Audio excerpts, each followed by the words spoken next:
all of the things that life is thrown at you and the shit. Like, why are you carrying on to the shit?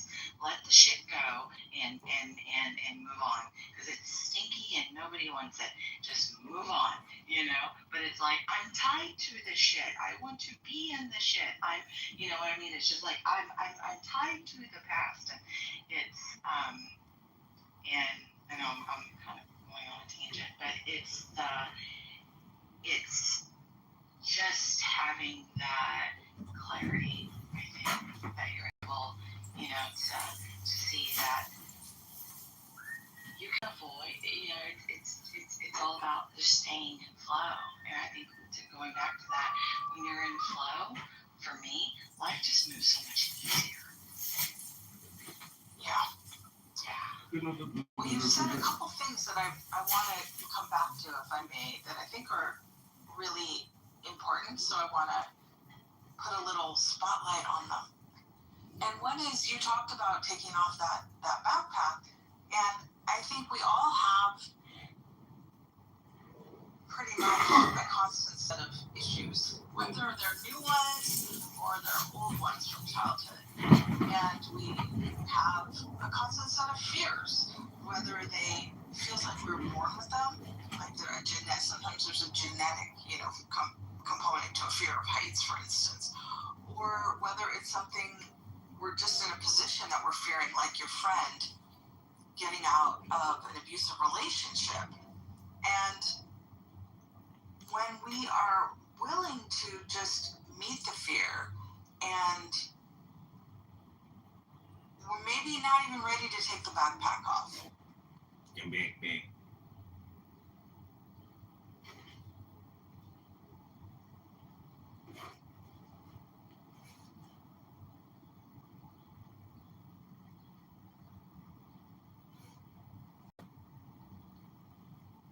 It's like when windmills exist, like they do okay. But again, like, what is the disposal of Palm Springs? I was in Palm Springs last week. What is the disposal of this technology look like? Then there's, I'll mention it quickly. There's a YouTube channel called The Chill Financial Historian, and in one of his videos he talks about how France escaped all the problems that Germany and other Western European countries are having now with energy, because like 25 years ago they invested heavily in nuclear power plants, and they're upgrading them now. But France is independent. The problem we have, I like the Johnsons. I want the society of the future where we have, Star Trek, there's an abundance of energy. The problem is 30, 40 years ago, nuclear power was coming into its own, and we had the movie The China Syndrome. The left completely destroyed any chance of nuclear power in this country. If you want all electric vehicles, you've got to have the infrastructure, you've got to have the power source that can fund that. And nuclear is the way to go. It has to be. And I'm glad you brought that up, Alan. I really am. Yeah. Right now in California, all of the energy that is being used to fund all of the Teslas in Southern California comes from natural gas and fossil sources. I don't know what percentage the windmills are, but I am sure it is minimal. You're just transferring. It's a different kind of energy transfer that you're using. It is not efficient. I agree. It isn't going to work. I agree, and I'm so glad you brought up nuclear, because if you want to know things about climate change, I'm a conservative, but I like to conserve. Like, I like to recreate, be out in nature. Like, I want to keep nature for future generations. I really do. I'm actually quite lots of things I disagree with the Trump administration on environmental policies. Quite frankly, I think he gets environmental policies wrong. Quite frankly, but with that being said, if we want to have those conversations about conserving our nature and conserving this shouldn't be a left versus right issue. The answer has to be nuclear power. Like, we should be investing up to wazoo in nuclear power. I again, I don't think that the answer is solar. I don't think the answer is wind. I think that there's a place for it. I think hydro is good as well. Especially here in the Northeast where we have crazy tides and stuff, where like you can, there's been companies that have invested in doing wind turbines under the water and that kind of thing to harness the tide, that kind of thing. I think that all of that stuff is wonderful, but it has to come. The primary driving force of this has to be nuclear power. It is the cleanest, it is the most efficient source of power, it is the safest form of power known to mankind. A genius breakfast trick everyone should know. Amari, not the video on the spot, but I'm going to start by slicing 150 keys in this. Are you in the process of getting some stuff done in that area? Oh, me? Yeah, you. And the solar? Just energy in general. I thought maybe you were busy. Remember? No. Oh, yeah, but I mean, not right now, no. Is that right? Some things are changed or something? Okay. Yeah, I'm doing other stuff now. But, Well, every time you said that, so I didn't know what you thought of and the solar? solutions for this. But yeah. So for me, I do like what I see, like coming from places that are, microgrids. It's just so expensive. I like what they're doing at 3 Mile Island with a company with Microsoft. I like that. And so there's things that they can do. Elon Musk was. Okay, this is your morning meditation.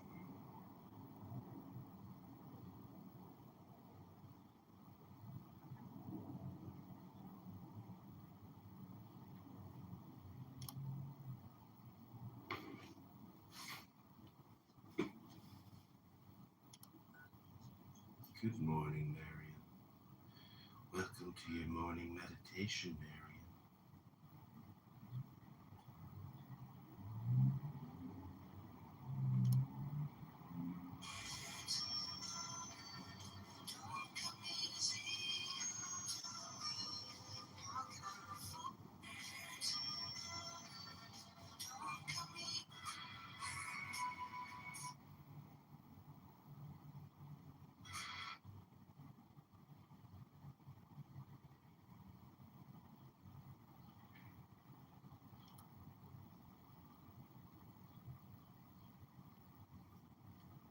Bornless ritual.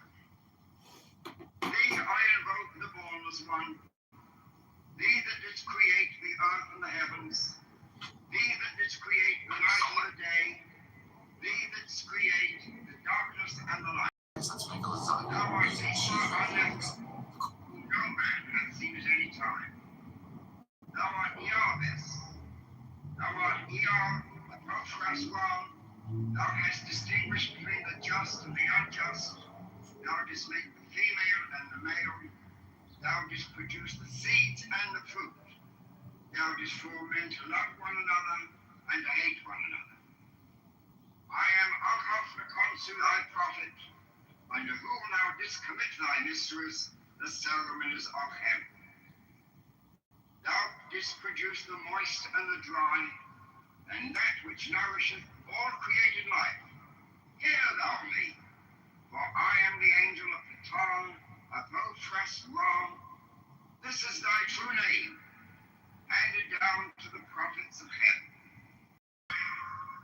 Hear me. Alleluia. Ribet. Atheri verset. Belaftan. Abeu. Ebeu. Theta so a. Ebe. Theos. Hear me, and make all spirits subject unto me, so that every spirit of the firmament and of the ether, upon the earth and under the earth, on dry land and in the water, of burning air and of rushing fire, and every spell and scourge of God may be obedient unto me. I invoke thee, the terrible and invisible God, who dwellest in the void place of the Spirit.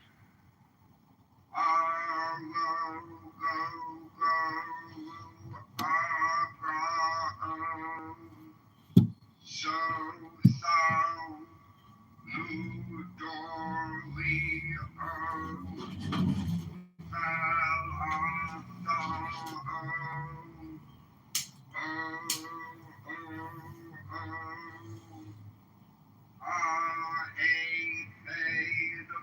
formless one, hear me, and make all spirits subject unto me, so that every spirit of the firmament and of the ether, upon the earth and under the earth, on dry land and in the water, of whirling air and of a rushing fire, and every spell and scourge of God may be obedient unto me. Hear me, who are Maria,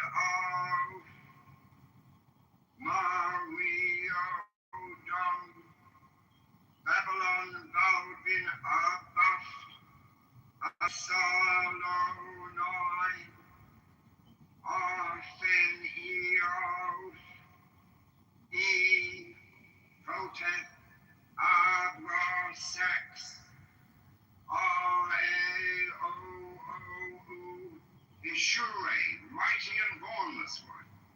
Hear me, and make all spirits subject unto me, so that every spirit of the firmament and of the ether, upon the earth and under the earth, on dry land and in the water, of whirling air and of rushing fire, and every spell and scourge of God may be obedient unto me. I invoke thee,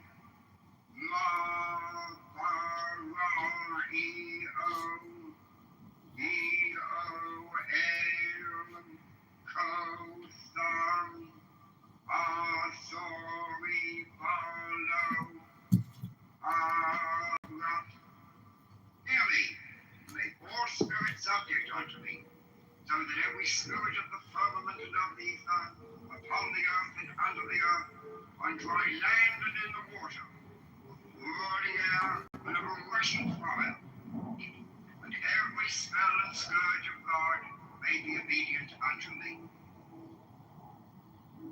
Hear me.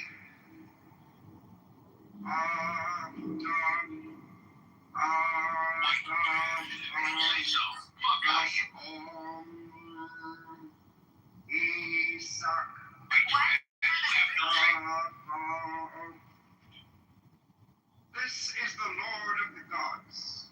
This is the Lord of the universe. This is he whom the winds fear.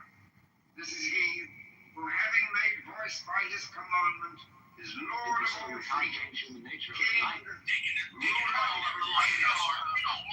Hear me, make all spirits subject unto me, so that every spirit of the firmament and of the ether, upon the earth and under the earth, on dry land and in the water, of whirling air and of rushing fire, and every spell and scourge of God may be obedient unto me. Hear me. E-A-O-U, Hey-U-Ray, E-O-U, Hey-U-Ray, E-O-T, E-R-A-O, E-O-O-U, R-A-S-A-X,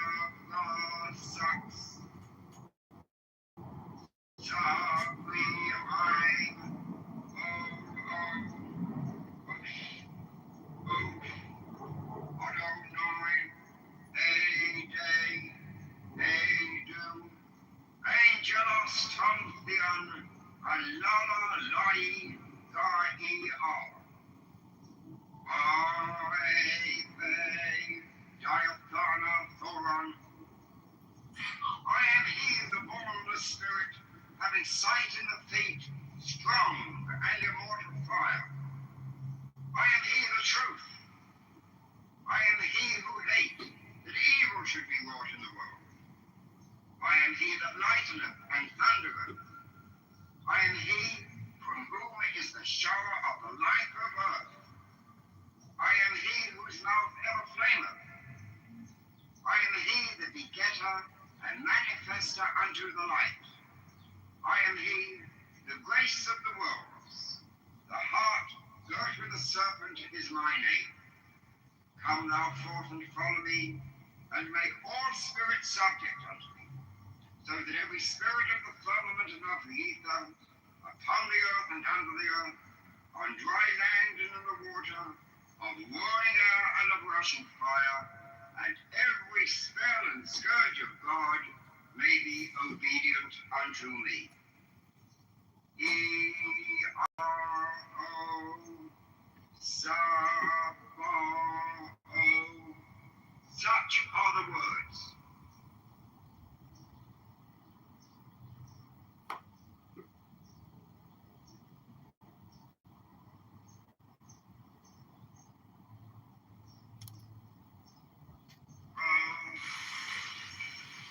Nowadays,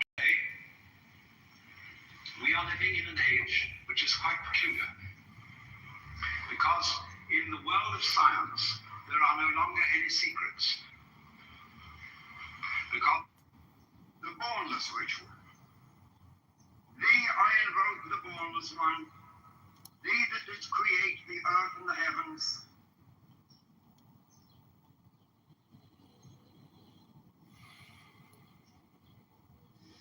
I'm Lon Duquette, and I have just a few thoughts. The Kabbalistic cross. Imagine yourself beginning to grow taller and taller.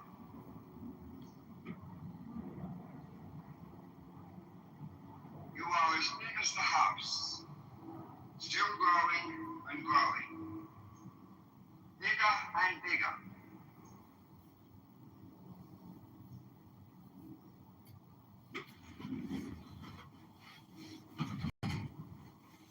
The earth is getting smaller.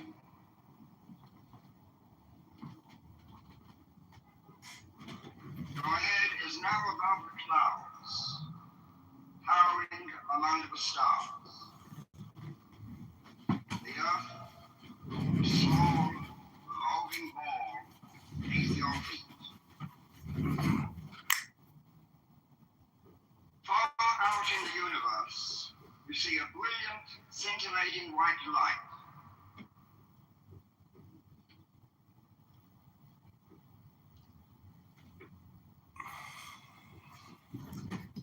Imagine and visualize this brilliant light descending to form a sphere of light just above your head.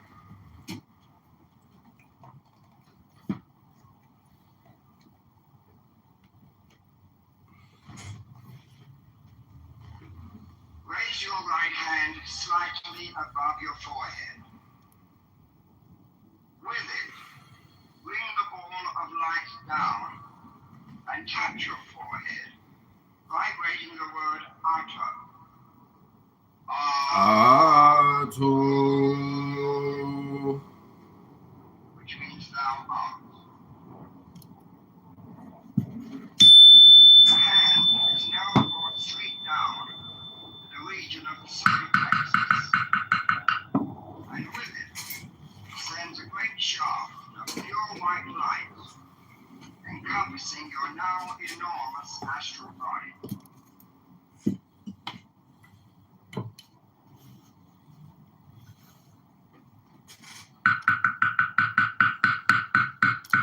As the shaft of light descends to the feet, vibrate the word Malku. Malku. Meaning the kingdom.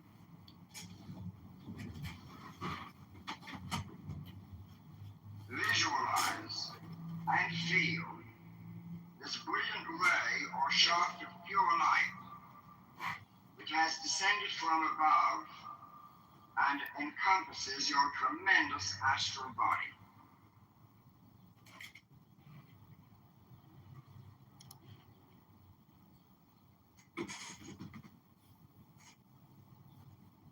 Touch the right shoulder.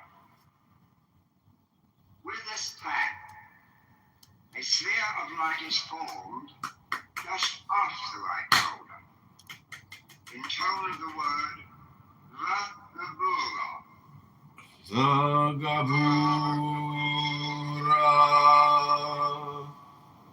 Which means and the power. Move your right hand across your body.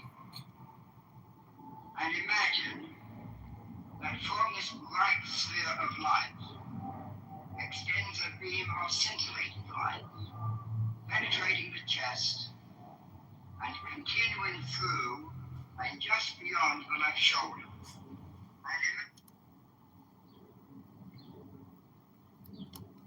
At this time, the left shoulder is tapped, and another sphere of light is formed while you vibrate the word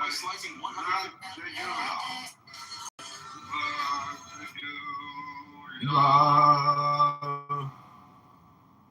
which means and the glory. In this manner is formed the cross of light.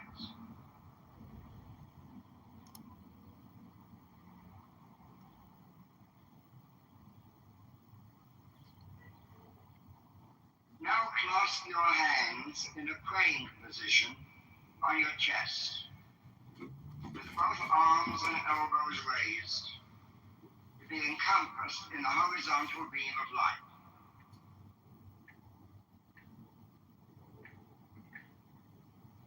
Vibrate the final word, La'olam.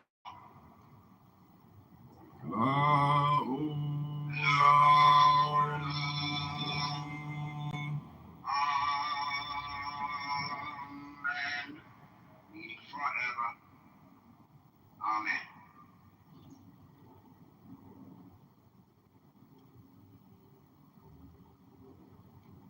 Face the east.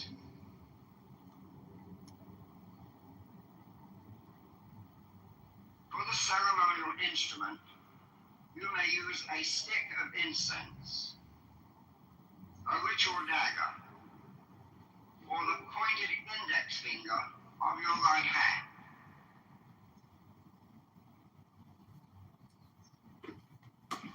Inscribe in the air before you a large vanishing pentagram. That means, with your ritual instrument in your right hand, start at the lower left-hand point of the pentagram, opposite and outside your left hip. The hand is moved to the uppermost point of the pentagram, which is pictured in front of and just above your forehead. Continue tracing downwards to outside and opposite the right hip. Now move upwards diagonally to outside and opposite the left shoulder. Horizontally across your body to a point and outside your right shoulder. And to complete the pentagram by moving down to the starting point opposite your left hip. As your hand moves, visualize a beautiful blue flame which follows the point of the dagger as it inscribes the five-pointed star. When the pentagram has been completely traced, thrust the point of the dagger to the center of the pentagram, vibrating the deity name. Yod-Hey,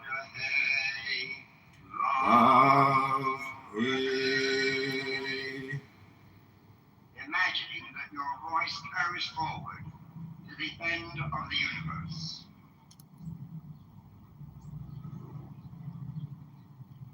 With dagger still extended, turn in place or circumambulate to your right, to the south, and make a vanishing pentagram. That is, starting from the lower left and moving to the upper center.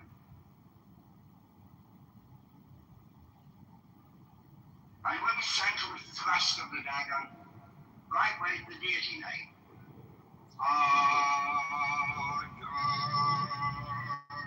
Adonai. Each pentagram remains a flame and is connected with a continuous circle being traced by the extended dagger. Turn to the west. With arm and dagger extended, make the same type of pentagram as before.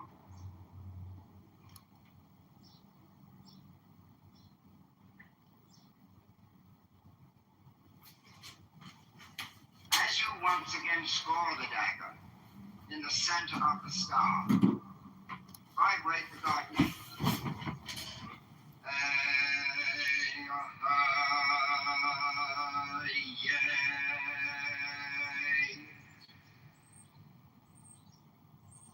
Now turn to the north.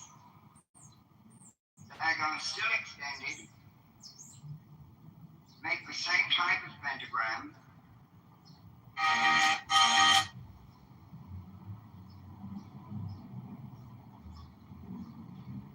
And upon completion, thrust the dagger in the center of the star and vibrate the deity name.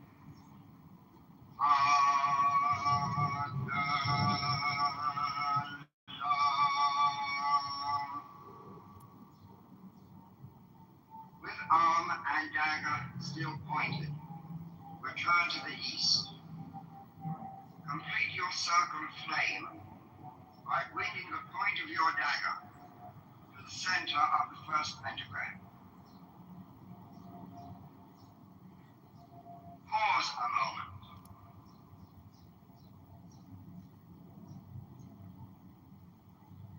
Imagine, and above all realize,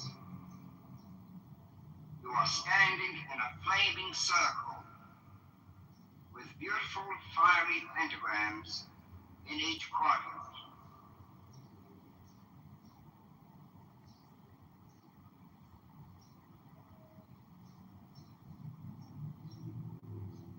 Facing the east, with arms outstretched in the form of a cross, say and vibrate before me, Raphael.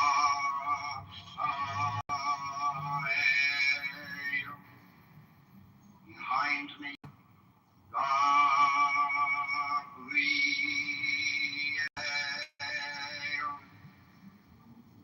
At my right hand,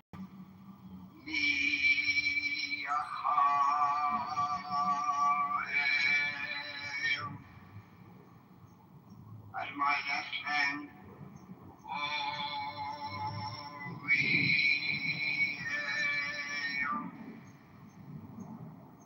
Before me flames the pentagram, and in the column stands the six-rayed star.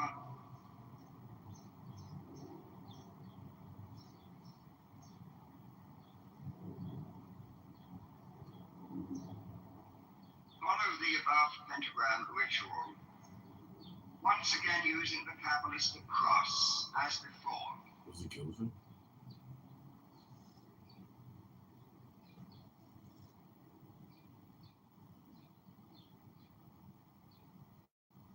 Imagine yourself beginning to grow taller. The earth is getting smaller. A small, revolving ball beneath your feet.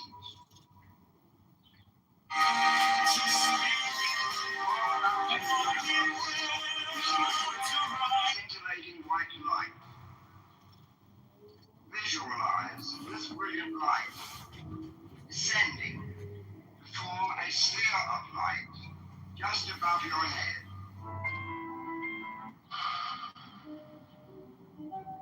Raise your right hand slightly above your forehead. Bring the ball of light down and tap your forehead, vibrating the word Atra. I advocate you have it. What is it like to be doing? What is it like to be doing? I think it's especially nice to be able to help other people and support basic science. Science and mathematics is the bedrock of our civilization. As the shaft of light descends to the feet, vibrate the word Malkuth.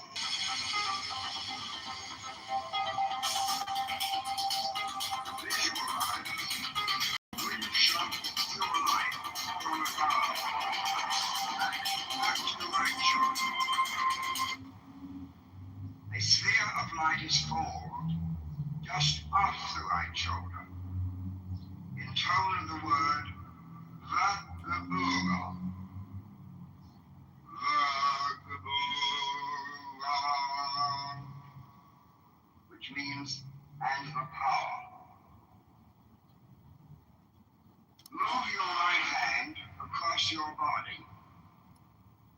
At this time, the left shoulder is tapped, and another sphere of light is formed while you vibrate the word Vagadula. Vagadula, which means and the glory. In this manner is formed the cross of light. The Negro can prove to the white man Now clasp your hands with both arms and elbows raised. the Negro can Right prove with the final word, La'ola.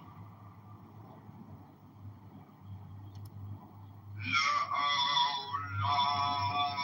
The Trump is the best thing happened ever to us.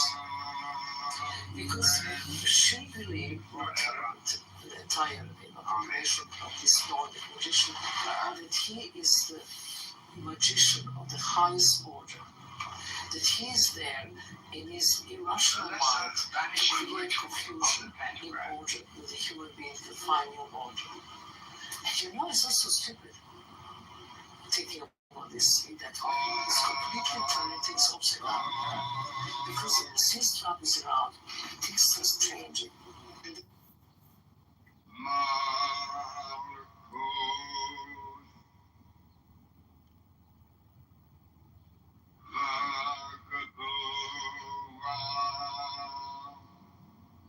The Trump is the best thing happened.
I sent President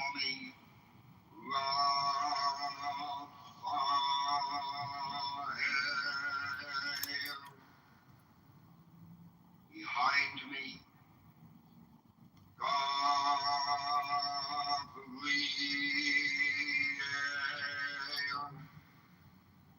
At my right hand, Michael.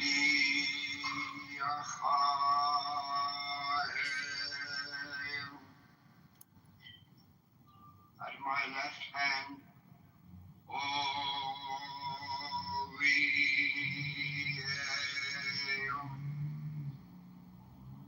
Before me flames the pentagram.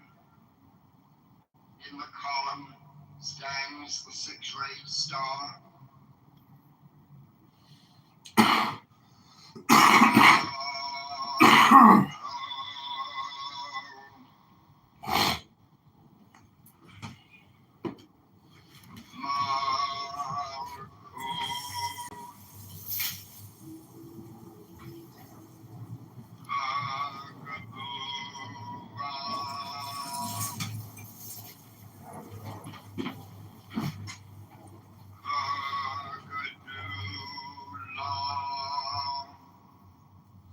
Vagadula.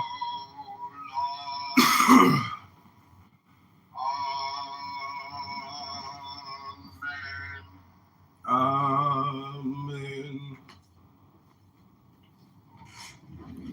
The Bornless Ritual. Thee I invoke, the Bornless One, thee that didst create the earth and the heavens, thee that didst create the night and the day, thee that didst create the darkness and the light. Thou art Asa Arnefa, whom no man hath seen at any time. Thou art Yahweh. Thou art Ear, a Tophras one. Thou hast distinguished between the just and the unjust. Thou didst make the female and the male. Thou didst produce the seeds and the fruit. Thou didst form men to love one another and to hate one another. I am Achav the Konsu, thy prophet, unto whom thou didst commit thy mysteries, the ceremonies of heaven. Thou didst produce the moist and the dry, and that which nourisheth all created life. Hear thou me, for I am the angel of the Tom, of Ophras Ra. This is thy true name, handed down to the prophets of heaven. Well, guys, the only reason people are here is to get spooky. That whole thing, you know, this is 3 is actually a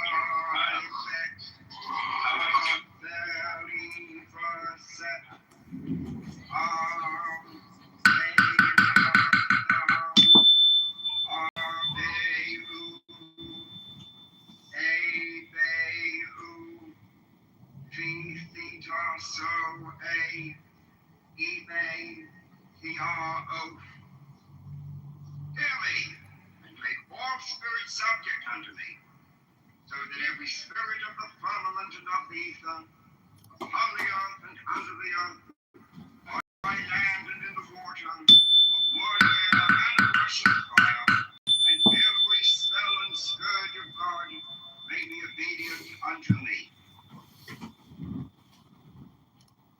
I invoke thee, the terrible and invisible God, who dwellest in the void place of the Spirit.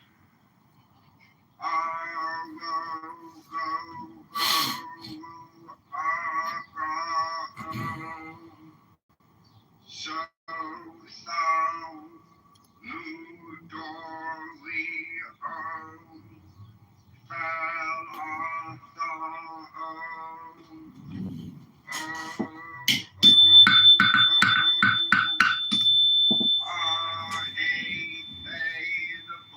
one, hear me, and make all spirits subject unto me, so that every spirit of the firmament and of the ether, upon the earth and under the earth, on dry land and in the water, of roaring air and of rushing fire, and every spell and scourge of God may be obedient unto me. Hear me, who are Mario Dom, Babylon Balvin Abaf, Asalonoi, Arfen Eo, E, Proteth, Abra Sex, R-A-O-O-U, Ishure, mighty and bornless one. Hear me, and make all spirits subject unto me, so that every spirit of the firmament and of the ether, upon the earth and under the earth, on dry land and in the water, of whirling air and of rushing fire, and every spell and scourge of God may be obedient unto me. I invoke thee,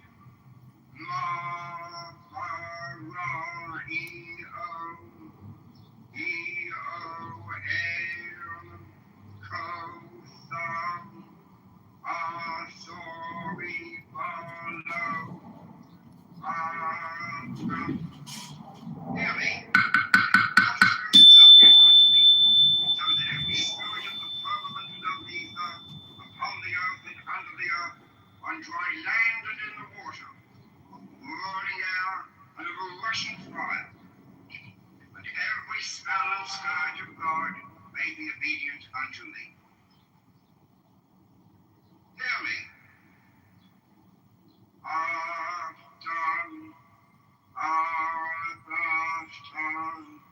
Das Isaac, Sabaoth. This is the Lord of the gods. This is the Lord of the universe. This is he whom the winds fear. This is he who, having made voice by his commandment, is Lord of all things, King, ruler, and helper. Hear me, and make all spirits subject unto me, so that every spirit of the firmament and of the ether, upon the earth and under the earth, on dry land and in the water, of whirling air and of rushing fire, and every spell and scourge of God may be obedient unto me. Hear me.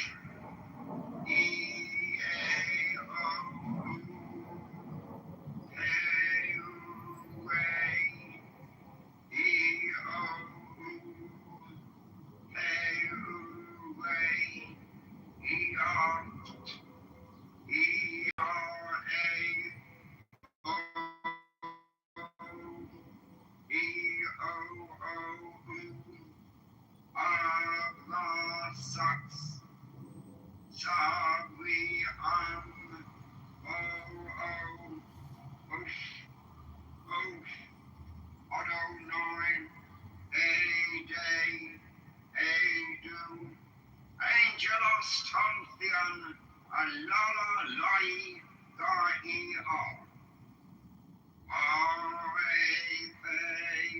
Diathana Thoron. I am he, the bornless spirit, having sight in the feet, strong and the immortal fire. I am he, the truth. I am he who hate, that evil should be wrought in the world. I am he that lighteneth and thundereth. I am he from whom is the shower of the life of earth. I am he whose mouth ever flameth. I am he the begetter and manifester unto the light. I am he, the grace of the worlds. The heart girt with a serpent is my name. Come thou forth and follow me, and make all spirits subject unto me, so that every spirit of the firmament and of the ether, upon the earth and under the earth, on dry land and in the water, of whirling air and of rushing fire, and every spell and scourge of God may be obedient unto me.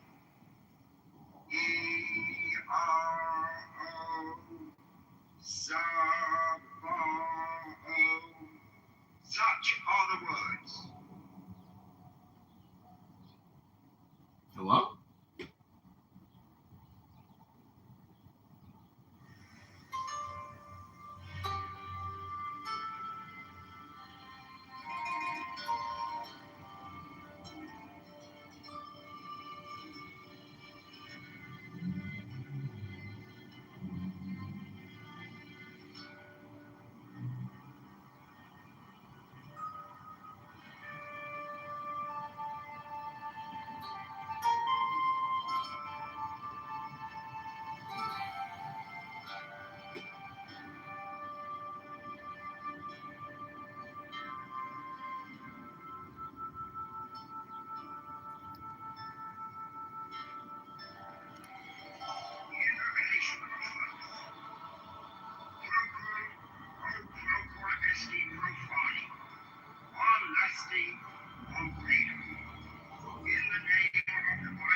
seen forth whereof the gods are sprung, which is as light unto the dwellers in the watchtowers of the universe. I am the charioteer of the east, lord of the past and of the future. I see by mine own inward light, Lord of resurrection, who cometh forth from the dust, and my birth is from the house of death. O ye two divine hawks upon your pinnacles, who keep watch over the universe, ye who company the beard of the house of rest, who pilot the ship of wrong, ever advancing onwards to the heights of heaven, Lord of the shrine which stands in the center of the earth. Behold, he is in me, and I in him. Mine is the radiance wherein the fog floats over the sun. I travel on high. I tread upon the firmament anew. I raise up flashing flame with the lightning of mine eye, ever rushing on in the splendor of the day glorified law, giving my light to the dwellers of earth. If I say, come up upon the mountain, celestial waters shall flow at my word. For I am Ra incarnate, Hepha, created in the flesh. I am the eidolon of my father Tamu, lord of the city of the sun. The God who commands is in my mouth. The God of wisdom is in my heart. My tongue is the sanctuary of truth, and a God sitteth upon my lips. My word is accomplished every day, and the desire of my heart realizes itself as that of the child when he created his world. I am eternal, therefore all things are as my desires, therefore do all things obey my word. Therefore do thou come forth unto me from thine abode in silence, and ask for wisdom, for light, for power. So, Hermes, Mercury, Odin, by whatever name I call thee, thou art still nameless to eternity. Come thou forth, I say, and aid and guard me in this work of art. Thou, star of the east, that didst conduct the Magi, thou art the same all-blessed in heaven and in hell. Thou that vibratest between the light and the darkness, rising, descending, changing ever, are you never the same. The sun is thy father, thy mother the moon. The wind transformed thee in its bosom, and earth, as ever nourished, changeless guardian of light. Come thou forth, unway, come thou forth, and make all spirits subsequent to thee, so that every spirit of the world unto come heathen, of the earth and under the earth, on dry land and in the water, of glowing air and of rushing fire, and every spell and scourge of God. It's the end of the mystery. I see this one. It's a very terrible section. What's going on here? Okay, I'm walking away. What's going on? I didn't say a word. I just started. Very serious, focused, deadly, just like creating second chemistry. And I figured the first one he made me. And that was nothing but squat. It was that stare. That look, that thing. Looking off. And just like that.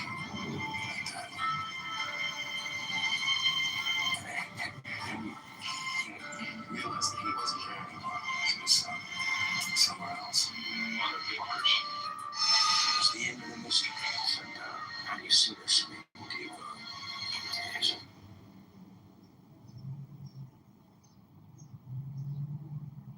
Relaxation.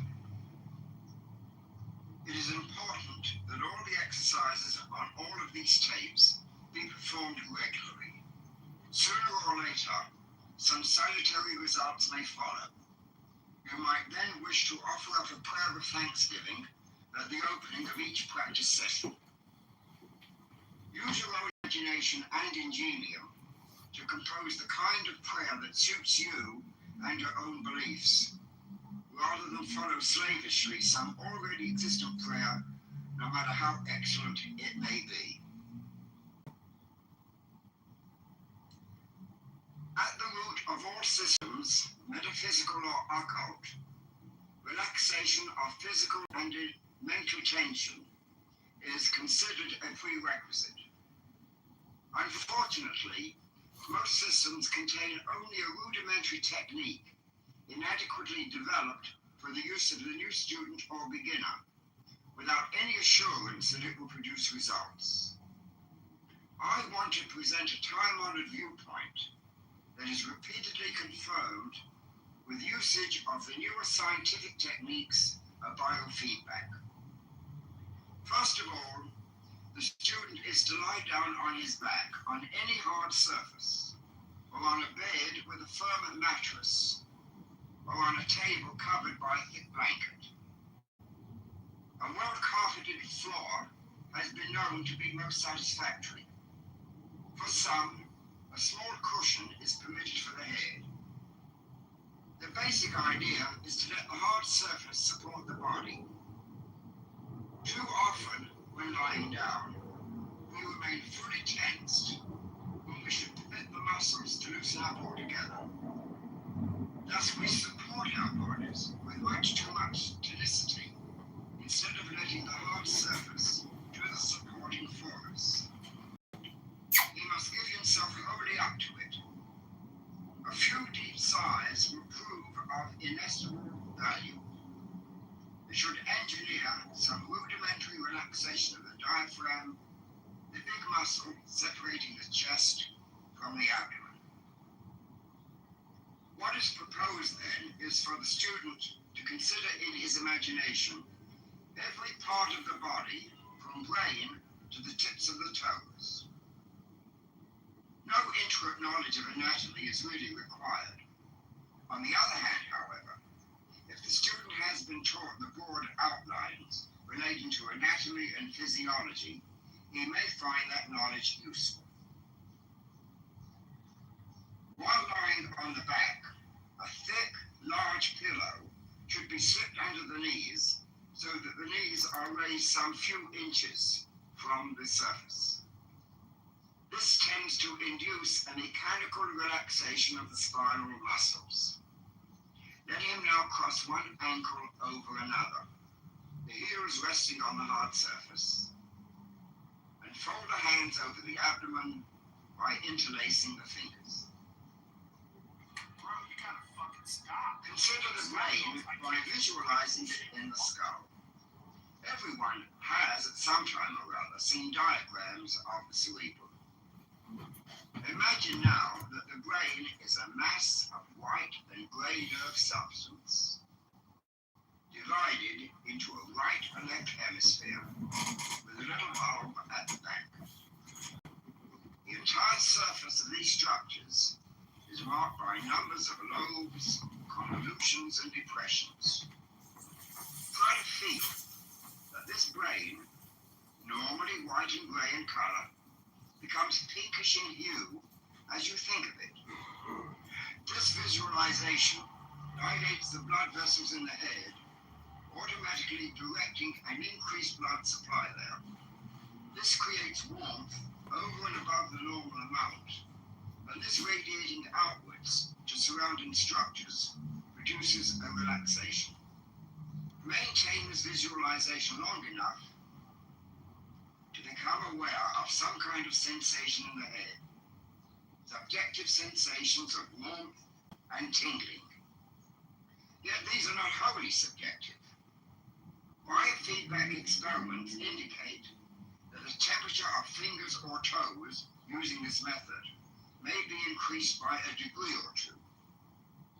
Relaxing the entire body thoroughly in this way will also be found a distinct stimulus to the maintenance and or recovery of perfect health.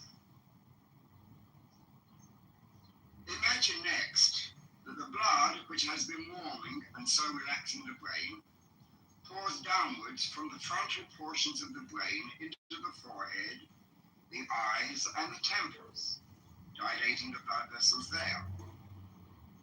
Go through a similar procedure as previously described until you obtain that characteristic sense of warmth, tingling, and relaxation. These are quite unmistakable, being the hallmarks of the induction of a local release of tension. Passing contemplation downward to the ears, reflecting also on the inner ear mechanisms, the cheeks of the face and the nose. Imagine the blood flowing there, bringing about the relaxation of muscular and blood vessel tension by reason of the warmth induced by the surplus of blood in that area. Pause long enough until the appropriate reactions and sensations are clearly noted. Meantime, should your attention wander away to the events of the day, don't get angry or irritable. Wait quietly for a few seconds and gently bring the attention back to the consideration of the area in question. The mind is bound to wander at the beginning of these exercises. It only requires some training and re-education. Bring the blood in your imagination to the lips, the mouth and gums of the teeth, the chin and the angle of the jaw. This procedure having been applied to the whole head, including the back of the head, you should pause for a little while to become completely aware of the sensations involved. Also note that the entire body should have begun to lose its grosser tensions. Since the brain is the nerve center of the whole psychosomatic organism, when it relaxes, so also will all other subsidiary parts. The neck is the next area to be considered. The student should visualize the windpipe with all its component parts, if he knows them by name, together with muscles and glands in the front, sides, and back of the neck. They should be imagined as turning pink due to the dilatation of the blood vessels that, holding all blood, are gently warmed by its heat and thus being coaxed into relaxing.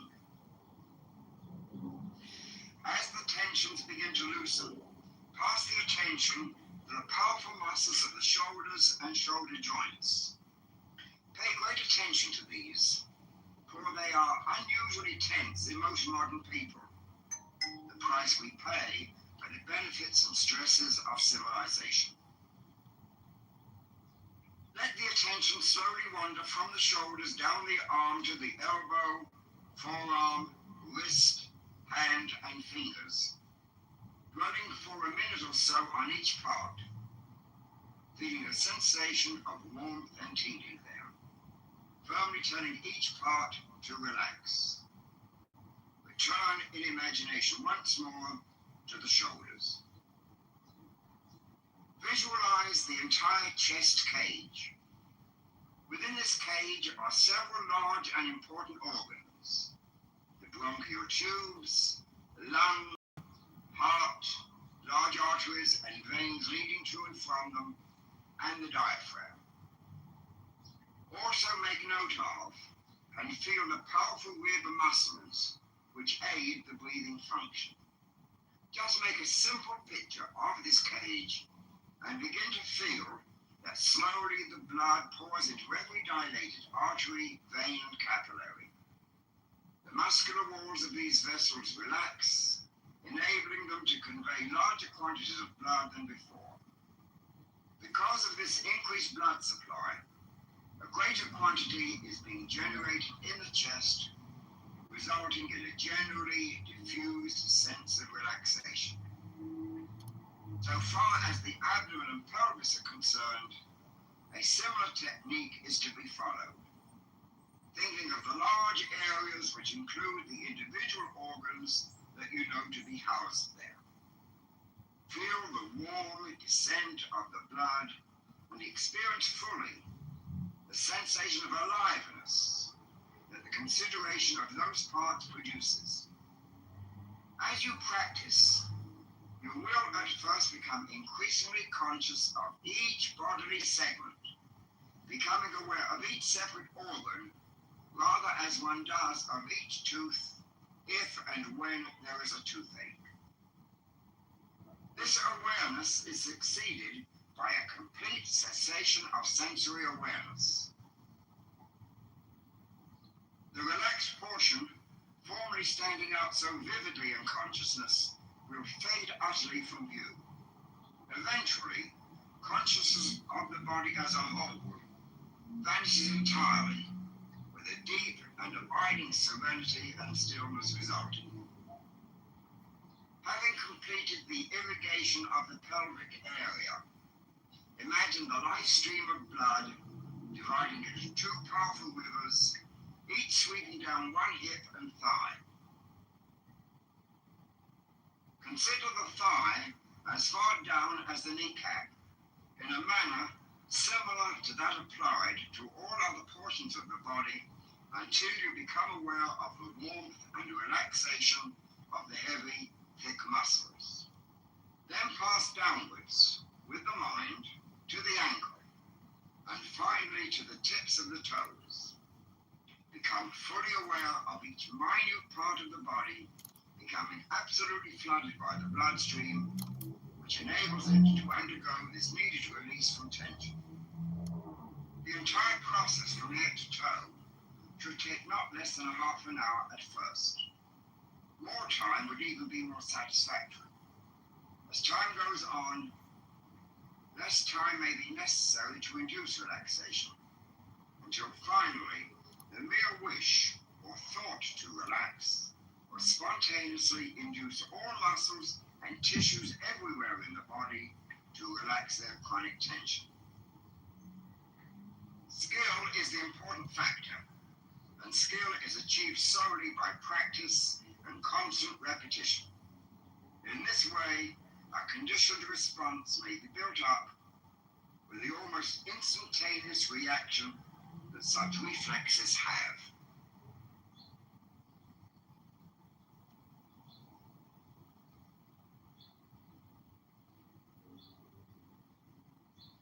Stand erect. Spread your feet slightly apart. Take a deep breath.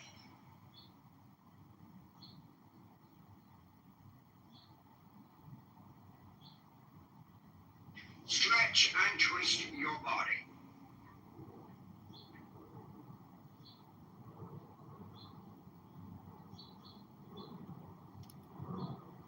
Relax the muscles. Twist and stretch again.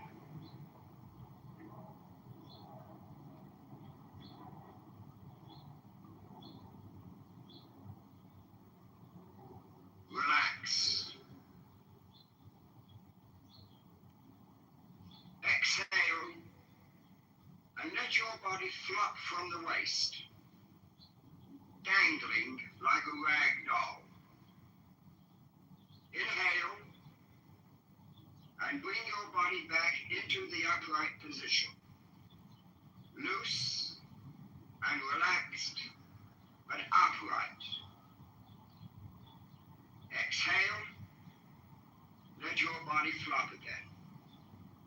Inhale, coming up from the floor. Exhale, flopping forward. Inhale, up and relaxed. Exhale, flop like a rag doll. In, up, 3, 4, out, flop, 3, 4. In, up, 3, 4, out, flop, 3, 4. Wiggle your body, up and down like a snake.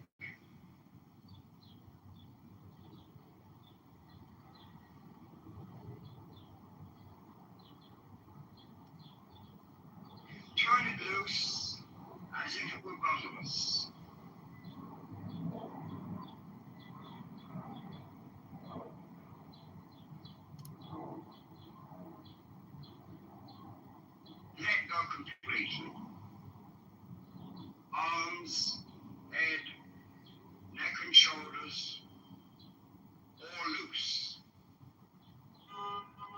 dimension.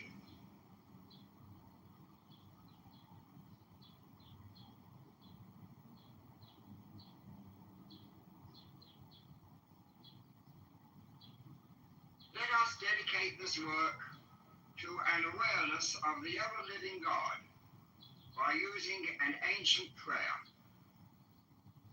Who should not praise thee, O Lord of the universe, unto whom there is none like, whose dwelling is in heaven and in every virtuous and God-fearing heart. O God, thou vast one, thou art in all things. O nature, thou self from nothing, what else can I call thee? In myself I am nothing. In thee I am self, and exist in thy selfhood from eternity. Live thou in me, and bring me unto that self which is in thee.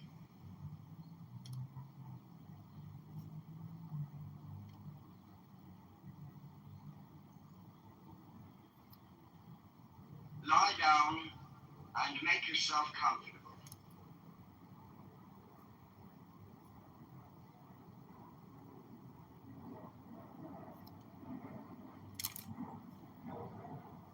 You are now ready to become more aware of your body.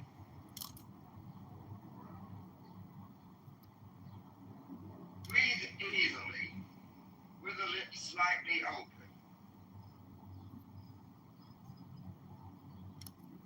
Wiggle around for a moment to find that one position which is most comfortable for you.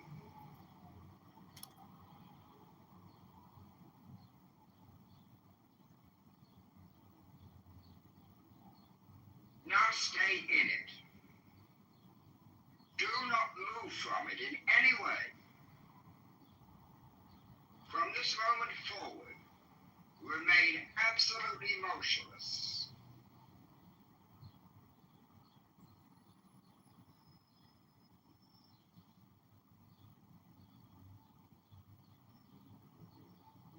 Make no voluntary muscular movement, not even a wiggle of the toe or the bending of a finger. Motionless.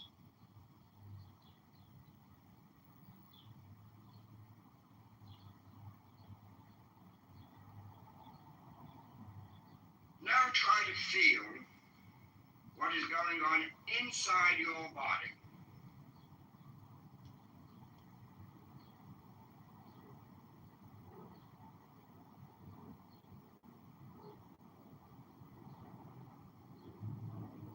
Let your mind roam freely from head to toe and back again.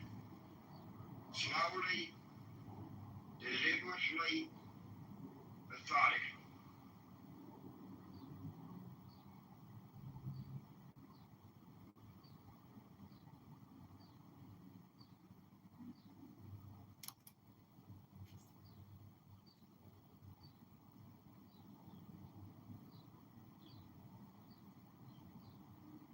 Verbalize what you do feel. Speak out loud as though reporting your different sensations.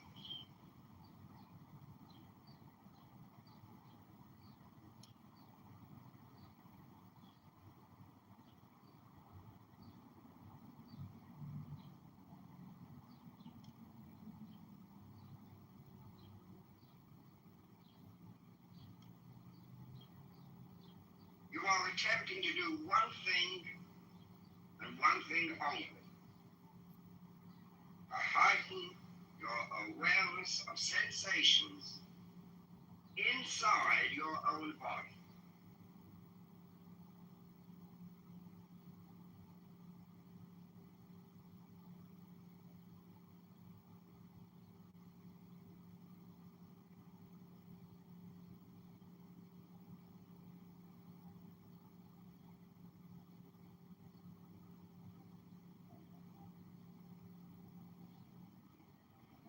You may become conscious of an itching in the scalp, leave it alone. In a moment or two, it should die down and then totally disappear.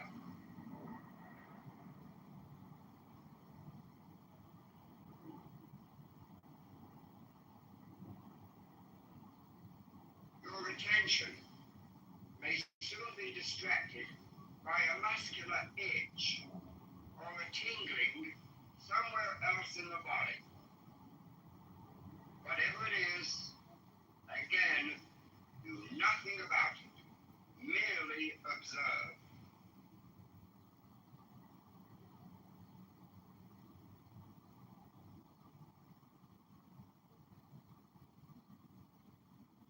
Sensations in the different parts of the body will come and go without apparent rhyme or reason. Watch them.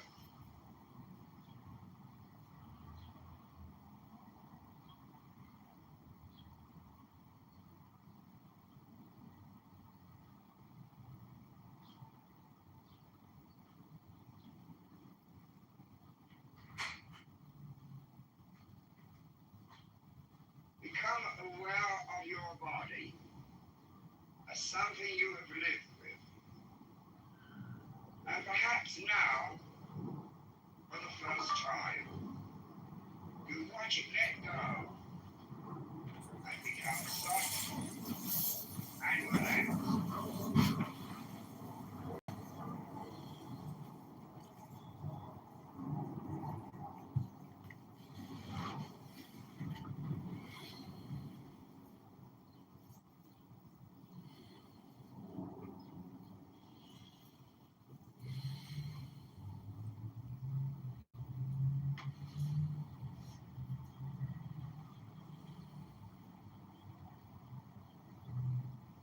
Above all, make no judgments about what you observe. Merely notice.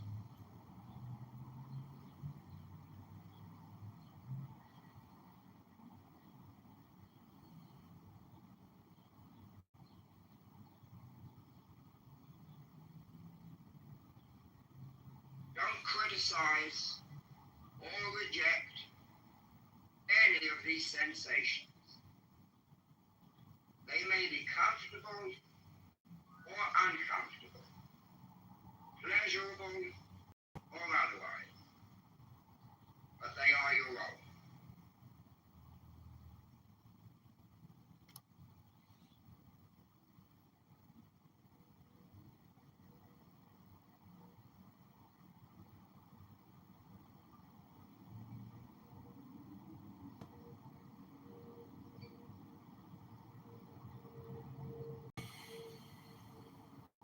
Try to become keenly aware of all the sensations without trying to ignore them or to change them.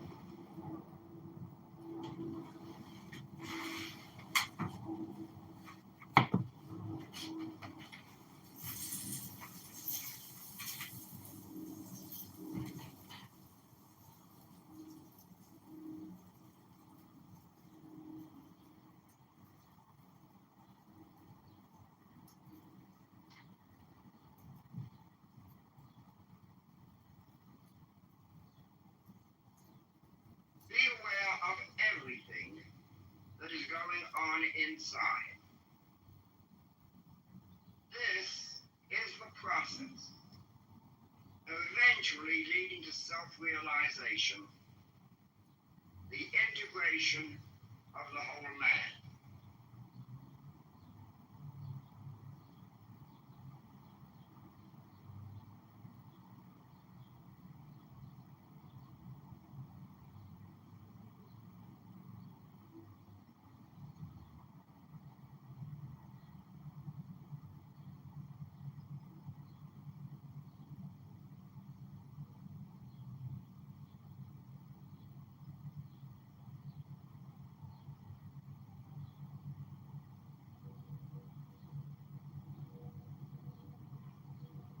sensations in different parts of the body will come and go.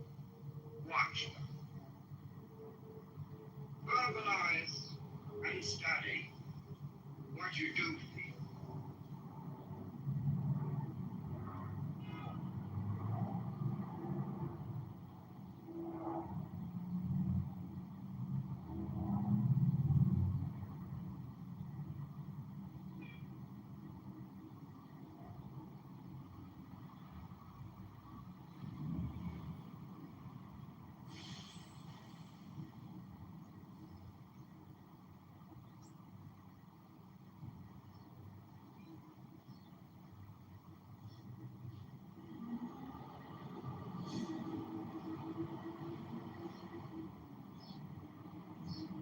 Let your mind roam freely without becoming fixated on any one part of your body.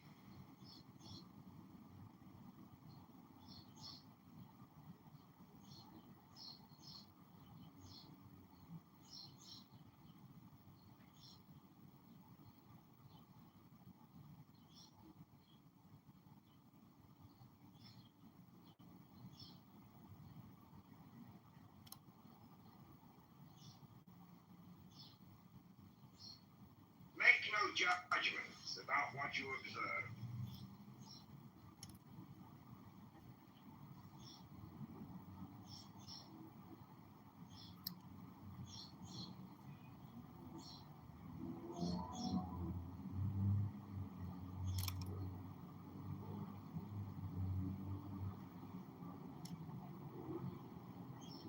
Make no effort to separate your mind, your awareness, from these bodily sensations.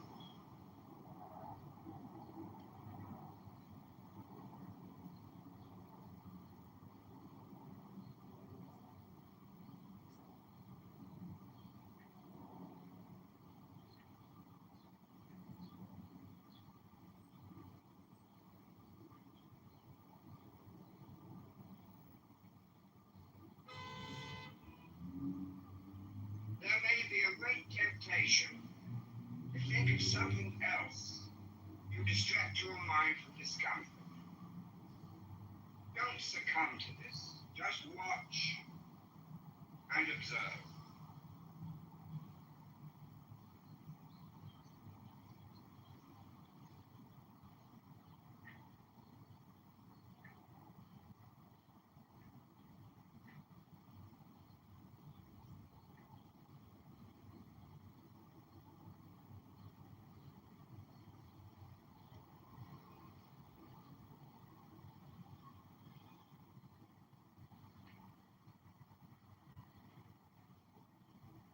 Concentrate only on what we are doing, watching and observing our body sensations.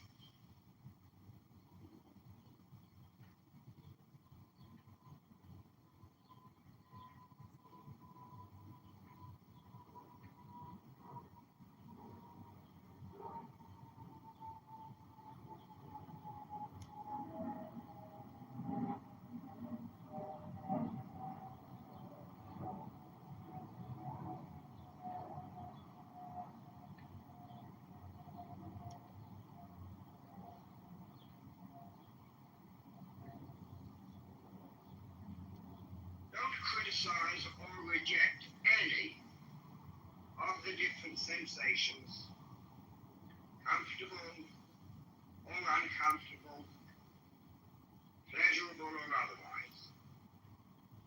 They are your own. Accept them just as they are.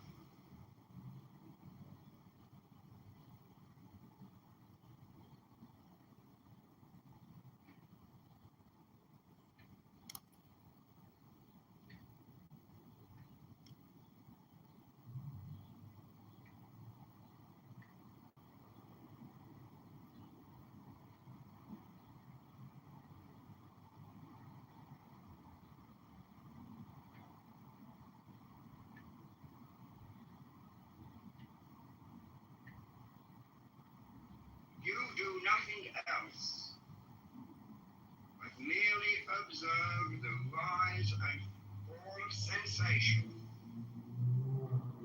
without attempting to modify whatever may occur.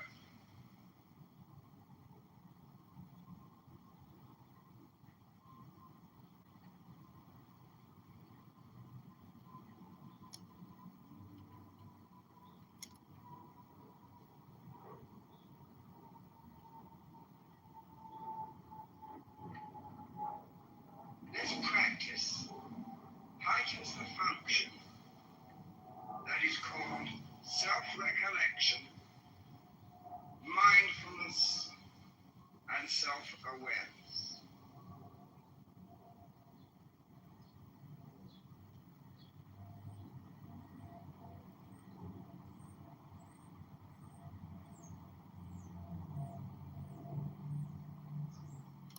Experience what is going on inside your body.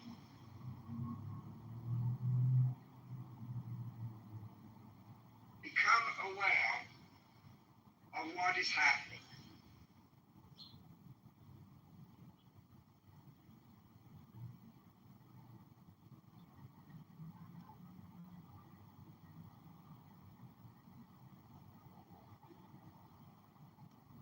Observe the rise and fall of bodily and muscular sensations. Don't attempt to modify whatever sensory phenomena may occur.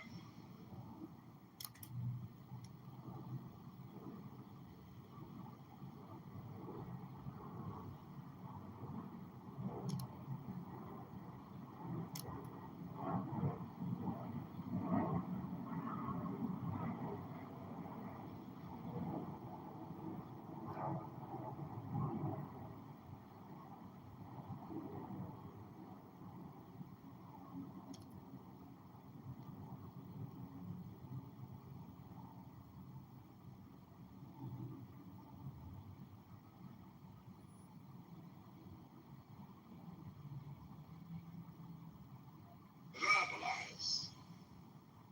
Express clearly what comes before your attention, your awareness, what you feel.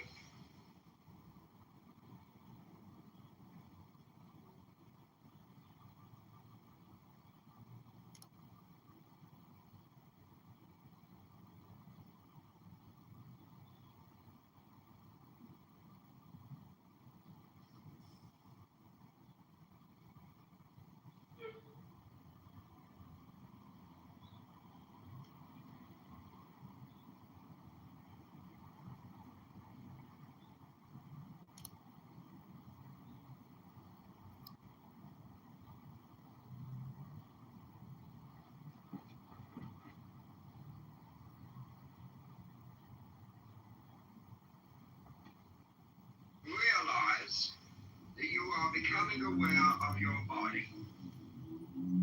You are really trying to become aware of what it feels like.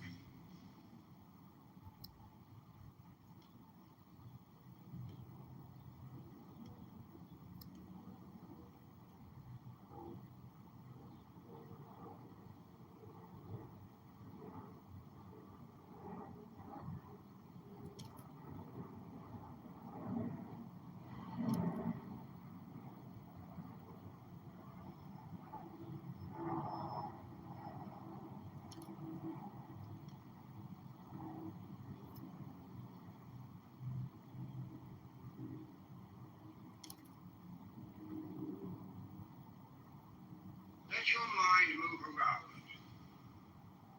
Don't try to restrain it or to fix it on any one area or to any one sensation.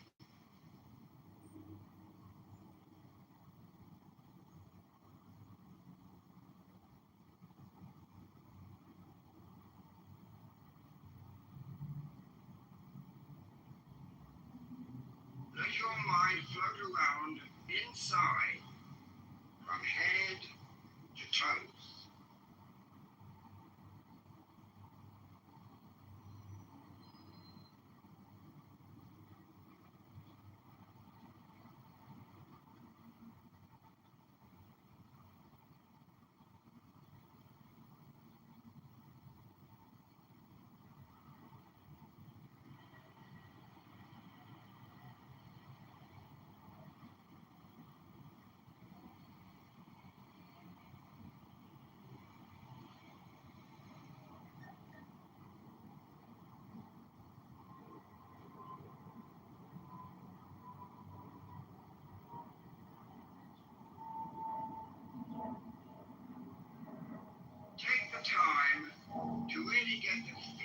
of your body.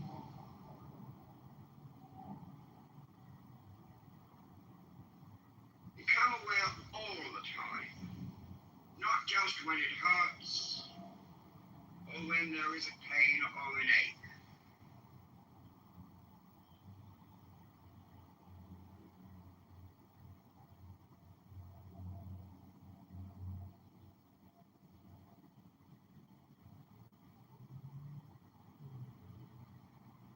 Feel and experience the difference in the different parts of your body. Sense what is going on within your body.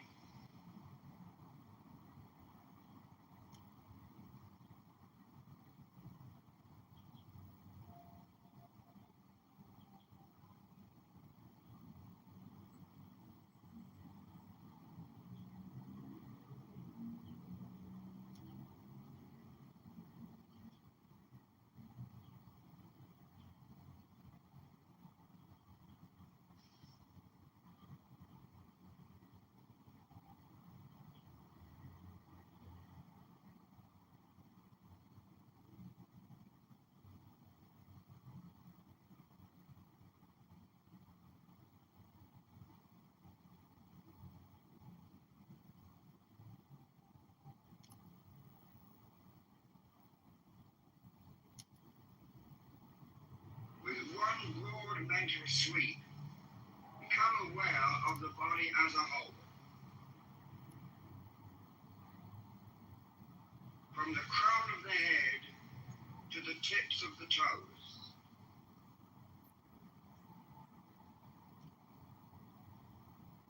See what the body feels like. Whether it is beginning to tingle or whether it has just faded out, leaving you as a kind of free-floating entity, a free floating self.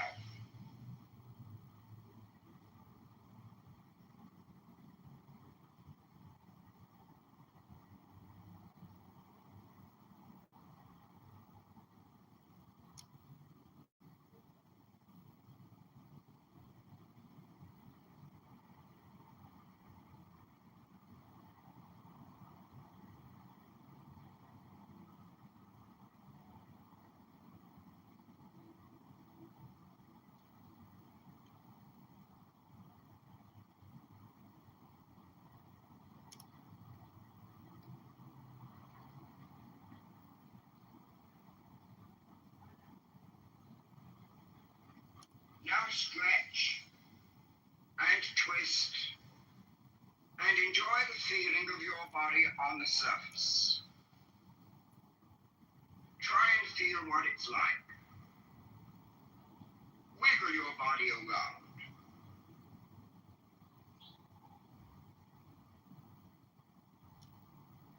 What sensations do you derive from this?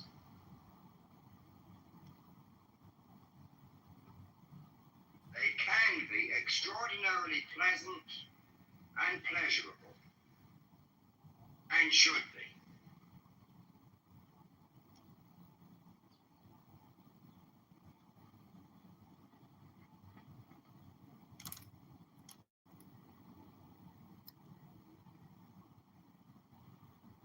Feel what your body is like, and as you finally let it at rest,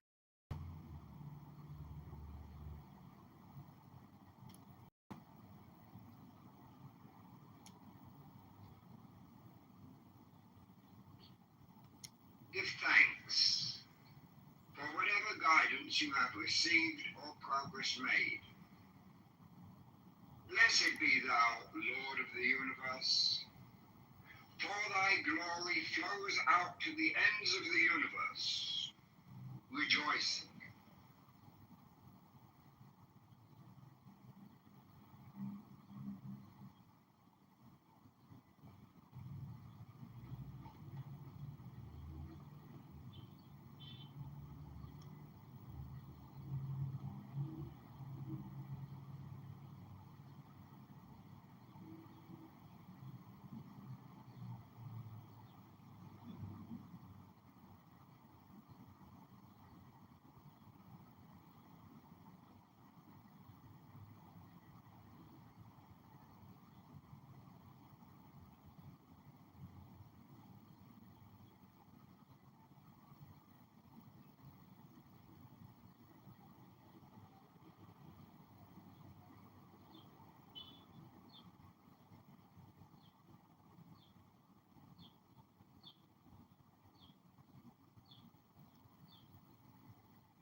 Hi, John. Express Oh, how's it clearly what going? comes before your attention, Hi, John. How's it going? Free your tonight? awareness, what you feel. Oh, free tonight.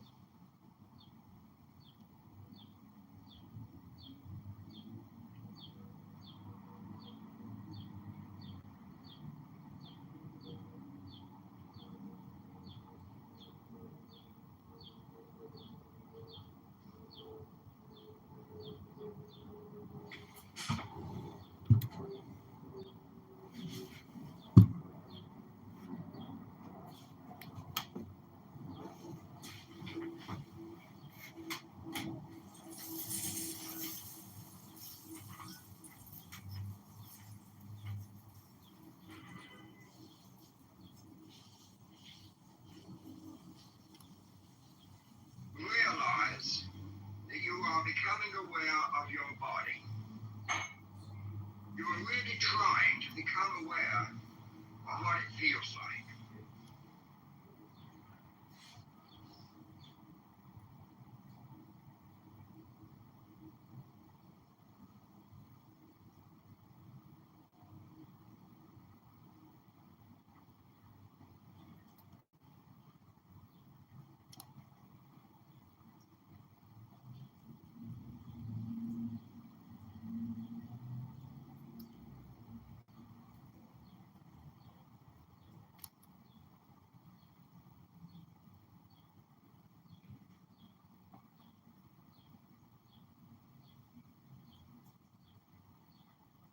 Let your mind move around. Don't try to restrain it or to fix it on any one area or to any one sensation.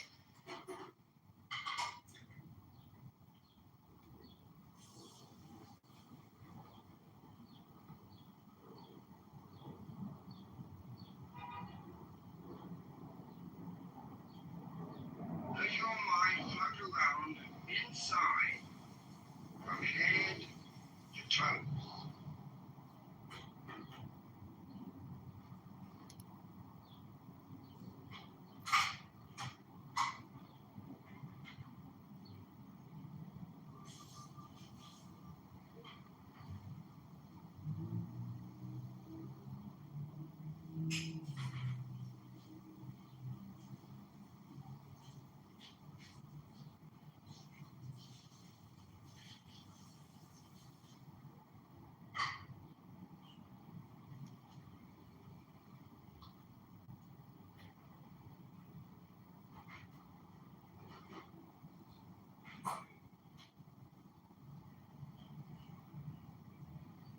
Take the time to really get the feel of your body.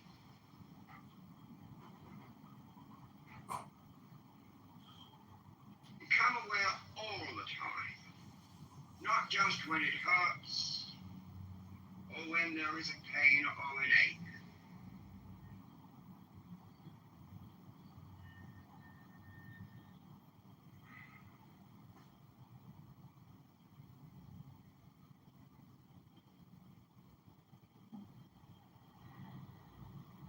Feel and experience the difference in the different parts of your body. Sense what is going on within your body.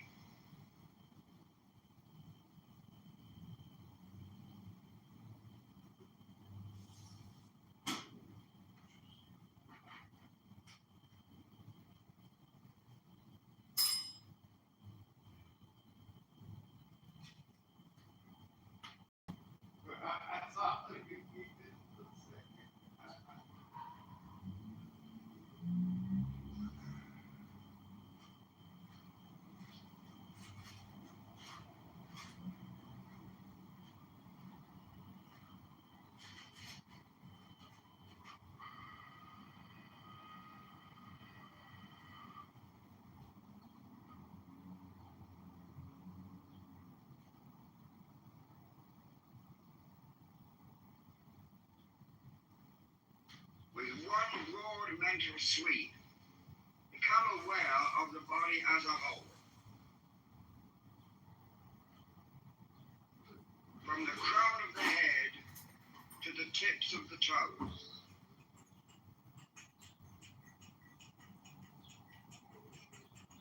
See what the body feels like.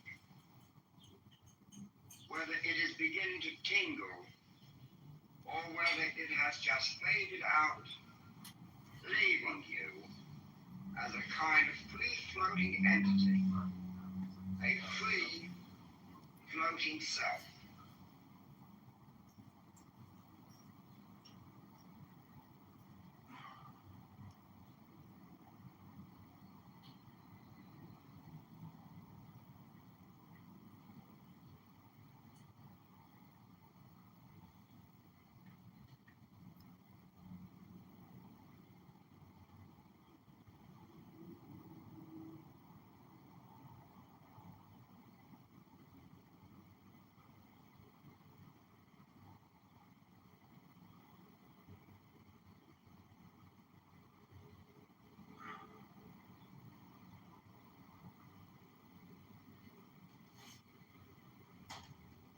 Now stretch and twist and enjoy the feeling of your body on the surface.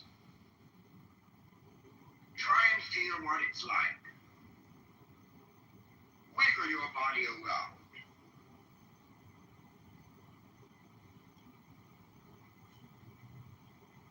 What sensations do you derive from this?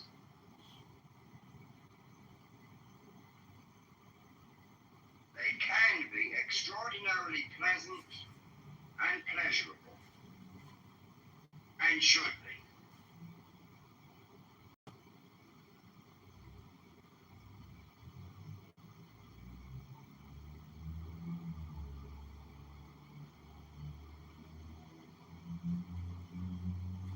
Feel what your body is like as you move it, and as you finally let it at rest.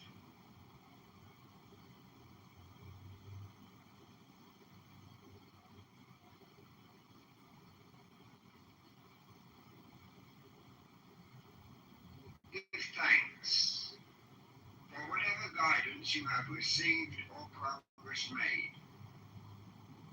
Blessed be thou, Lord of the universe, for thy glory flows out to the ends of the universe. Rejoicing.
ChatGPT, can I make money online with $0? Yes, you can. I'm Lon Duquette, and I have just a few thoughts I'd like to share.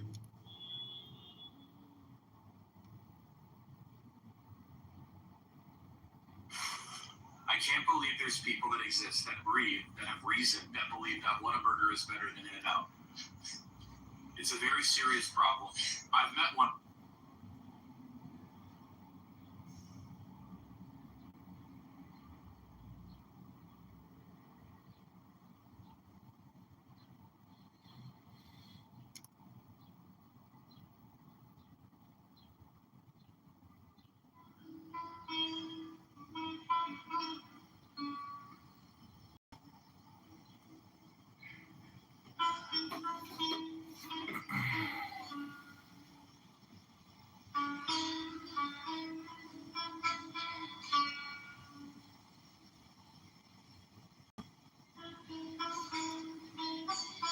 That our tax dollars are being used to give trans surgeries to the legal.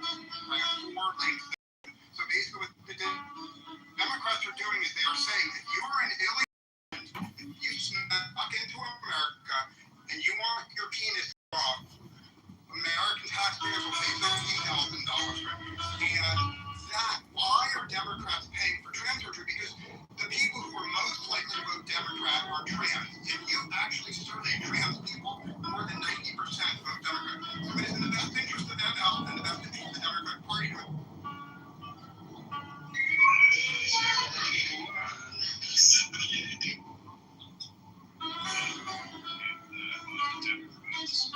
More immigrants in the country. If that's the case, why is it that during Biden's administration, they deported more people than Trump did his first administration? It's just how they count the statistics. Can't We all bank. know the play.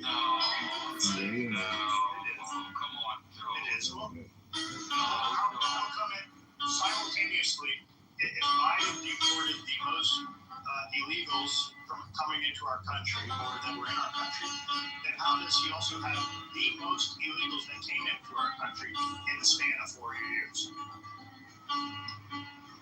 But how does that become pregnant about anything? Yeah, so it's a net loss. Like what you're looking at it as, well, you look at it as a net positive. I look at it as a net loss. So if he turned this many away from the border, let's say 30 million were trying to get in, and he only let 20 million in, but hell, he turned 10 million of them behind around and wouldn't let 10 million of them in. So look, he's tough on immigration, but he let 2/3 of them come into the country illegally. But we know it. They had an app set up. You can't deny that. So perhaps the book might also help who lives in need of help. That's what you all love to do is you smudge the statistics for the fruit you're clearly aligned with them. You caucus with them. There's no question. Okay. So it's clear that the agenda is just to overwhelm the right. And look, we got people on the right to go along with it for their own self-interest. Like cheap labor. The Koch brothers, they'll play both sides of the fence to get their cheap labor out of this. Walmart wants this because every little immigrant, every Jose needs a new pair of shoes, right? Self-interest. That's what people are actually driven. No, I would agree with that. I think Democrats virtue signal about, talking about deportation of fascism. Essentially, they Because he knows how to win. people. So I would agree with you that the Democrats are interested in self-interest. I mean, that's essentially what Biden did with the continued, construction of the border wall.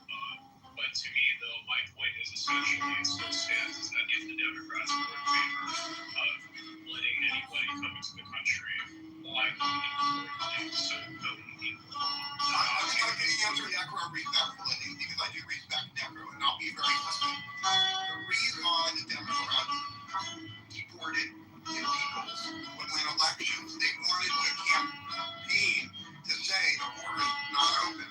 If the Democrats, I'll answer Necro succinctly, if the Democrats knew that there would never be an election again, there would not be a single one deported. The Democrats today are constrained by the knowledge that the average voter doesn't want millions and millions of illegals to come in.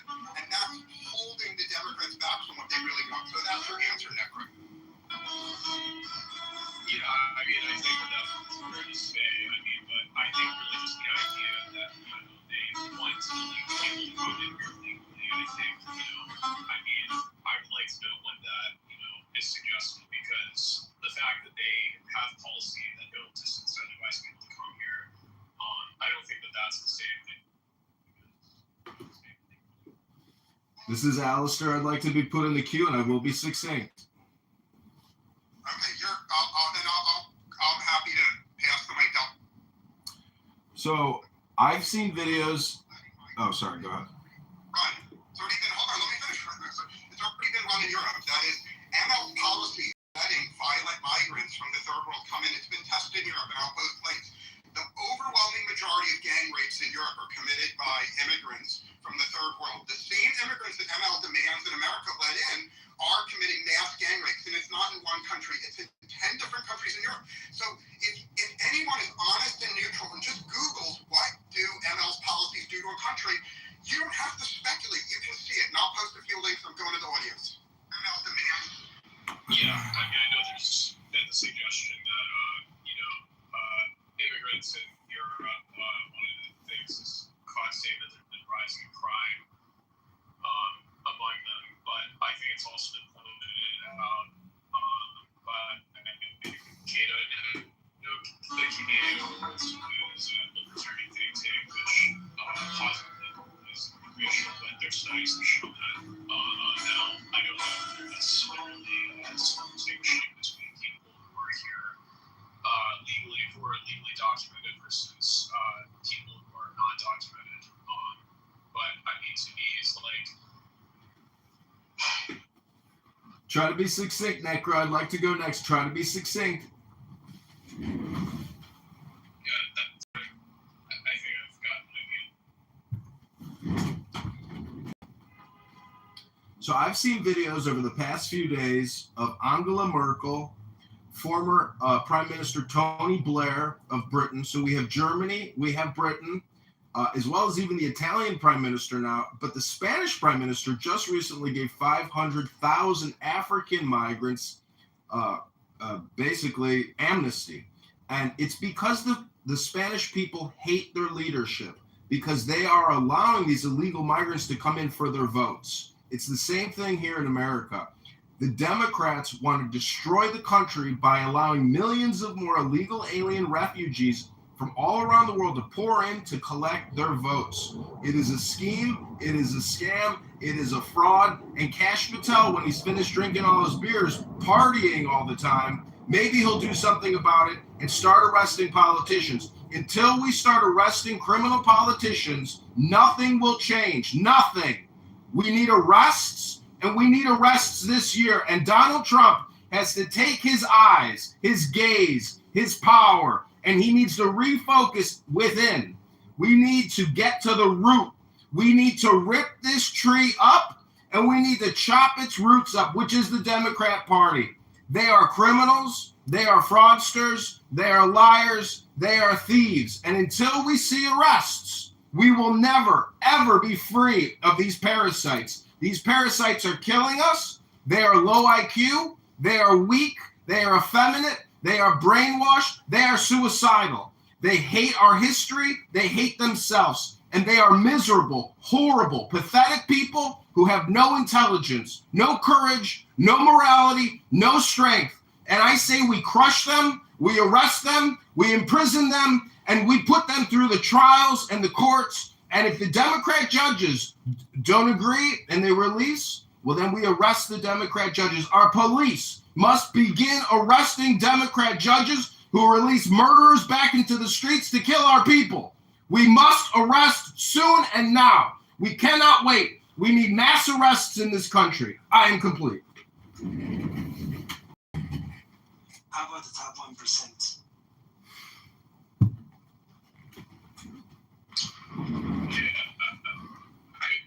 Overall, like I would agree, the Democrats are admitting people mostly want to keep immigration alive. It's like a budget issue for the same reason. I would say the same thing about both parties, but that's why I call the question about whether or not they actually are concerned about whether they want to have immigrants coming over the border as opposed to just keeping it alive as a budget issue to accuse the other side of xenophobia or racism. And where's Alex Soros right now? He's in Spain with the Progressive Movement International Symposium. They call it the progressive movement. It's not progressive. It's murder. It's abortion. It's black tax reparation fraud. Tax for me. I got to pay you merely because of the historical conflict of mankind. It's a fraud. It's a hypnosis communication projection shoved down your throat of lies. And if you speak up, you're labeled racist. If you speak up, you're labeled xenophobic. And weak, effeminate men like Necro, who have had sexual intercourse with trans people, are part of the problem. This young man needs to become a man. Necro, go join the army. Go join the Marines. Go join the Navy. Do something with your life. Be a patriot. Fight and resist this tyranny. These people are traitors. They're liars. They're low IQ. They are gay. They are effeminate. They are traitors. We need to imprison them. We need to arrest them. Their corruption, their frauds, their criminality ends. These teacher unions are RICO racketeering organizations. Guys like ML are effeminate, low IQ, and they are traitors. ML, you're the problem. Necro, you're the problem. All you people on this app that are basically on here wasting their lives creating propaganda content, you're the problem. I am complete.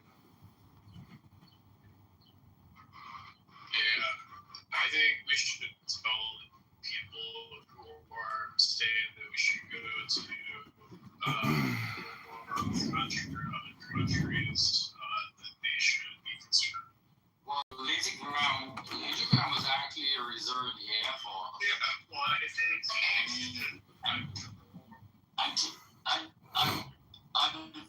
but his ass was too fat. So maybe but he's okay with young people dying for his wars. So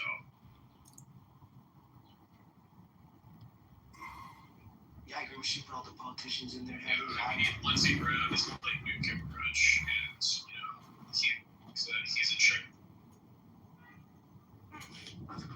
What does he even do? So what? What's he supposed to do? Is that Lindsey Graham? What he says is not very good. I think that he should not be demanding. He's too old to be fun. So I wouldn't want anything around the front lines. Trust me, I wouldn't. Oh, you're going to go to the front lines, ML, and defend America? Yeah, right, ML. You'll be at the back of the line complaining like that's all you do. Lindsey Graham knows how to win. People don't like Lindsey Graham because he wins, and he wins, and he wins, and he wins, and he's unstoppable. And you got to respect the winning. Guys like ML say, oh, I won't fight in the front lines with Lindsey Graham. Yeah, right, ML. You won't be at the front lines. You'll be in the back of the line complaining like what you do on Clubhouse for years. You fucking complaining little cuck. You're a cuck complainer. You're a Democrat liar. You're a fraudster and a spinner. You are an effeminate, weak traitor. We don't respect you, and we should deport you. We should arrest you, and we should send you back to your mother country. Goodbye, ML. Puh. What's your mother country? Because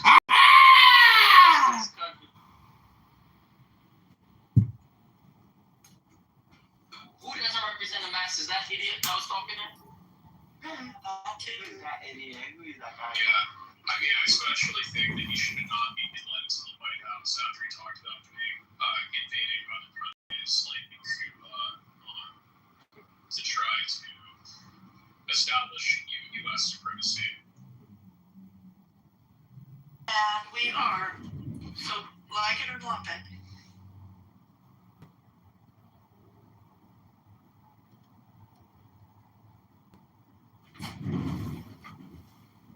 Trump cannot fail us. He has to go within. He has to root out these Democrat criminal politicians in every major U.S. city by using the FBI and the local police. And if he has to deputize the police and make them federal employees because the city is going to fire them, so be it. We will create the largest federal criminal police network the world has ever seen, and we will mass deport all the illegal aliens. We won't allow one illegal alien in this fucking country, not one. You will be here with your legal papers. There's no, I got here, and then we're going to figure it out. No, no, no, no, no. If you go to India, if you go to Russia, and you fuck around, you will be put in jail in a slave labor camp for 10 fucking years. In America, we give you housing, we give you credit card, we give you food, we give you daycare, we give you healthcare, we give you everything you need. But not anymore when Donald Trump realizes the scam and the fraud, and he's still funding it because he doesn't know how to cut off the money.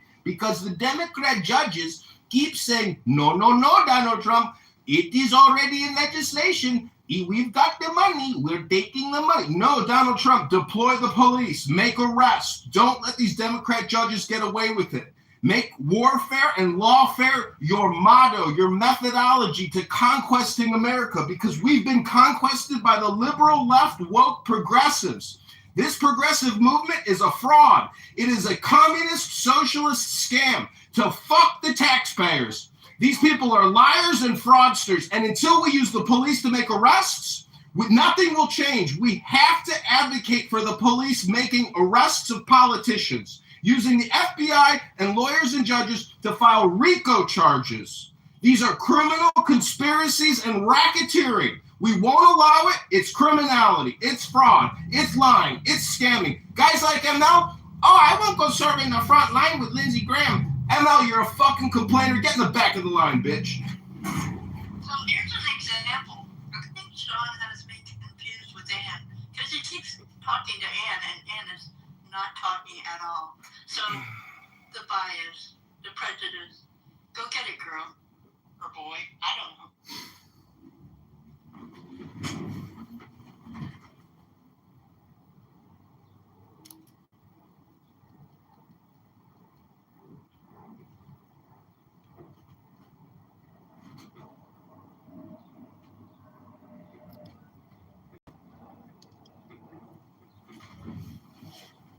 We have a county treasurer here in Illinois. She stole $50 million from the county. How the fuck is that even possible? It's because there's nobody's watching. We don't have actuarial scientists, forensic accountants. We don't know what the fuck to do. Fraud is everywhere. And in Chicago, the mayor can take out $1 billion loan to pass it out to his nonprofit scam artist friends. It's all taxation under a different name. It's called the progressive movement is really just the we're going to tax you more movement. That's all it really is, folks. It's a fucking fraud. It's a scam. ML, get to the back of the line. Keep complaining. Well, how's that complaining when I'm not in a 37% tax bracket anymore? But I'm good. Your bitch ass is the one who's fucking complaining. You, from the price of gas, you're complaining about the price of gas right now. So shut up.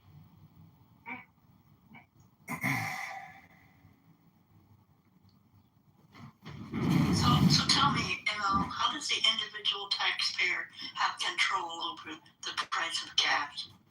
Yeah, I never mentioned gas once, folks. Note that. He brings up gas. I didn't bring it up. I said the progressive movement is a taxation movement. It's a scam and it's a fraud. Go ahead, ML. Complain about the gas price. Go ahead. I don't complain about the gas price because guess what? I don't complain about groceries because guess what? I'm good. Oh, and you know what's so amazing is the government butters your bread. You work in IT in the army or whatever the fuck you did, but you didn't start a business. The government made you wealthy. The government funded your adjusted gross income every year, you fucking complainer.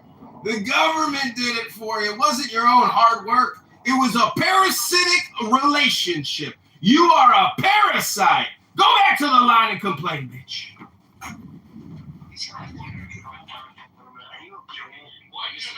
I bitch it.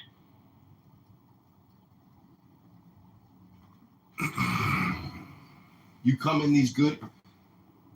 these rooms and you take advantage of Ann and Matt Cool's goodwill. But ML, you're the worst of them. You're a double hypocrite and you're a parasite. Go back to the end of the line and complain, bitch.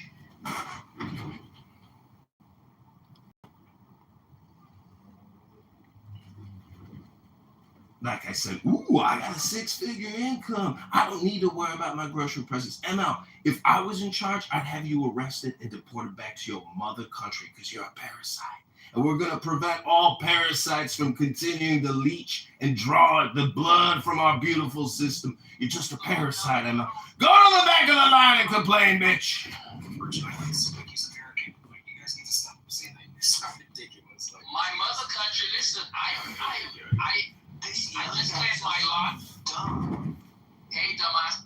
Go back to politically correct and agree with the echo chamber, ML. Go back to your safe space and politically correct with all your friends, ML. You're just a parasite, ML. Go back to politically correct and complain over there, bitch. Go complain over there, bitch. You're just a complaining bitch. Dude, he admitted to being a parasite. Move on. No.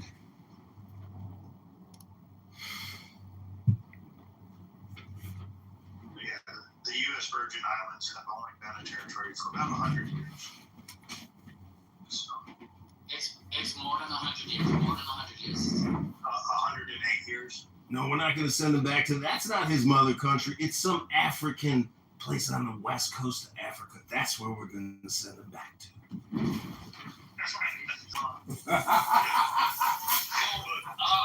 So I don't know how you're gonna take out the white. I don't know how you're gonna take out the white man in me. No, but ML, we clearly have different political agendas, and that's ultimately what the immigration argument's really all about, is the political agenda. Would you agree? No.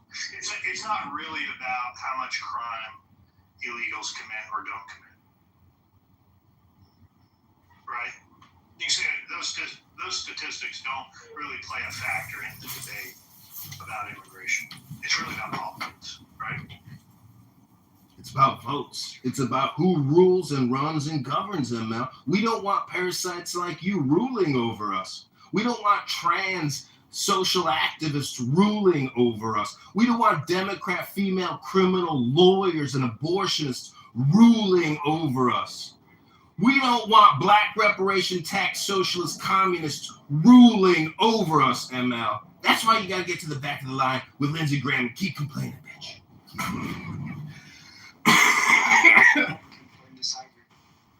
Yeah, hold on, Spartan. Look, ML, you have a lot to say, but when I ask you very direct questions, you don't have I'm working. What was the question? I was away from my phone. Oh, now you're too busy. No, I was. That's why sometimes you guys don't hear me. Making all that American money, right? I am an American. Which kind of money do you want me to make? You want me to get paid in euros or pounds? What is it? What do you want me to get paid in? Do you live in America and work in America? He's from the U.S. Virgin Islands. He's an American. Yeah, but it's not really a flex, though, to talk about how rich you are. No, I said I'm not complaining about the price and shit, and I'm good. Hold on. What's the cost of living? How Much do you have to pay for your import tax when you actually have to bring stuff in? The cost of living in our territories is extremely expensive. I'm sure y'all have additional taxes or tariffs, just like Puerto Rico does.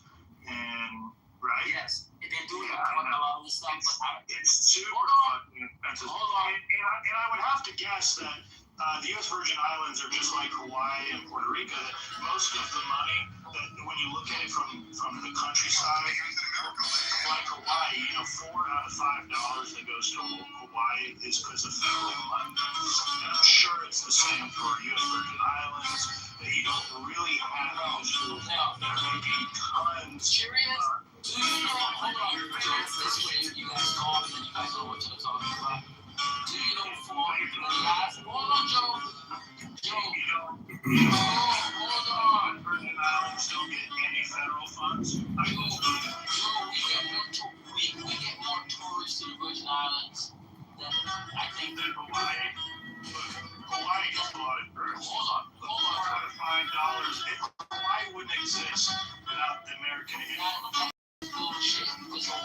Okay,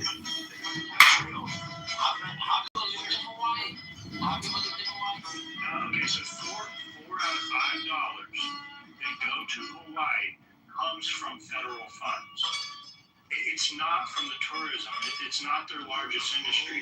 Federal assistance is their largest industry. Now, it comes through many different forms of federal assistance. A lot of it has to do with the money that goes to the military bases. Same with the people of Canada. And it doesn't dispute the point that Alistair was making about, yes, your little islands would not be able to survive without federal assistance. Can you be done? Okay, are you done? Okay, let me go now. The point you're making is that the net takers from the federal government are red states. Make that make sense. If you have such brilliant people, you such brilliant economic. Oh, here we go again. So hold on. If you look at the net taker. It's the red states and it's the gasoline tax. Okay, 2 more complaints. Thank you, ML, for your submission. Wow. Incredible. So, the point you made is that, yes, I'm from the UK now, I don't need the economy, but I am going to retire back there. I go there often because this is home. Not if I get elected. I'll make sure you can never go back. We'll send you back to West Africa. And we will strip you of your pension. We'll make sure you never collect another federal dollar the rest of your life, ML. You go back to politically correct and go join your socialist, communist infiltrators. Go ahead, ML. I'll send you back to Europe. I can't go back to Europe because I'm indigenous, and I can tell by your accent you're not a native English speaker, ML. So take your lies and shove them up your ass, and maybe Lindsey Graham will come and felch them out your butthole.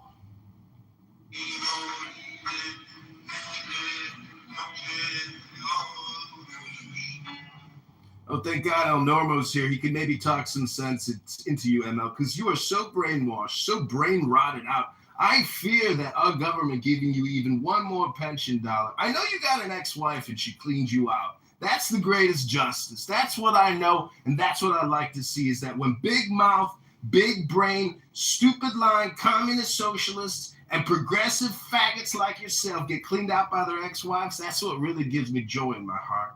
When I know that your retirement's fucked because your ex-wife got you by your balls. That's real justice, ML. That's real fucking justice. Your ex-wife has your balls in her mouth. Taking your pension, taking your income. Bitch, your wife owns your ass, and that gives me joy. Maybe that's your situation, but my ex-wife don't get a dime from my pension because she makes enough money. So really easy to look up. Hold on, sorry, hold on. Really easy to look up. So tourism only amounts to about 30% of the U.S. Virgin Islands GDP. Now, depending on certain years, when more federal assistance has to be given, and certain kind of during disasters and stuff like that, federal money is upwards of 40% for the U.S. Virgin Islands. It makes up, almost a majority of the money that goes to the islands.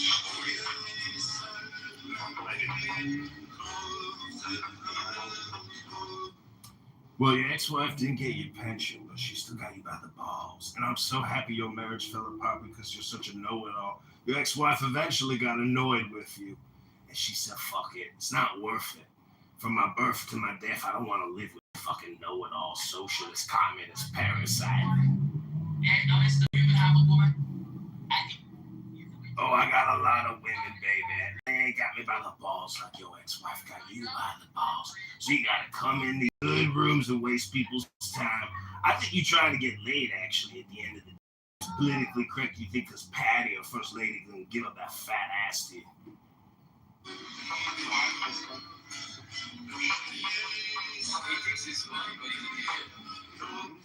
Oh, I don't think I'm funny. I know I'm funny, and I'm glad your ex-wife ruined your fucking retirement, bitch.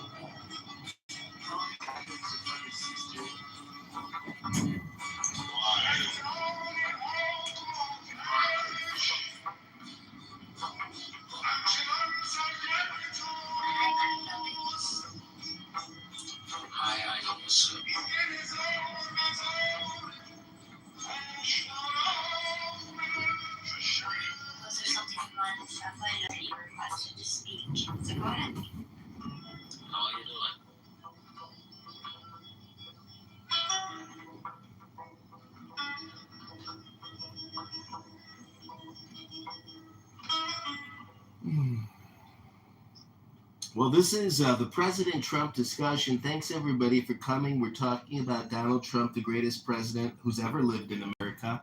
He's doing incredible things domestically. He's terraforming America, terraforming the world of all the criminals, all the terrorists, all the blackmailers, the schemers, the scammers from the past 60 years. He's rectifying history, and many people just don't like history rectified. I, for one, support Donald Trump wholeheartedly. I voted for him 3 times. God bless America. Hope every American here has the greatest weekend of their life. And on Monday, we will continue the greatest deportation operation the government of America has ever conducted. Again, it's Operation Deportation, Program Project Deportation. I am complete. Thank you, everyone. Welcome to the discussion. Since we're talking about statistics from the U.S. Virgin Islands, the largest employer of people that work in the U.S. Virgin Islands is the federal government. Near 30% on some years, the federal government is the largest employer for people that work there. That makes sense. Well, why? Like, seriously. We support a lot of these island territories and island because guess what? You don't realize that in the Virgin Islands, you have as a territory, the police force is also U.S. Marshals. You have the Coast Guard. Then you have the military bases. This strengthens my point. The U.S. Virgin Islands, the point was... The federal government is the biggest employer in majority states, and then if not for them, it's Walmart. Not a majority of states. No, that's not true. These are particular to our island territories and our island states, like Hawaii. So glad you asked me. The point was they would not be able to survive economically without the federal government's assistance. Yeah, because they can't even afford. They don't have enough of their own economy to afford even having their own police force. Let me know when Joe and Mel guys go over. I want to know something that I learned today. Go ahead. Yeah, and I'll let you have the last word. Go ahead and argue why U.S. Virgin Islands is such a net benefit for America. You're just me, man. Come on now. That's what you're gonna leave it on? I We said we have some amazing beaches to come and visit. don't want to visit. Hey, I don't want when I'm relaxing. I don't want when I'm relaxing on the beach to run into the lead like you got. It will disrupt my paradise. You can use the opportunity to really sell us on. Look, it is beautiful. But we don't want people from the mainland moving down there. They clearly want our money. The sun glare. We don't Sun glare on our bodies. There's no industry there. I mean, maybe some do. Listen, I'm from the island of St. Croix, and we have like the 3rd or 4th largest oil refinery in the world. And for like 4 decades, we have the biggest oil refinery in the world. And we also have an aluminum plant, Marie aluminum plant. What else? Because St. Croix doesn't have tourism. Only the processors, tourism is mostly St. Thomas and St. Croix. If you guys really understand what happens in the territory, but not Sure, but listen, that's fantastic. Yeah, no, that's a good positive, having an oil refinery there. And we have one of the biggest oil depots when you talk about the petroleum reserve and all the oil we store. We have one of the biggest ones now. Yeah, biggest. Because all the oil that comes to America, they have some place to park it. They can't refine it, and they park it in St. Croix. What else? Yeah, it's just a small blip on what Refinery Road, Louisiana, and the east side of Texas does. Because that's where the largest production comes Yes, but we have the largest oil refinery in the world for 4 decades. Largest on what like. So the largest amount of burners, the amount of processing power, production.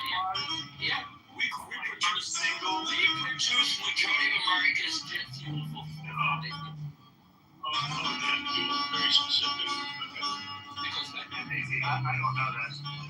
yes, for jet fuel, we produce majority of America's jet fuel. Okay, well, good. And gasoline was the cheapest, has always been cheapest in the Virgin Islands. Usually where it gets produced, it is in Louisiana as well. It's one of the cheapest locations to buy because it's the transport cost, right? Yes. So, okay, there's some benefit. And now, what do y'all have to pay in excess tax for when you do imports? You don't pay any. You see, the only rule is that America established a law that if you're gonna ship between two American states, you have to use an American flag ship. So basically, we pay more to transport goods from American mainland to Vietnam because we have to use an American flag carrier, which charges higher rates. Let's say we would get the goods came from China or whatnot. Tell me this, what's the benefits tax-wise? Now, y'all don't have to pay the same federal tax rates that we do here in mainland. It's the same. It's the same. Exactly the same. Exactly the Part same. of it. No, see, I figured it was like Puerto Rico. There's some benefits to live in Puerto Rico. Yeah, you're correct. You don't fucking live in the. He's talking to me. Dog, come on, it's looking for the good job. I said go. Okay. Joe is correct. Very few people in the room know this, but there's a tax break. If I bring my business to Puerto Rico, my taxes go all the way to 4%.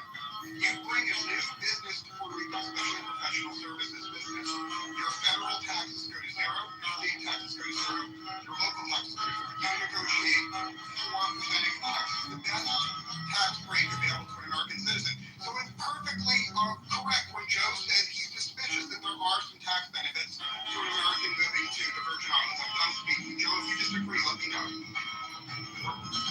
It's really easy to feel like I'll give it that.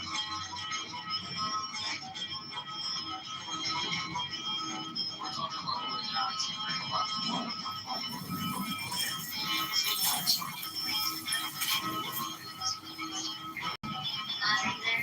Hey, apologies. I was doing stuff over my house. I didn't see you come in. I would have loved to have your take on the Heritage Foundation documentary. I was so excited when I discovered it yesterday, and then it's free this weekend, so I rushed to the replay on it this morning. It's the story of mass miners. I had no idea. And apparently you wrote the book 4 years ago. Do you know her name before I knew about Yeah, it? it's an excellent documentary. Everyone, run your public coverage and watch the documentary. It's a great one. So let me see. I was posting it in the Telegram, and you don't want me to advertise for the device called Telegram, do you? Because what? No. Well, so the pros are we have more people in there to discuss ideas. The cons are the trolls will get in, and you're very protective of your property. So I'm just like, you're the landlord, I'm the manager of the property, so how are you, like you own it? So if you think about it, let me know. Once you start letting me know, I can start advertising it. We have over 100 members in there, but like I said, you prefer quality over quantity, so whatever you want. Thanks for that update. Moderators, put me back in the queue. This is Allison. Thank you. We didn't circle back on it, but I mean, my thoughts are like, you can advertise for it, and if any of them, are horrific, which, yeah, they're neutral. Yeah. So it already has the Heritage Foundation, the documentary. Hold on. Elon Musk tweeted about it. His post about it has 16 million impressions. Let me see what the Heritage Foundation post has 16 million views. And I guess that John Kitover has an agenda and he wants the mic right now.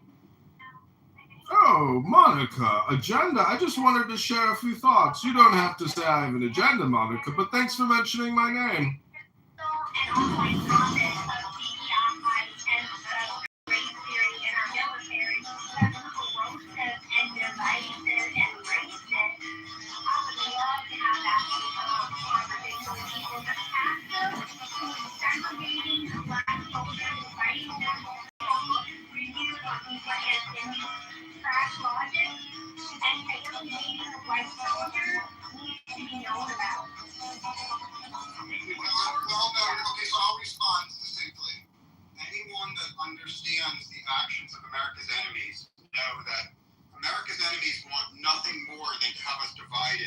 race. And China and Iran, if you actually if you just go watch the TikToks that China and Iran are giving to our youth, China and Iran are teaching our youth to hate their fellow Americans who are of different races. And so when the U.S. military, and we have a military man here who can speak, when the U.S. military teaches American patriots of one race to hate American patriots of another race, they are serving America's enemies. So shame on everyone that did that. I'm done speaking. I see the room. We're going in a new thread. I just want to finish up the U.S. Virgin Islands tax benefits that they do get, and then we go down a new thread. Look, it does. U.S. Virgin Islands do have generally a similar tax rate as Puerto Rico does. However, they have one thing that's different, which they are very restrictive of mainland moving to U.S. Virgin Islands to make business that they can get tax rates up to 90%. They've lowered the personal tax rate down in some industries down to between 2 and 4% in the U.S. Virgin Islands. So that is not being truthful. He says it's exactly the same. It's not. Yeah, it's not the same. They actually are. They're not working with the same laws and rules that the federal government tax rules that the rest of us mainland Americans are. And on top of that, they're very restrictive of us moving there to take advantage of those tax benefits. Yeah, barely. So the U.S. Virgin Islands gets to suck money out of America to play by different rules, but they don't have to allow, and they can restrict Americans from moving there as well to try and to access those extra benefits. No, not only is correct, you're forgetting one thing. No, let me say this very quickly, Joe. Yeah, because you're probably looking up. No, ML. The other thing that you are dishonest about, ML, is the murder rate in the Virgin Islands. I just looked it up, and the murder rate on the Virgin Islands is more than 10 times as high as it's in the U.S. So you should be proud to be an American, but don't you dare be proud to be from that murderous place. I'm done speaking, ML.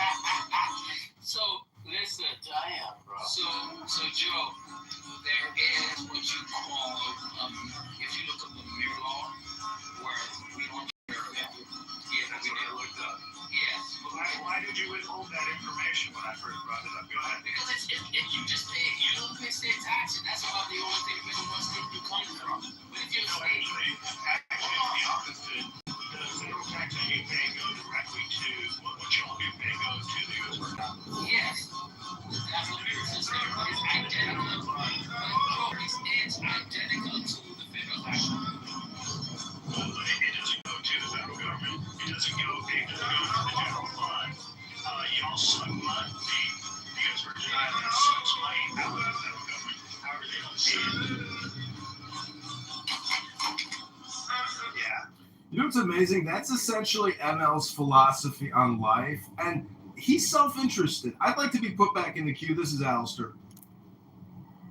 Let's hear it, Alistair. Follow up.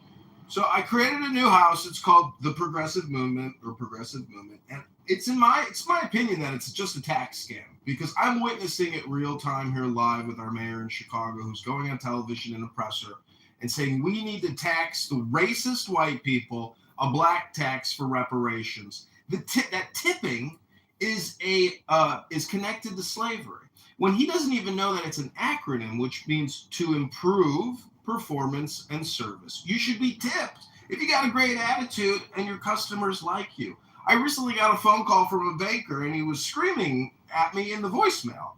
And I've also come to the conclusion that I might be one of the most annoying people who have ever lived.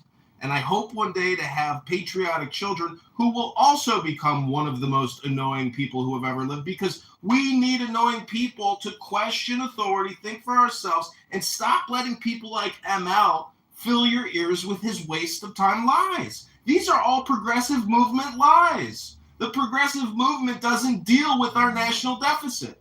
The progressive movement doesn't deal with the fact that we're spending $7 trillion a year, collecting $5 trillion, and we have a $40 trillion mortgage with a $100 billion a month mortgage payment. I'm looking at this from a pragmatic American, patriotic, financial accountant, perspective. which is really, we need to talk about the books. Too many people want to talk about political identity politics and all this bullshit. It's a waste of time. Let's talk about the books, baby.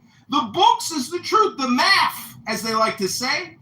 And the truth is that at your birth and at your death, you'll question whether Clubhouse was worth it. To listen, to waste your time listening to guys like ML. I rest my case. I am complete. Look, I gotta follow up.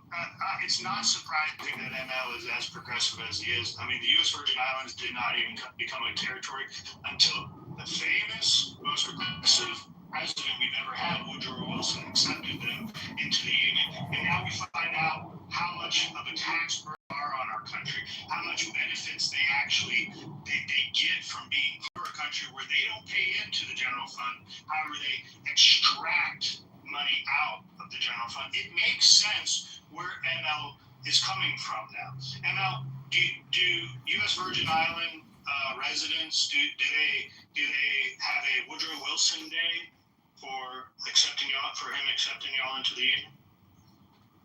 He's our favorite president. He's our favorite president. Exactly. No, we don't have a progressive. We don't have their own progressive. He was joking.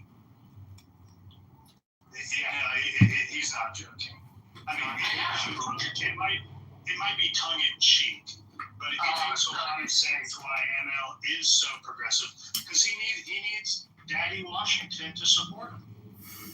What about the Republicans? What do they have a role in this? If there is no mind hide. Trying to change the conversation, Spartan. We're clearly discussing U.S. Virgin Island politics right now. ML made a big point about it. Joe was the kind enough to say that I wasn't a heritage American. I still hold to that. You're not. You're like an adopted cousin. That's okay. You're part of the spirit. You don't share the same interests as I do. And there's a lot of reasons why you don't share the same interests. I mean, being raised in an island state or an island territory that extracts money that good-hearted, working Americans pay into that we don't get to benefit from makes a lot of sense. It makes a lot of sense when the most progressive president in the history of America is the one that actually adopted y'all into the Union. And look, I get it. If I was to sell it, when I asked you the question about sell it to us, and she was good at economics, the reason what you should say is, look, it's a great strategic defensive position for America to hold that spot in that location because it allows us to defend across America. Well, we don't want to go through this. We don't want to sit down, especially your tax situation wouldn't allow it. But you'll take my money.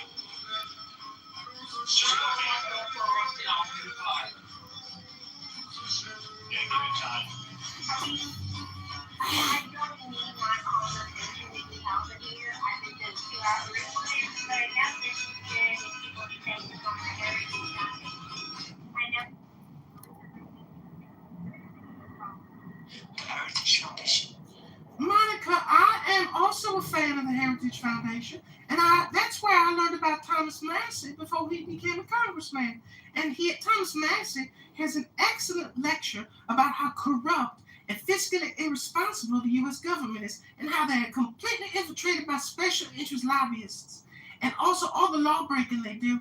And Thomas Massey is probably the only patriot we have. He's busy growing peaches on a self-sustainable farm at a house that he built by himself, because he's an MIT graduate and a goddamn genius. Meanwhile, we got a bunch of Maxine Waters. Nancy Pelosi's going around and just fucking ruining everything. I am complete. Thanks for letting me interrupt you, Monica. Sorry for imitating you, by the way. But I hope everybody gets a little comical relief and doesn't take things so seriously here on Clubhouse. And we can't wait to watch the documentary, and then we can discuss it. And then we also maybe watch a room with Jordan Peterson. Do you think we could listen to a Jordan Peterson film soon? I heard Jordan. Oh, she got a phone call.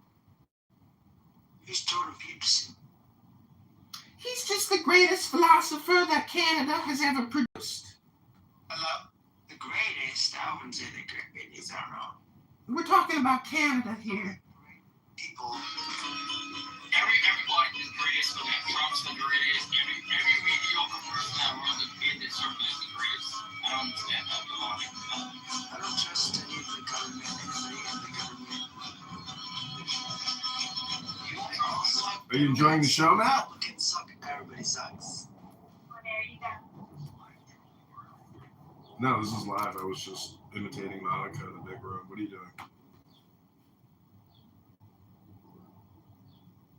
Hello? So you went into a live room and you were doing that? Yeah, I'm still in the room. I'm on the stage on another account. Oh, I see. You know, they just opened up a big magic restaurant in Chicago downtown. If you want to go have dinner there, it's like $400. Dude, that's like a drop in, that's so cheap. It's an experience. It's like a 3-hour experience or something. And you go to all these different rooms. It's a mansion called the McCormick Mansion. And some wealthy, magician and former tech executive, I don't know who he is exactly, but looks pretty dope. People like magic, and I can tell by your PTR, you have power. Magic isn't real. It's basically, I think it's like a way to use your brain, prior to obviously computers and all that, but through literature or hieroglyphics, it's basically a way for people to do memory, information storage, and communication transfer. Prior to the advent of actual computer technology and storage. It's what, to me, when I look at, if I look at an ancient hieroglyphic from 2,000 years ago, and then we were to, I know what you mean. yeah, I agree with that. Yeah, it's basically just information technology. Yeah. I used to work with this IT professional, in a business unit, and we were talking about IT, and then I was like thinking about intelligence, and I'm like, it's not really information technology. I'm like, it's intelligence technology.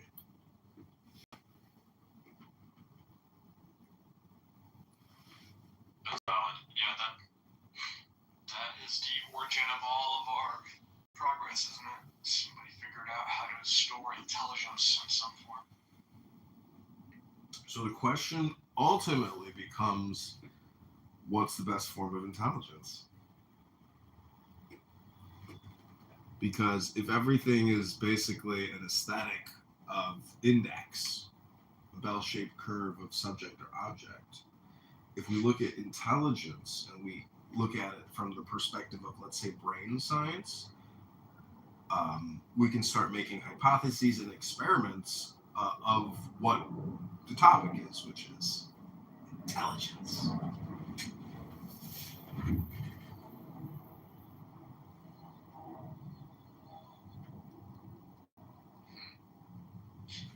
Well, it is kind of evident that based on evolution, humans are optimized for intelligence, right? That was the determining factor that allowed us to branch off of every other organism that we've ever seen. So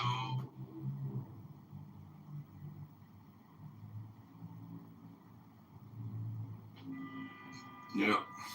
Well, in what ways do you think you've been optimized for intelligence, or in what ways do you think you have personally optimized yourself, for intelligence?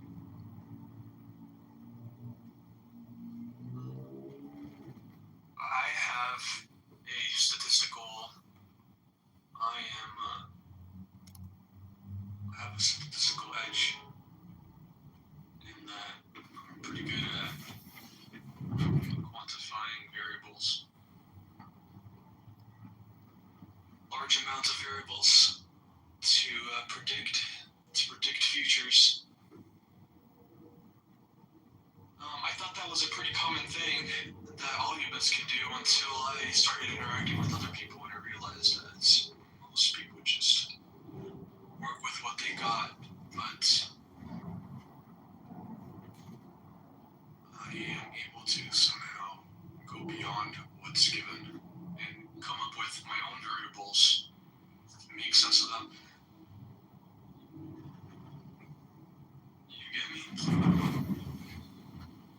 Yeah.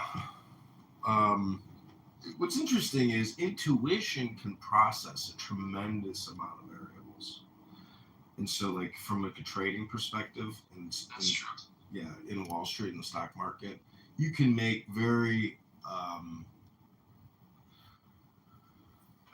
you can make intuitive decisions based off of like relative variables. So just like company A versus company B, and then the environment. So there's just like a way to compress so many variables in your observation that like even if you were to use like AI and software, huge data sets, it still might not give you the actual, it might give you the wrong answer. So that's why, as the primary user of the experience, your intuition is like a supercomputer, a quant, mathematical quant. I mean, you're basically, your super advanced AI, your 65 billion years of optimization. Hello?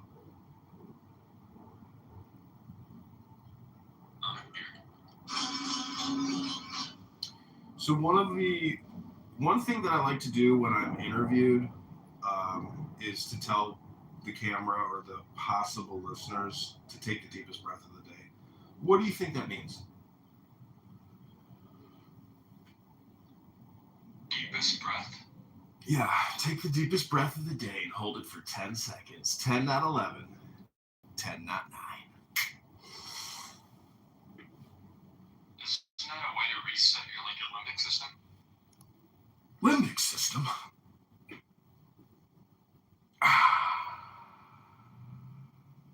What's the best pickup line you have at the bar, Matt? Let me think. Let me get your opinion on something. Yeah, okay. But how would you actually do it? Say there's a beautiful woman at the bar, you walk in, she looks at you, and you have to come up to her and hypnotize her. What would you say to her to immediately hypnotize her? I'd say just that. I'd say, but before I even hit her with that line, I'd say something like, yeah, I gotta go in a minute, but before I do, let me get your opinion on something. Bam, hypnotized. That is actually a very low quality suggestion. So hypnosis is just a series of suggestions, like Pavlovian suggestion. That was a series of suggestions. It's not. It went completely undetected in your system. No. I'm not saying that you're wrong. I'm just saying that your side B of the CD, the side AC, the side of the ACD, or the other side of that is, let me tell you. So if you walk up to her, you say, this is my opinion. Excuse me, can I ask you a question? Because now you've like triggered like oh my God, what's this guy gonna ask me? Then the second suggestion would be, do you believe in hypnosis? And then she'll like maybe blush or look away or look you directly in the eyes. Maybe she'll be smart and funny and give you an interesting response. But then you follow up with, because you are hypnotizing me, you are so beautiful and mesmerizing. That's like a nice compliment. And it's a funny thing because, basically a woman is hypnosis. The curves, the movement, the eyelashes, the perfume, the makeup, the painting. They're art. Every woman is basically a magnificent piece of art. And yeah, so the later half of your line is pretty strong, but the early half, I think that will get you turned off before you can deliver your real payload. By saying, excuse me, can I ask you a question? And then, do you believe in hypnosis? Yeah. So do you think you should just come in close and say, excuse me, do you believe in hypnosis? Just get right to the point. No, that would get you ignored as well. Oh, so how would you present it? The way that you said it? Yeah, I would combine mine with yours. I would combine my first part with your second part. So wait, what is that? How does that go? Hey, I gotta go in a second. Before I do, can I get your opinion on something? Do you believe in hypnosis? Because you're hypnotizing me. Something like that. Okay, let me try it. Excuse me, I gotta go. I only have a second, but can I ask you a question? Do you believe in hypnosis? Because you're hypnotizing me. Right. Well, you gotta give them a chance to press what you're saying, right? If you just deliver it all like that. But the point is, if you meet a random girl or a random stranger and you tell them that you're gonna leave in a little bit, that will make them more receptive to what you're gonna say next. But what is the point of telling them that you're gonna leave in a little bit? See, that's why I go back to the question of intelligence, because it's critical. That's the most critical part. In the setting that you're describing, women are approached by a series of dudes. And so by telling them that you're gonna leave in a little bit, that lets them know that if you turn out to be a creep, you're going to be gone anyways. No. We're not trying to create a safe space. See, in my opinion... I know we're not. However, that's how women process information. Women are constantly analyzing who is safe, who's not. And so by interjecting that you're going to leave in a second, that bypasses that defense mechanism. Okay. All right. Well, I'll take it. So have you tried this in the real world? Because I'm going to try it tonight. Oh, yeah, I've tried that so many times. Oh, okay, interesting. And it works for you. Like a charm. Okay. So what other suggestions do you have? When I was in my early 20s, I studied pickup artistry. And what's the compression? What did you learn? How did you implement it? I remember bits and pieces now. I mean, I have to recall my library. Let me think. Can you ask me a question and then let me see what it'll trigger? Peacocking and picking up through peacocking. Right. So peacocking is a good one, but the purpose of peacocking, do you know what that is? I think it's super stimulus. You're trying to like stand out in like a weird way intentionally to make the subject a question. Like you're trying to like enhance your attractability by creating attention communication. Yeah, that's fair. You're trying to stand out apart from the average Joe by doing one thing that's eccentric. It's not about going crazy. It's just about having something that sets you apart from everyone else. And that could be, one item. It doesn't have to be a whole outfit. It could be like one funny hat or maybe even like a shiny belt or a badge on your chest. It could be anything. It could be a bow tie.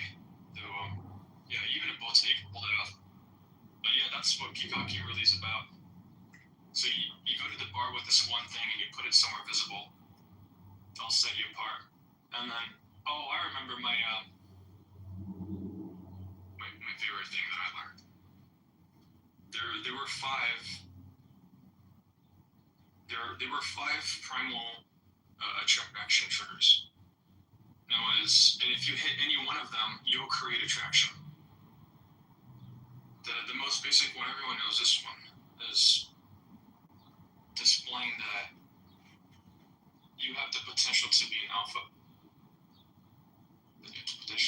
Just an alpha being like a leader. Right? If you can display that you have the quality of a leader, and you can hit this trigger in so many different ways. So it's like when you meet the girl, when you hit her with that pickup line, and then you're delivering the hypnosis line. That interaction is your opportunity to deliver one of these five triggers, or as many of them as you can reasonably compress into like one interaction. And then as you deliver them, you'll see in her body language the effect you're having. Oh, here's actually another one that's really good. So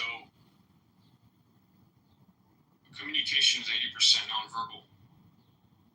So while you're talking, how you move your body and how she moves your body is like under extreme scrutiny. Right? So when you walk up to her and you say, "Hey, I have to go in a second, but before I do, get your opinion on something." And you want to stand up straight. You don't want to be fully facing her because that's too much. It's too much energy being poured in. You want to be the side. Your face is turned towards her at like a 70-degree angle. And as you talk to her, you want to casually look around. Right? It's like there's so many things that add up into like one strong opener. And then if she's with a friend, if there's a cute girl you want to talk to, but she's with a friend, who do you talk to first, the friend or the cute girl? This is like the worst seminar, but you know, it's got whatever.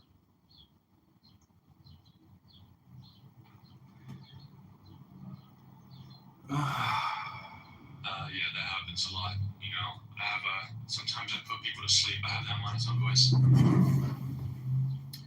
Well, I appreciate the things you said. You know, I saw a picture of Donald Trump's son, Eric Trump. He like was doing a downward pointed triangle with his hands, like, and taking a deep breath. And then his wife was like, "Stop doing that." And so I think it's like a sigil, but then somebody pointed out that that's like a common practice, you know, to like do like people that do, I guess, theater. So how do you view life in terms of like a performative perspective? How much of your success in life do you contribute to intuition, to education, or to performative, you know, disposition?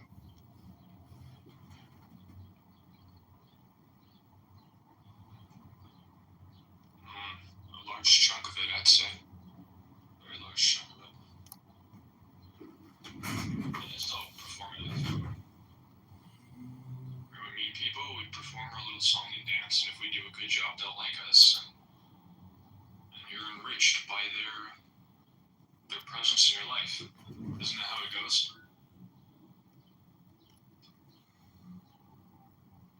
You could have the most amazing product that you invented, but if you can't present it in a way that people understand and like, nobody's gonna buy your shit, even though it would make their life better.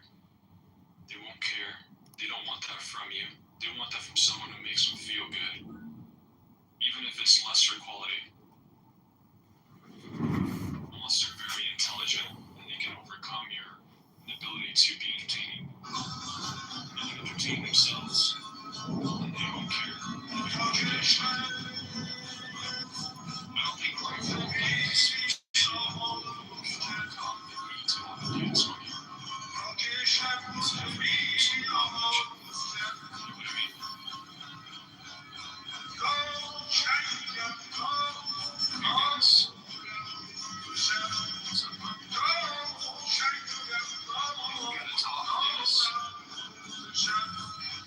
I'm running out of space. Thank you.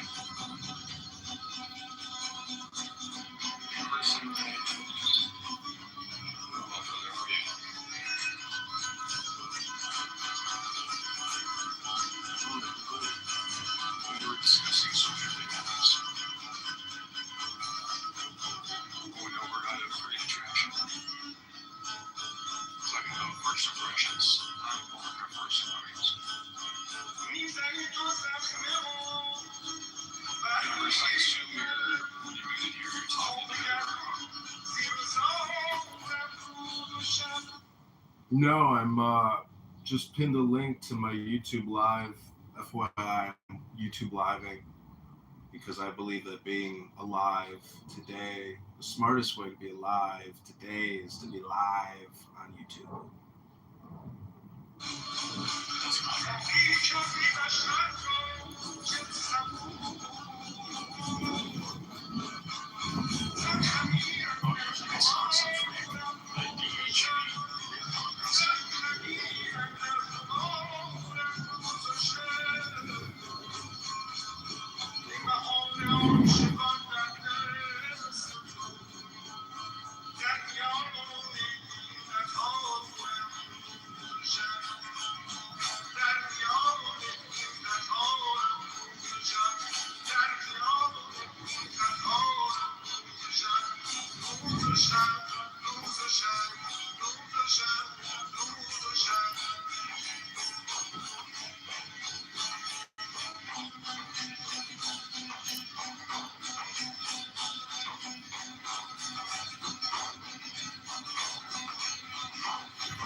our Vedic astrologer decided to leave us. Well, this is the universe. You're in it right now. And this is one of the things that I don't like about communication propaganda, is that when we're told that we should have to have homelessness because it's just, mentally ill people with drug habits, but we can't provide housing from the elements to people that are dying in the streets, but yet we can actually shoot videos of robotic technology in outer space and put them on YouTube. I just got to say, there is no political will to do it because people are just too fucking greedy. And so when Elon Musk owns the platform and he pushes the narrative with his propaganda, and so much of it is just to support SpaceX and Tesla and his narrative for those corporations. To me, it's just. We got a bull rush happening here. Dennis, can you tell us how you're feeling right now?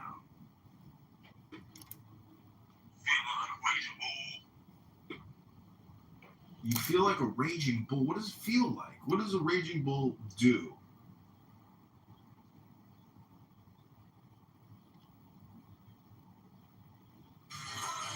Uh-oh.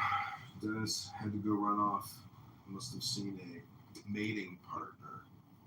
And so what I'm trying to say is, Matt, have you ever played darts? Yeah. So when you throw that dart and you hit a bull's eye, that gives you an X. It was interesting, you were talking about alpha. You have to demonstrate an alpha principle to the subject. If you look into astrology, I actually have a telescope. This morning I was looking through the instruction manual on astrology. Anyways, fascinating topic because the metaphors and the analogies through actual astrology, not just the spiritual astrology, but it's all right there in the cosmos. If you want to become the most astute, magnetizing person, your communication should be astrological. And so my approach with the subject is always to break the physical barrier as soon as possible. And the best way to do that is to say, excuse me, can I see your right hand? I want to read your palm. And then you just give them a hand massage. And then you hypnotize them with poetry. And then they melt in your mouth like butter. And then you mix it into a Belgian waffle. And you put some Canadian syrup and almonds and Nutella. And you throw yourself a little Belgian waffle cake party. If you have candles, put some candles in your birthday cake. Hello?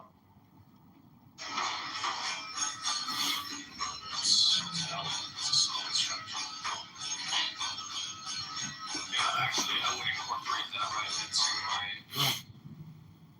my playbook as well, right? If you can build enough comfort to where if you ask, let me see your hand, and they'll actually let you. So let me read your palm. Yeah, what's the term that will be, there's a term for that when you introduce esotericism into an interaction. It melts away. Introduction of esotericism and exotericism. But if you can keep that coherence, the way that you described, yeah, that's powerful. Yeah, that's a strong move. You come up with that on your own.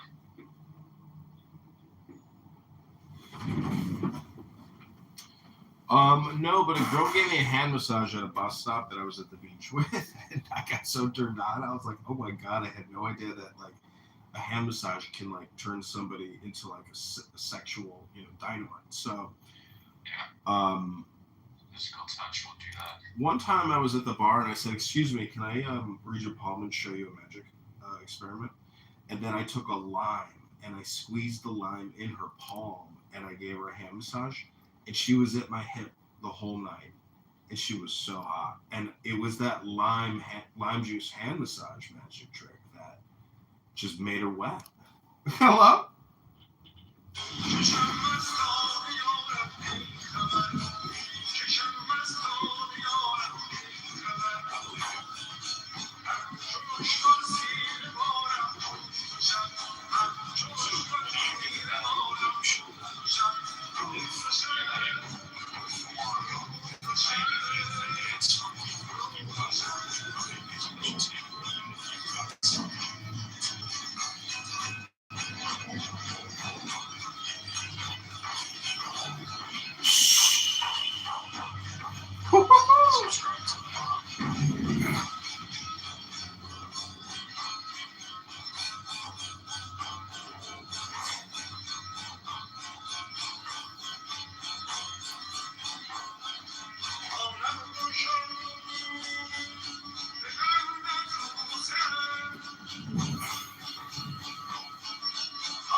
Okay, I'm still in the President Trump room, and Monica is speaking. I have the volume turned down. I'm still on the stage, but let me post a link to my YouTube Live in that room as well.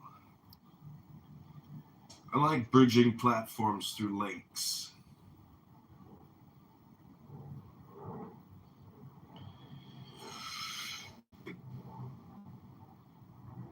So, Matt, how important do you think breathing is in terms of magic?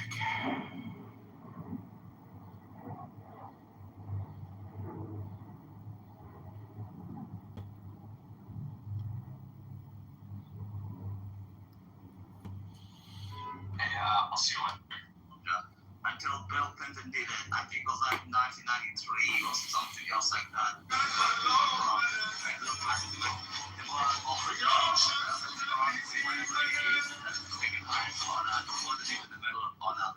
Because the US Mom, can you tell Achek to shut the fuck up? It happened in Australia. There was actually a big fight in Brisbane. I'm just kidding around. Achek loves talking. What are you doing, buddy? How are you? Good, man. What's going on? Oh, I'm sitting here having a great afternoon in the Universe Magic Matt room. Oh, nice, nice. Brad's upset with me. Why? He's really mad, because he threatened my family, so now I have more information on him than he has on me. Oh, shit. I'm not gonna do anything to him, dude, but he fucking, unless he comes, threatens my family like that. Why would you ever attack a berserker Viking? You know how dangerous that is? Yeah. I'm not concerned about a mentally ill 52-year-old man. Well, you know. The thing is, you don't want to go around picking fights your whole life. It's a waste of your fucking time. Well, I don't try to. Listen, if Brad is in the room and I'm in there, he has to stop the room to attack me. And I'm not just going to sit there and take it. So. Well, I don't know. I see. It's life is a roast on here, so like if you can be funny, and like, but not be, actually where people think. See, like if I make fun of somebody, I want to like make fun of them, but I don't want to like get into a verbal death match fight. Like that to me is nuts. Yeah. I just want to make fun of people, Right. You should try the same thing, but I try it. Sometimes I like serious conversations. If someone is making death threats, though, just say, I'm recording this and I'm reporting it to the FBI. Don't actually respond ever with physical threats of violence. And the other thing is, if you're actually an intelligent person, you would never, ever make threats online, verbally. And you would never, ever actually attack somebody in the real world. You would assassinate them from 2 miles away. Hello? Yeah, no. Just fucking last year really pissed me off. He fucking found out I had a 7-year-old kid who was like talking about raping her. And just like, that was enough. Yeah, that's so psychotic. But again, that's like, you're a real person, and he's a real person. And so... I don't think you would literally do that shit, but I try not to respond to that, but that was just too much. I know, but the problem with response is it creates a cycle, a never-ending death spiral. And so... I should have just... Well, I even told him yesterday. I should have just reported him right when he said it. Yeah, that's how when he started attacking me in my congressional run, and then he was making death threats to people. Well, what am I going to do? Not report him? Like, okay, great. I can't wait to report you now. Like, I got no problem trying to tag him with the local police and the FBI. Come at me and just know that I'm totally 100% transparent. Everything is recorded. My whole life is recorded. So you can judge me by what I say, but everyone else can judge you by what you say. Hello? Yeah. Yeah. No shit. So, I don't know. like I said, I hate talking to that guy because that shit goes down. But he literally started talking because I don't know how he found out, but he found out that we had, my family has a couple of grocery stores, and he found that out. And so he's literally was like, he's multiple times mentioned our grocery stores and my family and stuff, and my sister, my daughter, my grandfather, my granduncle.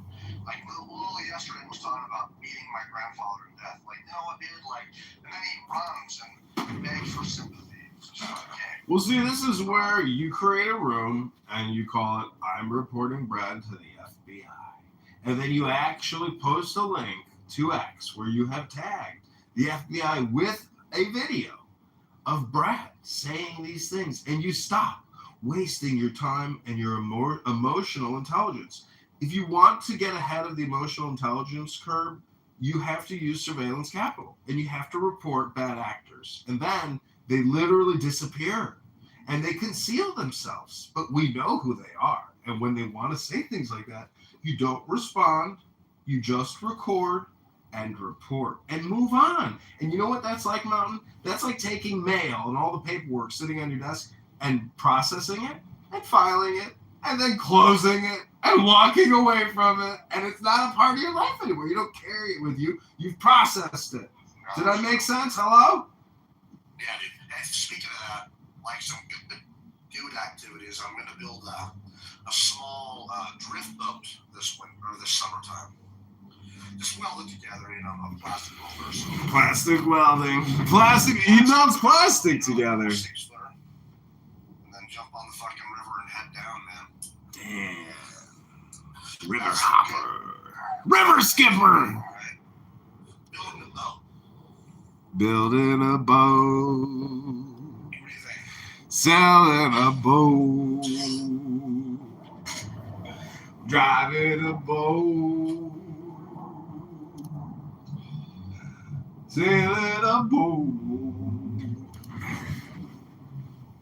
Well, I'm a former boat owner, and the two greatest days of owning a boat is the day you buy it and the day you sell it. And that's 100% true every single time. Here's the thing, though. These are boats without engines. Like an engine, yes.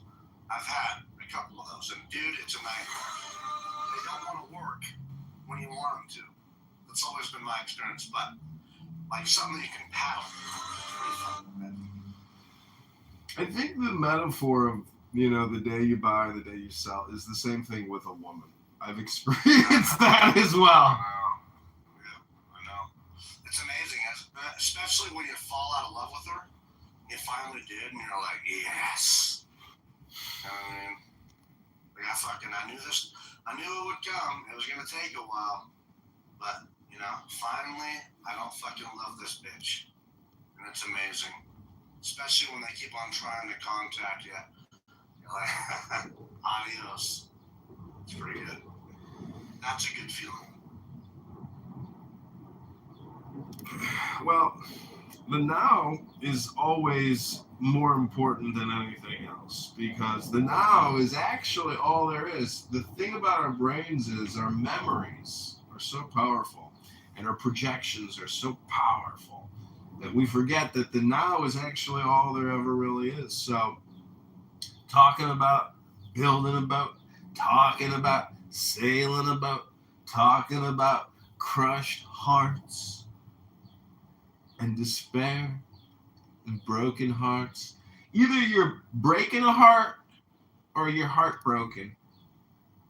That's the way I see life. Not right now, dude. Right now, I'm on 3 years since my last relationship where I was in love. And I know she's this is how you can be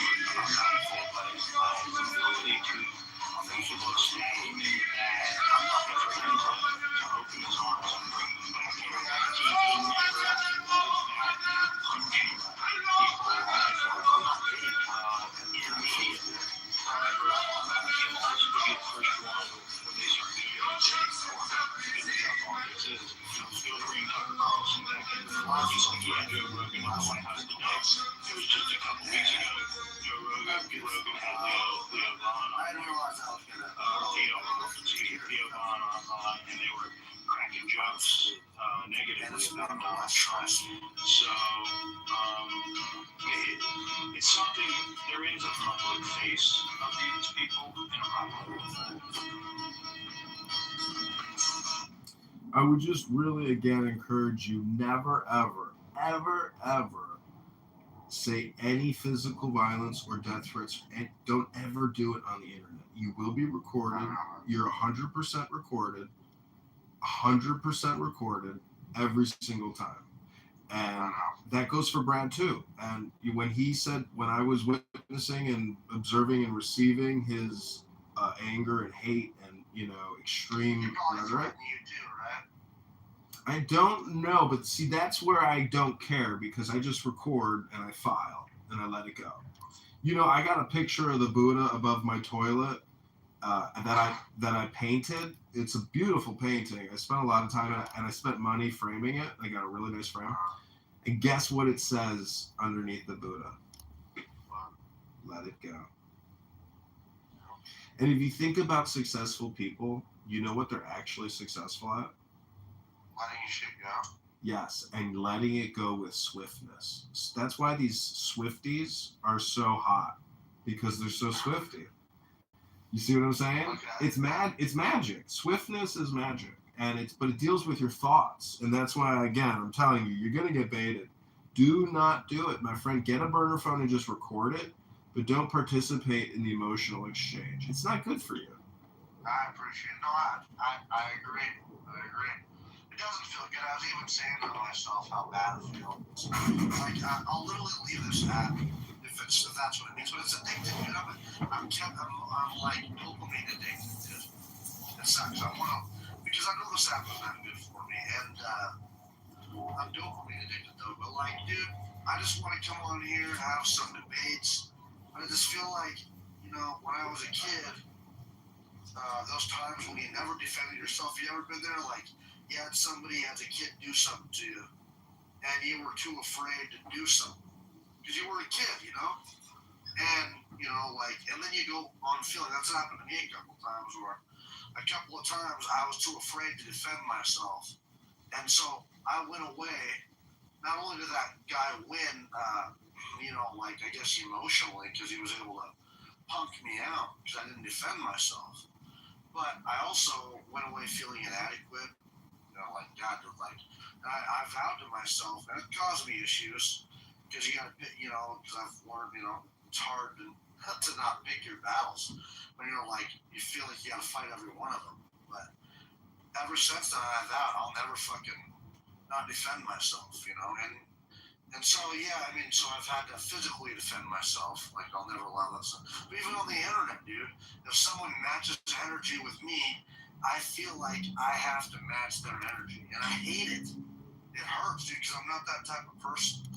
When Brad comes on here talking about raping my family and killing me and calling me retarded and incest and screaming, he wants to win a screaming match. He's 52 years old, and his idea of winning is who could scream the loudest. This dude's mentally ill, obviously. He gets off on this shit, bro. And I always know that, but I stoop to his level, and then I go worse than him. I fucking threaten to kill him too and shit, and get evil about it, dude. I hate it. It hurts, dude. It hurts me in my core.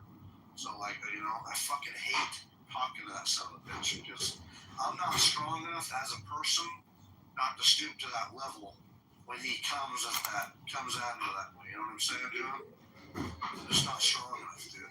I'm working on it. But, yeah, it's weird. It sucks, man.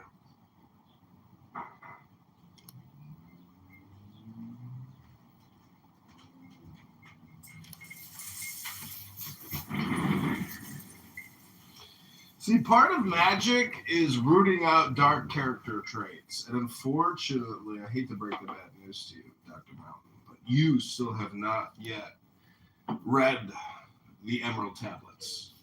Because when you realize... Have you ever seen that movie, Roger Rabbit? No. Basically, there's Toon World, and there's a cartoon reality. And you're still living in the cartoon reality with Brad. And when you step outside and you realize, oh my God, I'm a man, and Brad is actually a cartoon, you will come to the realization and the enlightenment that you're being fooled, and surveillance capital and getting you to say homicidal things on the internet is actually intentional. And you're being intentionally manipulated. And that's why I say if you take a step back and you try to become a man again, and you realize Brad is a cartoon, like a literal theatrical cartoon, a performer, you will realize you're being manipulated.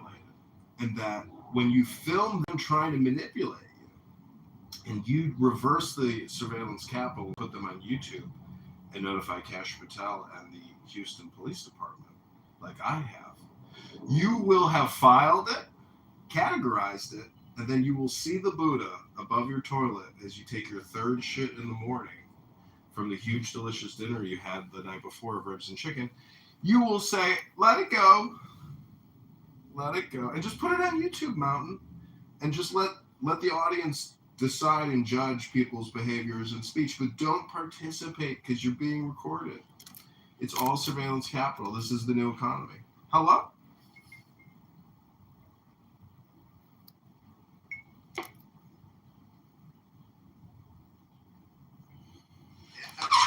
I can see that for sure. S is for saving on liberty mutual. For sure. You've gone after it. I'm trying to clean up this fucking app. It's not easy. What I try to do, literally, to make, I've tried to get banned off this app, but I can't do it myself.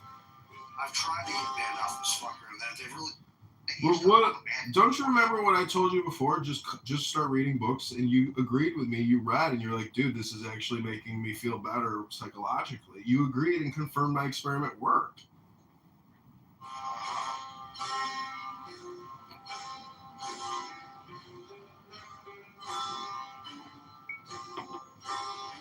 Yeah, I don't know. You know.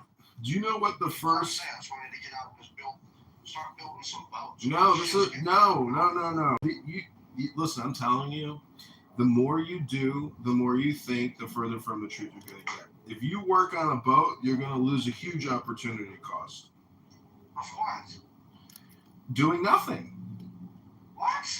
It's getting on the water. It's good for your brain. You don't understand philosophy, and you've never even read the Dhammapada. You don't read anything. I got to tell you, the fact that you get into emotional arguments with people shows that you're low IQ. It's true. It's so funny. It's true. High IQ people don't get into heated arguments because they actually have knowledge and information that tells them not to do that. And you don't know that.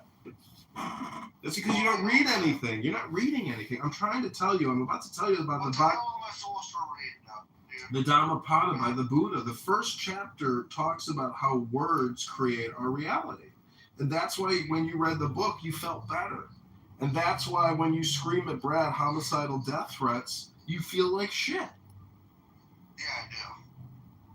And a good Christian doesn't do that. A good Christian will just read the scripture and not engage in that communication. You're doing a communication choice. He's not a Christian. That's why he loves baiting me into that shit. No, you personally. So who cares about other people? I know. I'm not. I mean, I know I am, but I know I'm not a perfect Christian. No, I'm just saying it's a communication technology, and you have to choose higher level communication. You're fucking yourself over, my friend. You're in the long run. You're opportunity costing yourself.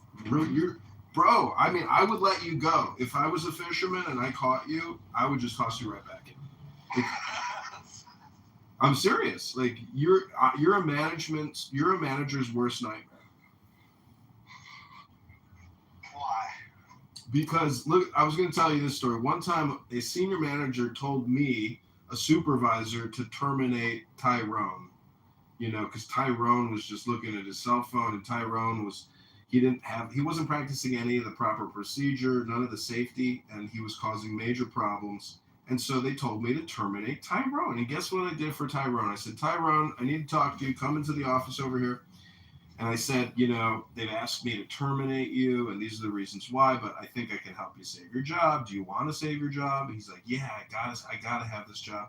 So for like an hour, we rehearsed, you know, his apology to the supervisor. And he could repeat the apology word by word perfectly after the hour of, I put him on the stage. I was like, you're going to have to, you know, perform this. So we get to her office, and I say, Michelle, Tyrone here wants to say something to you before he's terminated. I apologize for the intrusion in your office. Tyrone, and she goes, what do you want to say? And he goes, why the fuck you want to fire me, bitch? No, he didn't. He didn't? Did he really? You didn't think I felt like an asshole for wait? I wasted an hour of my time. An hour of my time. Jane, welcome to the room. Did he really? And what I'm telling you is don't be, listen, now that you know me, don't be Tyrone, bro. Jane, welcome. Good Shabbos. Did he tell me the truth? Did he really say that? I'm telling you the truth. I'm not making that story up. I couldn't believe my ears. Little backstabber. Fucking backstab me.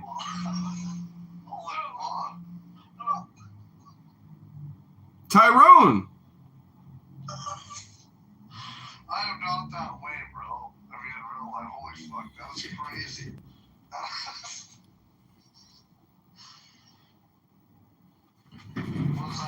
Was Tyrone the type that doesn't change his smoke detector batteries? Yeah. Okay, alright, that makes sense.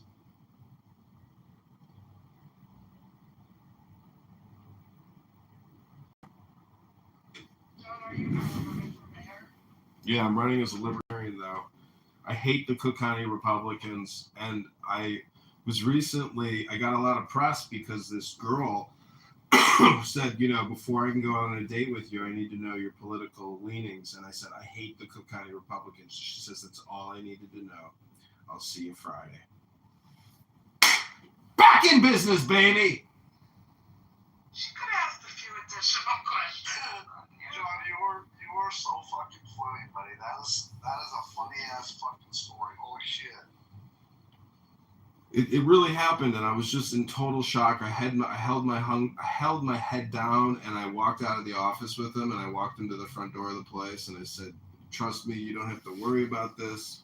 Great things are coming your way. The next job is going to be better than this. I promise you, when one door closes, another door opens. I know for a fact things are going to be good for you. You don't need this fucking job. God bless you. And he's like, fuck you, motherfucker. Damn. Well, there we go. No, there we go. You're lucky you didn't come back and just beat you guys to death with a chair, because I've heard of them doing that. That's a wild story, man. Yeah. No, I'm not like that. That's crazy. So. I know, but, you know, professionally, personally, legally, using this app or using the internet to make death threats is 100% illegal. You can be arrested if an attorney general, state attorney, city attorney, anybody wants to actually prosecute you, they can.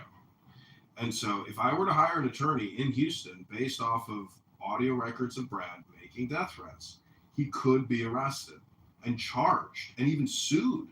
So be an adult, be intelligent, and protect your family's reputation and yours, and do not continue the death spiral nebula of arguing with people on your cell phone. You know, if you're... I have to protect myself. I have recorded, because I recorded it. I mean, he threatened to beat my grandfather to death and stuff, threatening to come kill me and shit.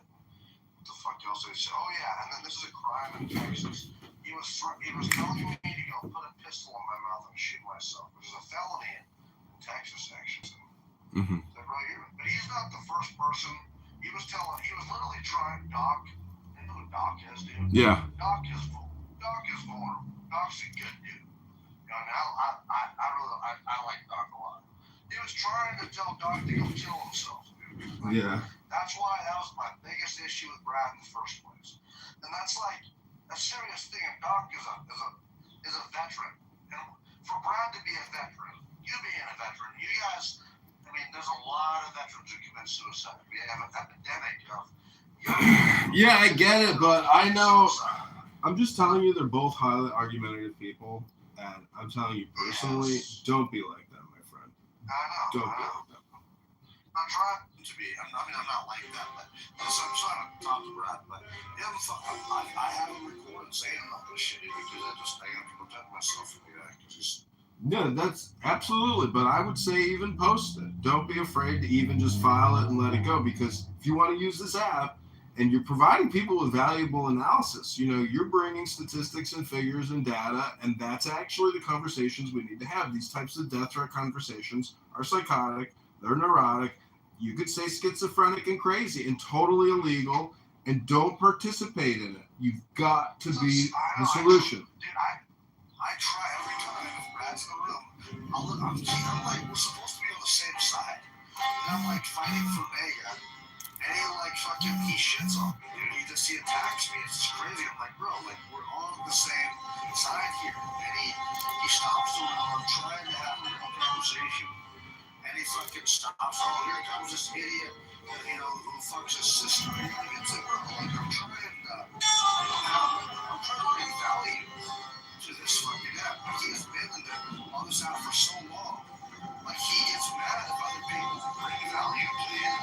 He gets mad if he's not the only one. He gatekeeps for the white people. He wants, it's weird. He wants the black people to himself. He gets mad if you try to kill him in any room. He's in there and trying to drop out. It's like, bro, we're on the same fucking side. What's the deal?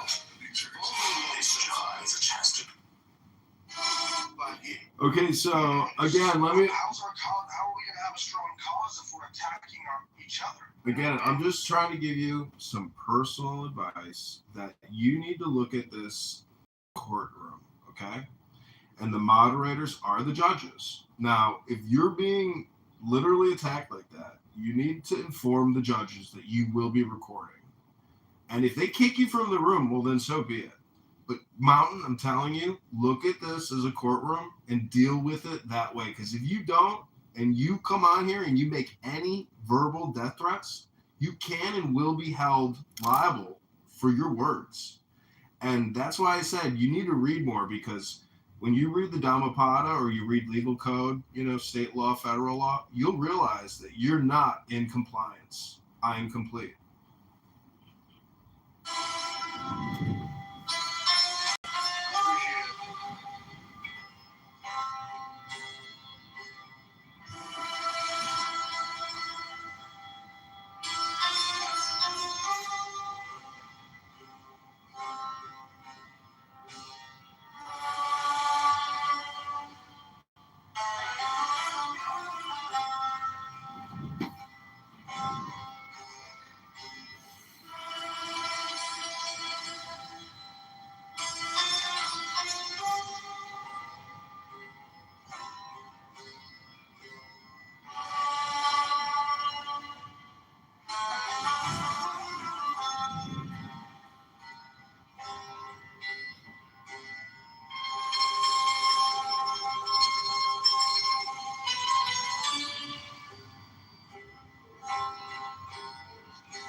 So as you can tell, we are live on YouTube. This is a 3-hour, 45-minute podcast so far. We are also in the President Trump house.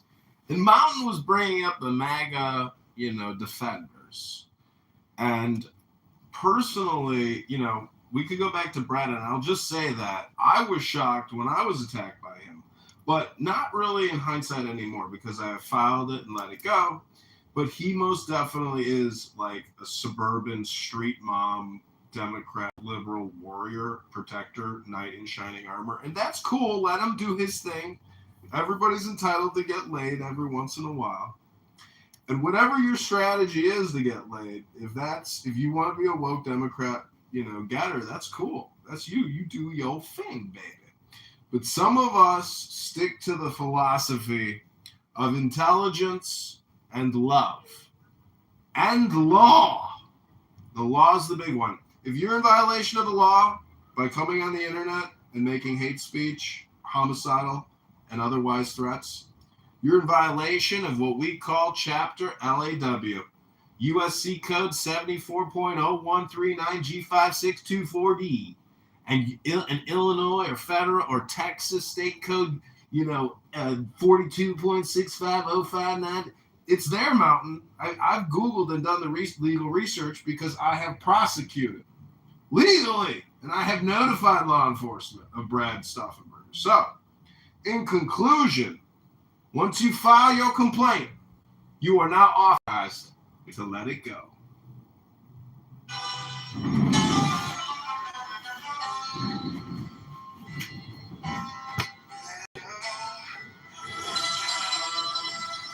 Let it fucking go. Let that fucking shit go. Yeah.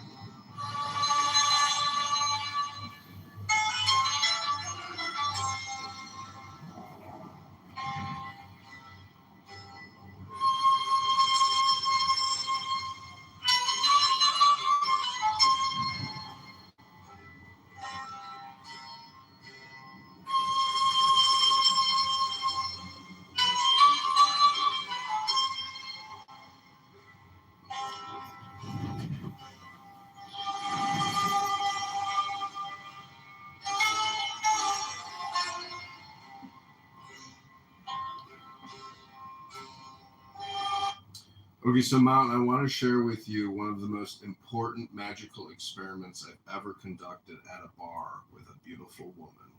Are you ready to receive my $1 million course in getting laid? Yes.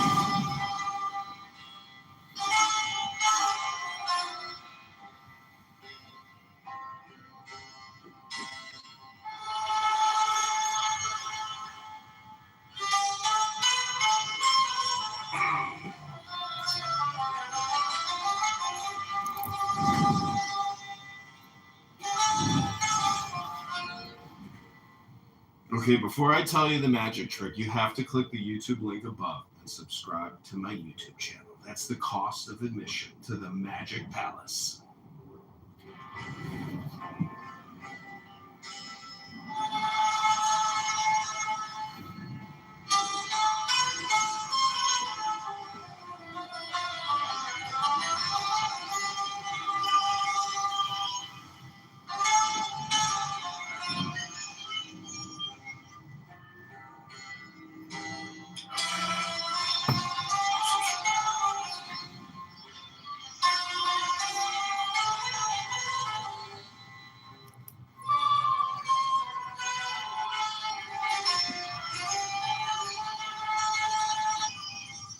Okay, this is step number 1.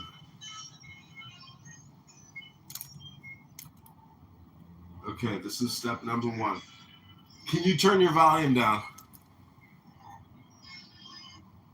Okay, this is step number 1.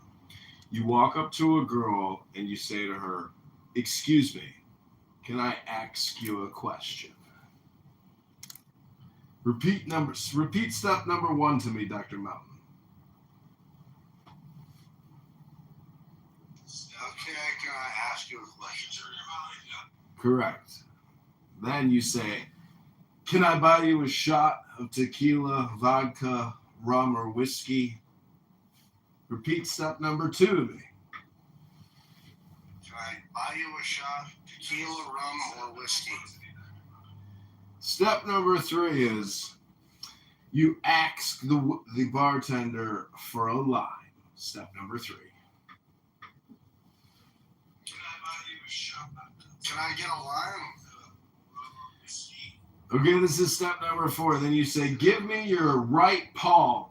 And the girl puts out her palm and you take her hands and you take that lime and you squeeze it in her palm. And then you begin massaging the palm with both of your hands. I'm like listening to an overlap review, like delayed 60 seconds. You're like delayed like 10 seconds behind. I'm watching your video live stream. You're creating a loop. You've got to turn the YouTube audio off.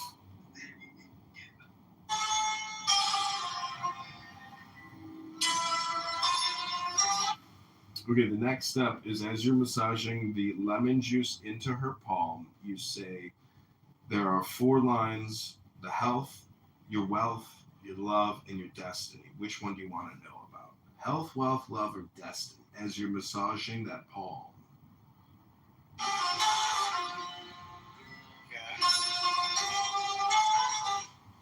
And then whatever she asks you, just remember that anything you tell her is a hypnosis. If she wants to know about love, tell her about her wealth. Tell her about her destiny. If she wants to know about her destiny, tell her about love. Tell her about wealth. Tell her about health.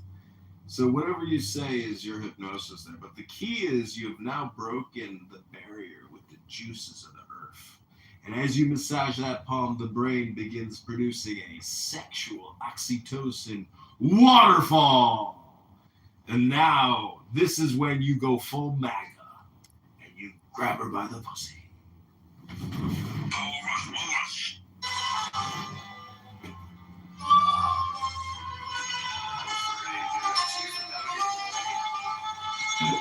Maybe it might get me arrested.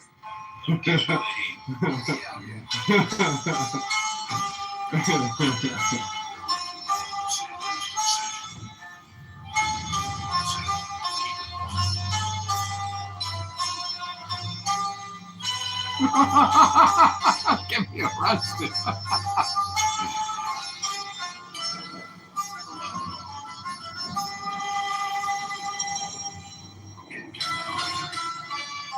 Getting kind of hungry.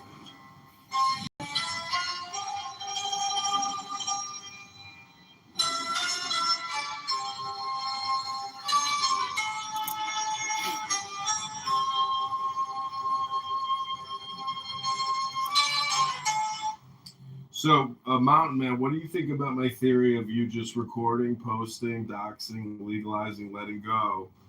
Because if you don't do that, in my opinion, you're just going to repeat yourself like a broken record. Don't be Tyrone, man. Don't be Tyrone, man.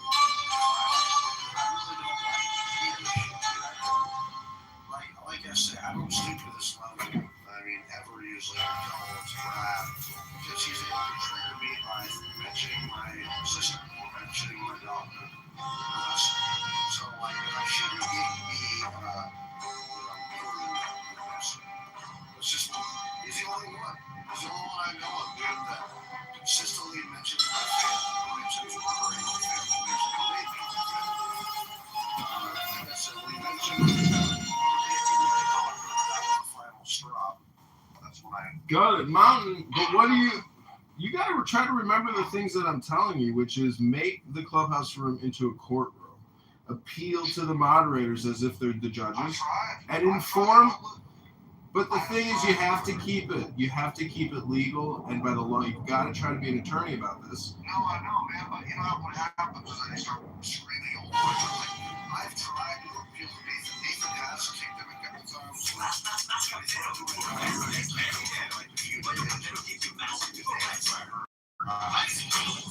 Family Prep is here. One office visit every 6 months, 2 times a year for HIV prevention. That's 1, 2. That's yes, 2. Yestigo is an injectable prescription medicine that helps to protect against HIV through sex. One office visit every 6 months. One during your winter glam, and one during your summer glow. One during your winter shine, and one during your summer shine. You must be HIV negative to receive YES2 or Hypocrisy. People aren't even really outraged. What he does, man, the first time I got on this app, the first day, I come in a chill. Mountain, please, man. I don't really want to experience that right now. You know what I'm saying? Like, well, listen, man. I'm telling you, I have enough legal experience in my life to know that you absolutely are going about this the wrong way, and you need to look at this from a legal perspective. A lawyer, you got to be your own courtroom advocate. And I'm just telling you, as another fellow American, you've got to be an attorney and a lawyer, even though you are not an attorney and a lawyer. And Brad is most definitely not in compliance. You need to try to never, ever slip out of compliance.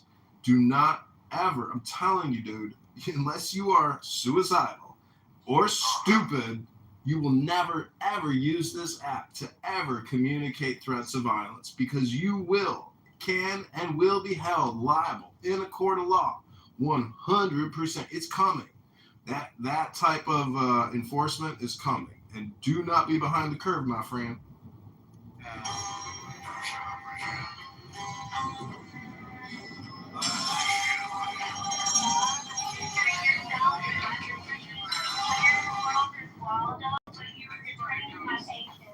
Anybody knows? Some places in the world they called it Lechia. Does anybody knows about it? Lechia is from Romania. Lechia. Lechia. What? Hello, moderators. This is Alistair. I'd like to be put in the queue, moderators. This is Alistair. Thank you, Al. This is Al. Put me in the queue. Thank you, moderators. What's your point in contribution to the vote? That's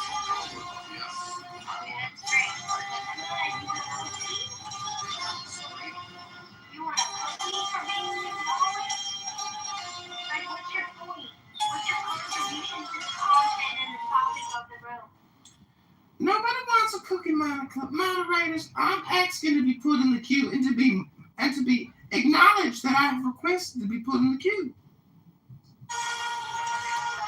What the hell was the fucking point of you saying it from Poland? Like we give a fuck. What the hell? So sorry. You just asked where he was from. So So people No, don't Should have taken it from Poland instead of just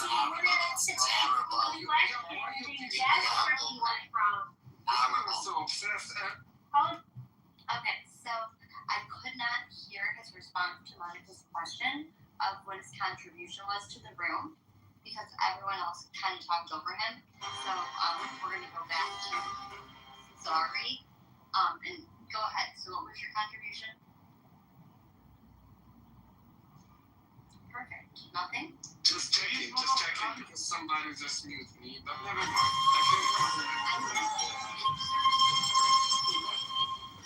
You know, I hold the stages, many stages before here on Clubhouse. Even Oh, the hostage? Yeah, I'm picking up on that.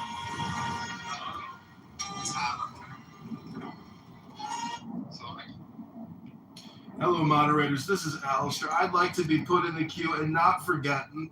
There are other people on this stage. I'd like to be put in the queue. Thank you.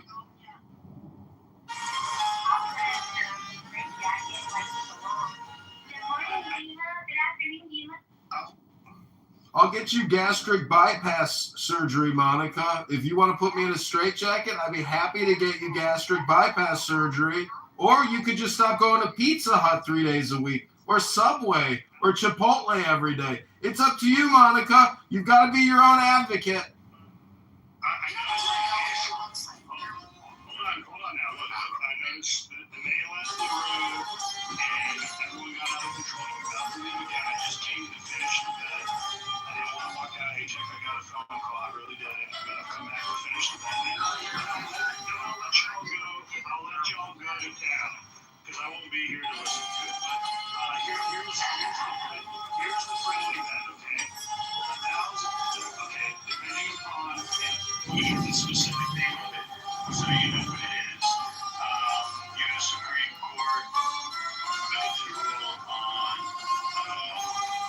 race-based house districts. Yeah, the one in the southeast. The one that Okay, it's called. Here's what it is. I just want to get the right name of it. The key pending case is Louisiana versus Cows. Callais. Could be Calish. And this is which directly addresses whether states can intentionally create additional majority black districts. Okay. Section 2 of the Voting Rights Act of 1965, which they're talking about overturning. Here's the bet. Friendly bet. $1,000 if it goes in my favor in the sense of who we chose, because they do overturn and they strike that from Rule 2. Then I'll donate $1,000 to the Catholic Church. And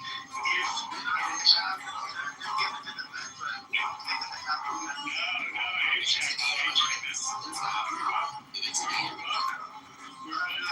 we're both Catholics, okay?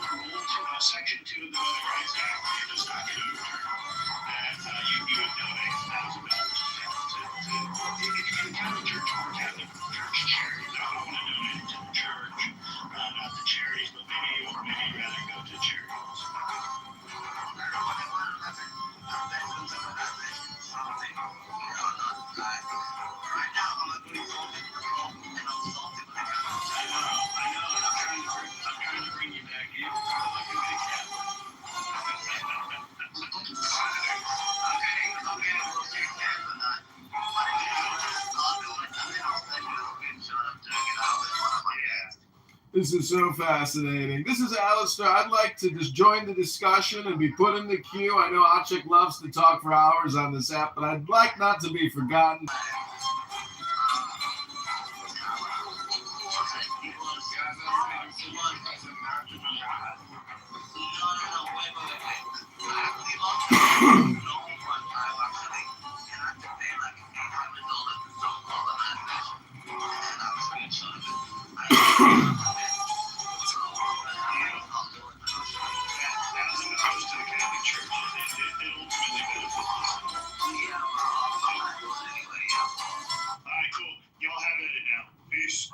Joe, have a great time. I heard you have a boat. Hey, guys. Hey everybody, this is Monica, Alistair, and I'd like to be put back in the queue. I'd like to request 60 seconds of mic time moderates. Thank you.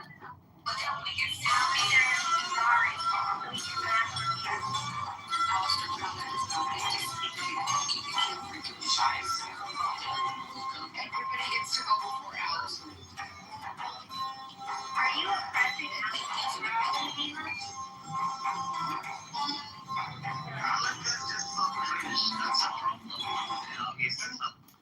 No, Beamer is saying that I gotta be at the back of the bus now. I gotta be at the back of the line because I tried to reserve some.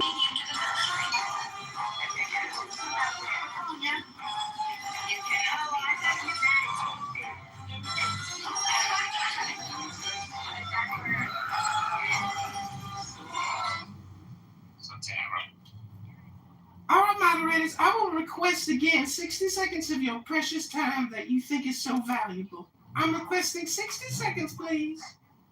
Yes, the request will be accepted.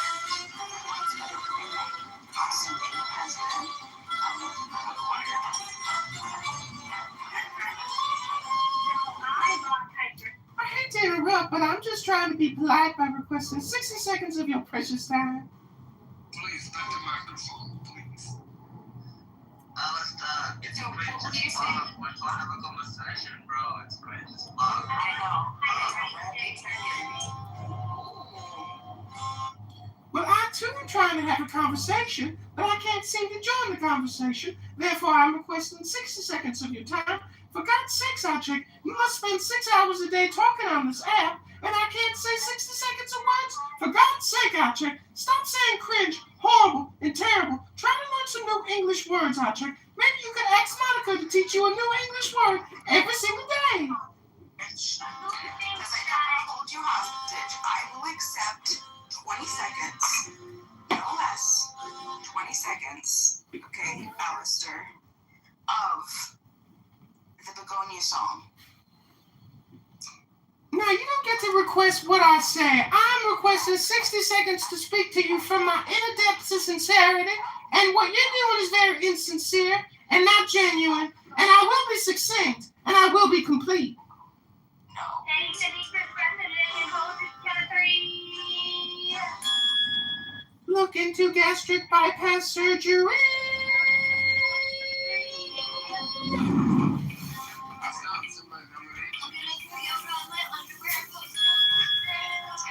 I'm going to show everything I have in a reverse downward dog. I'm gonna pick cookies and whip in my shirt. I'm going to just spread the replay and not delete the replay. So there's kind of Thanksgiving.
even total 5 days. I'm like, well, these You were supposed to sing when you said that, bro. You were supposed to sing. You fucked it up. That's what she's saying. You fucked it up. You killed me. Chuck, I'm just wondering, you talk so much on this app. Do you think there's like white flakes near the sides of your mouth or something? Like maybe you need to moisturize more, take a shower, do something other than talking to you for 8 hours a day. I mean, are you trying to do anything productive? I know your leg is injured. Maybe you should try to moisturize, because I think you probably got flaky skins, in my opinion. I think you need to make sure your personal hygiene's in check before you decide to talk for 8 hours and say horrible, terrible, and cringe over and over and over again.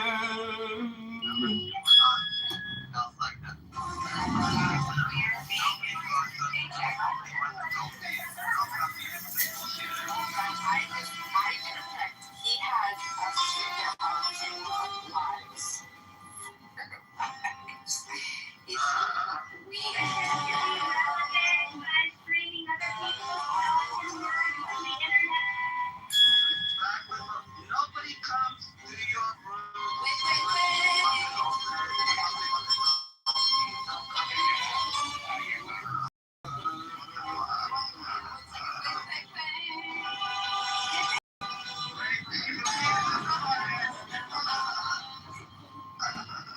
Have every account except Alex is blocked by Monica. He's not even walked out of the room this song.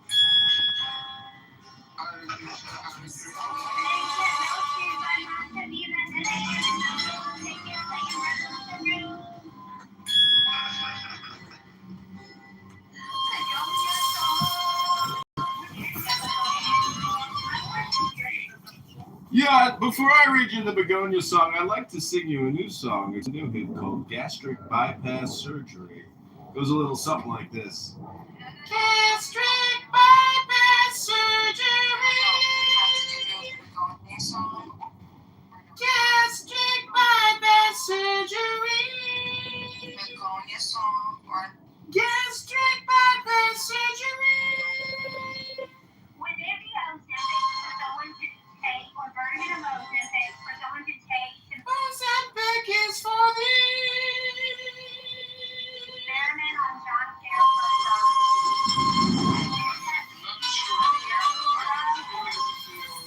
Sorry, no one else is complaining about my low mic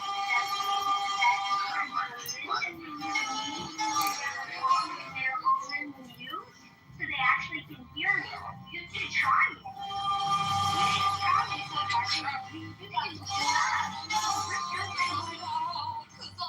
John, can we get a couple seconds? Can we get a couple seconds? 60 seconds. 60 seconds. No, we're not doing that. We're doing 20 seconds of the Begonia song or nothing.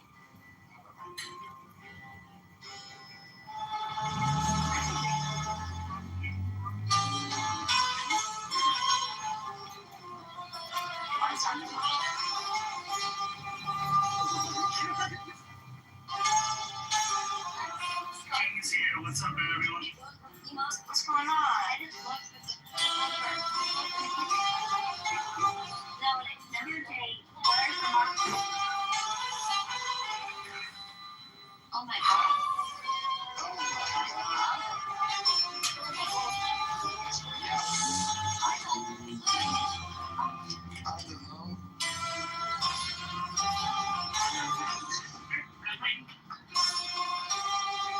I guess the Pope made, he had to clarify.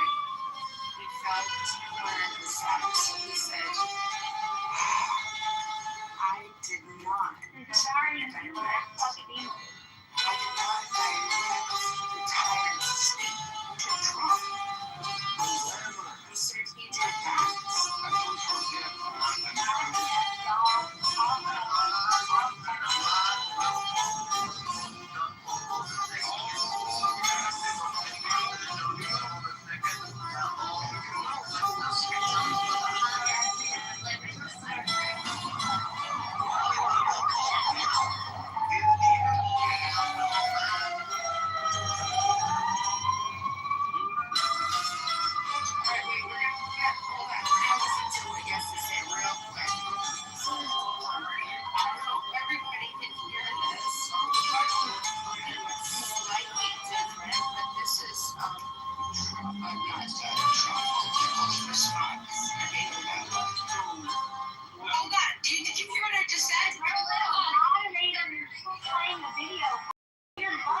United States make some comments about myself. Much of what has been written since then has been more commentary on commentary, trying to interpret what has been said. Just one little example, the talk that I gave at the meeting for peace a couple days ago was prepared 2 weeks ago, well before the person ever commented on myself and on the message of peace that I am promoting. And yet, as it happens, it was looked at as if I was trying to get the president, which is not my interest at all. Here we go. From my folks now. Did you guys hear that?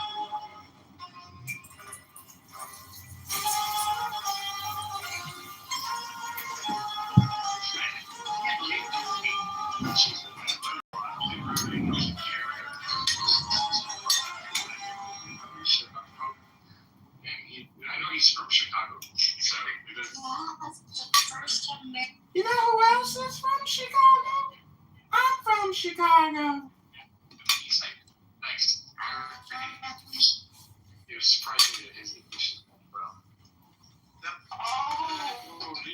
Wait a second. Hold on.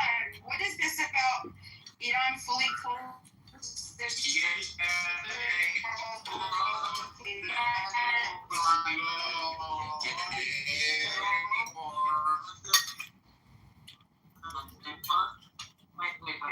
Yeah, so they violated the terms of conditions. So it's supposed to open.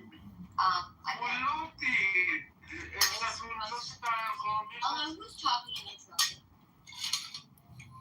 Okay. Love you, Peter, but you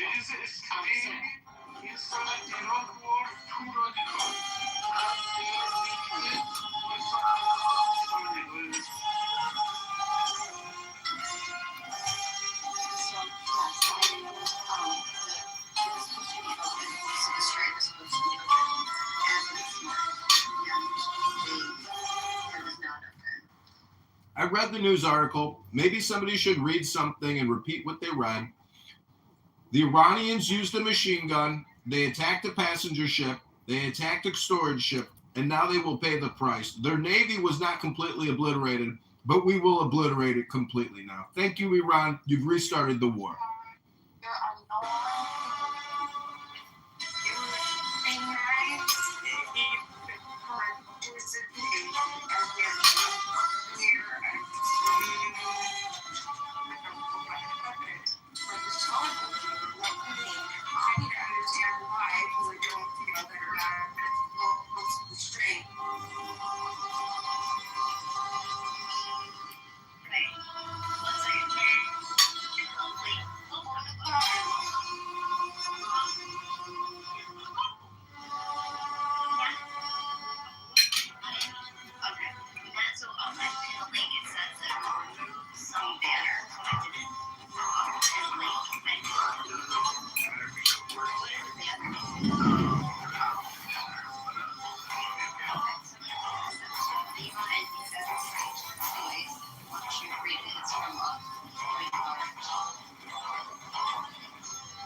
Thank you, Em. Let's see what's going on here. Hopefully there is a timeline and a clear understanding of what happened with Richard was. Okay. President Donald Trump said that the United States will not be blackmailed after the Iranian military has once again declared the components and allegedly fired on on Saturday. So, they can't blackmail us, Trump said. Many international shipping firms have rerouted their traffic for dispatching from the United States to America rather than Portugal. The president added that more information about the state of negotiations with Iran would be released later on Saturday. Separately on Sunday, U.S. Deputy Foreign Minister Saeed said that there was no date set for further peace negotiations and that both sides must agree to a framework for a safe again. So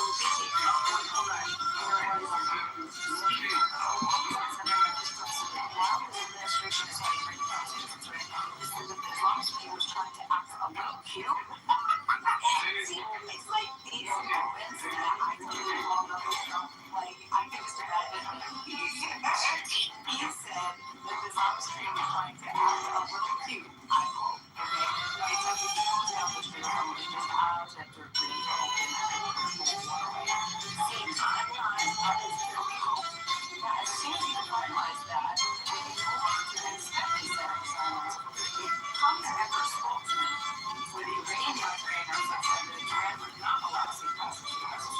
I'm still not understanding the breakdown. The blockade has the potential to steer signaling the Iranian economy, leading to the opportunity for us to permanently shut down some oil hubs because they're running out of starvation. So you get that.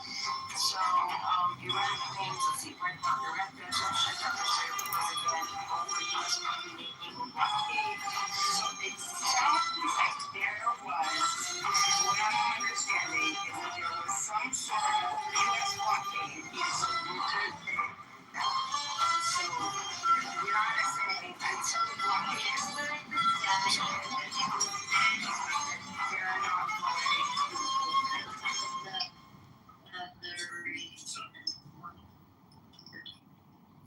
I know, I think the most recent, another reason. Yeah, the blockade has been there for like almost a week, and then Iran announced yesterday that they would open it. Trump never said he was going to remove the blockade. He just said they're saying they're going to open the strait, and then Iran said, "Hey, we lost our leverage. Okay, you know what? We're going to close the strait." Well, okay, it doesn't matter. The blockade is still there. So some of what Trump is saying is, a week ago said, hey, or 5 days ago, whatever, said, all right, any ship comes in, we're blocking it. And then they said, okay, we're opening it. Trump never said, I'm removing the blockade. So it's open. They just announced it's open, meaning they're not going to act on anyone going in doing anything. Then they said, now it's just closed. Well, yeah, sure, but Trump still has to allow for that ship to go in. So it's still, it's not like anybody is important to know. That's why it's still blockade there.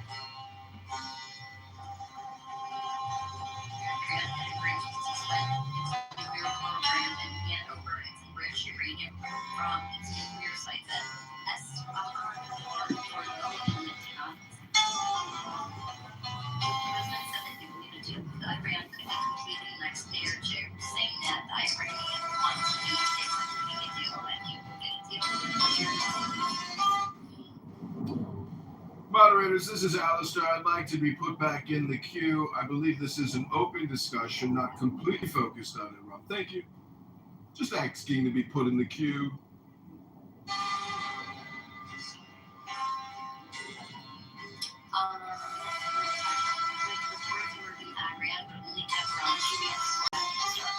Shutting down crude oil production because it was running out of space to store fuels.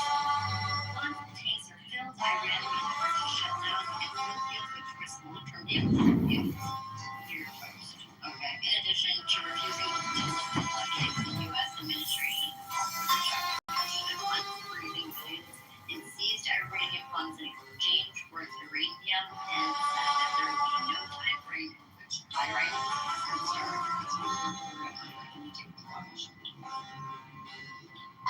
Do you really believe that once, let's say, hypothetically, if the war with Iran fails, is Israel not gonna attack your country? I think, personally, I have nothing to I like America, but nothing to America, so I do not believe over there. I think because they were in the war, in the conflict, for over thousands of years, they need to have a conflict with somebody, and they will find it. They will find a conflict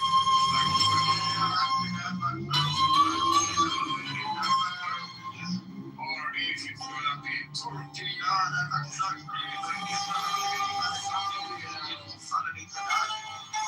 They have had a war with Egypt over 50 years. They signed a peace treaty with Jordan.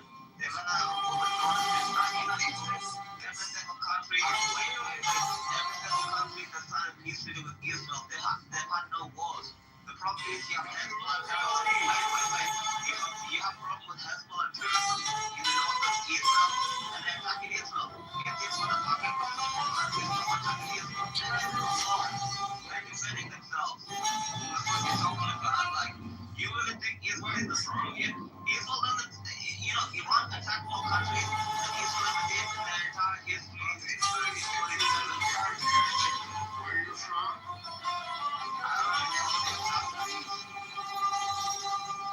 Sorry. I have a question. What made you think that this was less of a misunderstanding than something else? Like, why?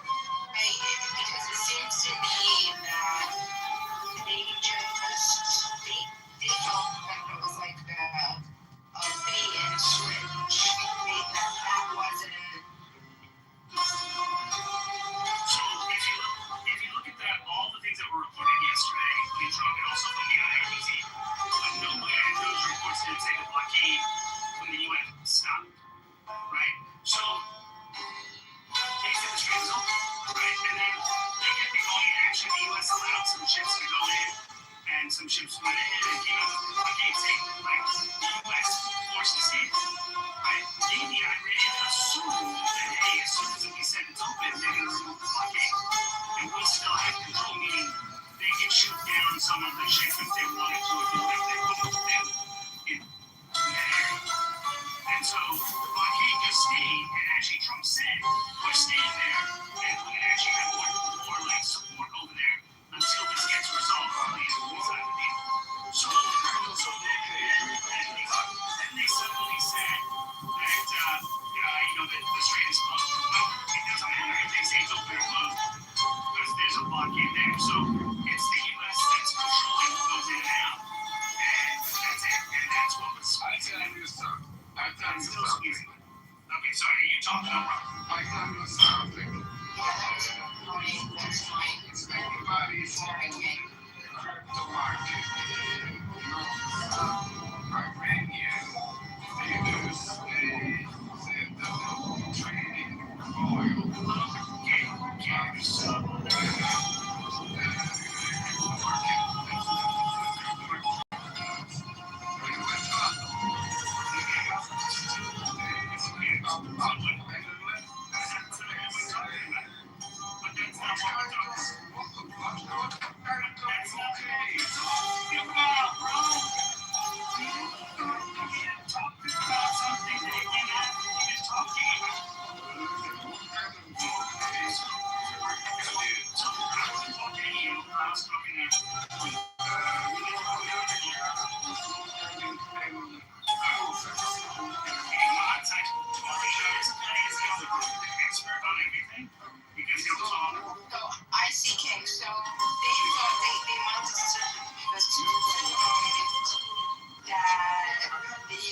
Was just going to back off, and I'm not sure that that's necessarily like.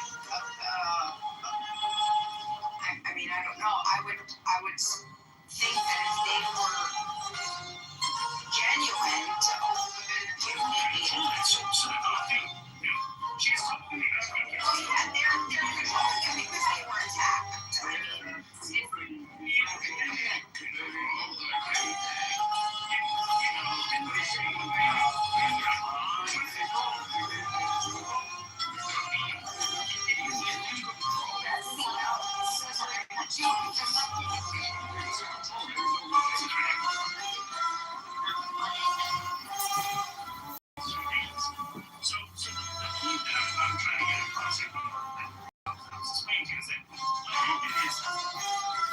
discussion they get it. They assume I've been saying it's open and closed.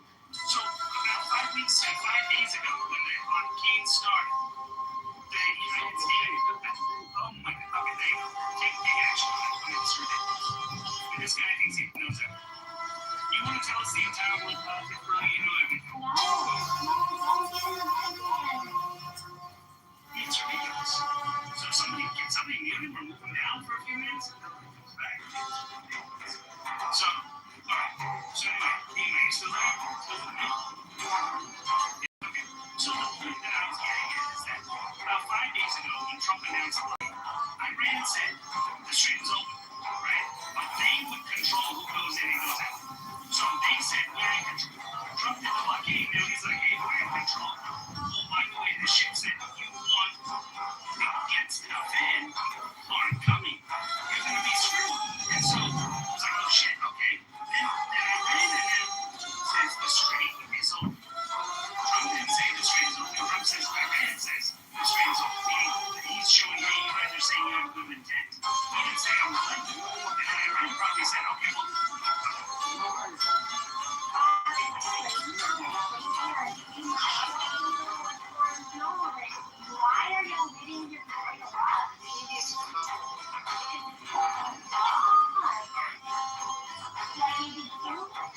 verbally, it could be whatever. We'll see what happens. But U.S. blockade is still there.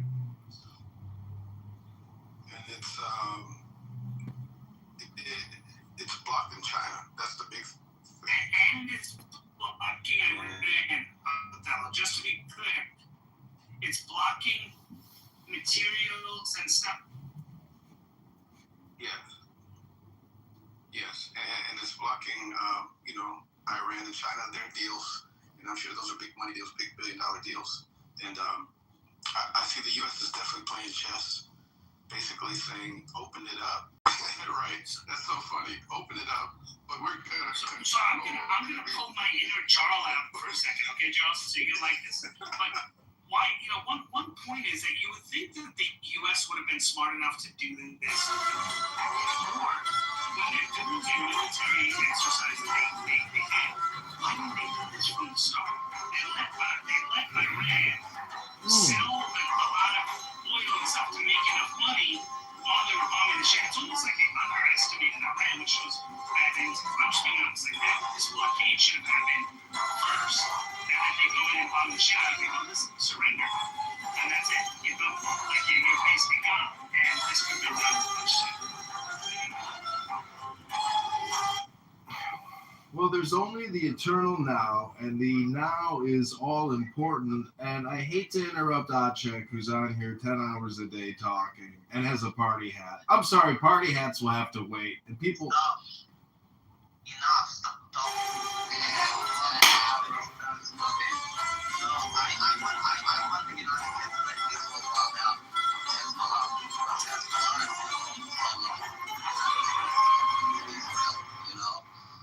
And every time it's like Emirates.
No subscription.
Set on the ice tablets.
We go full R word.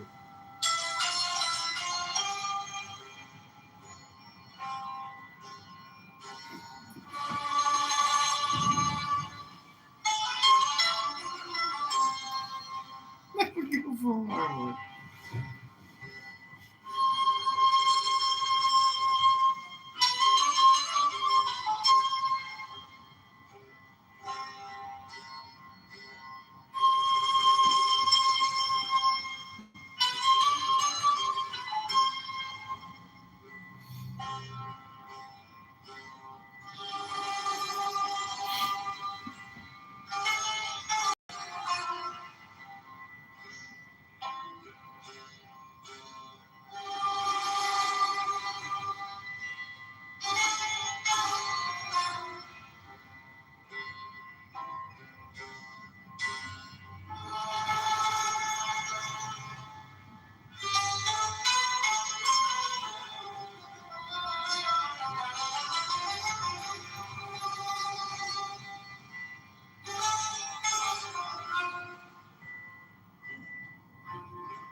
They caught me picking my nose. Boogergate number 3.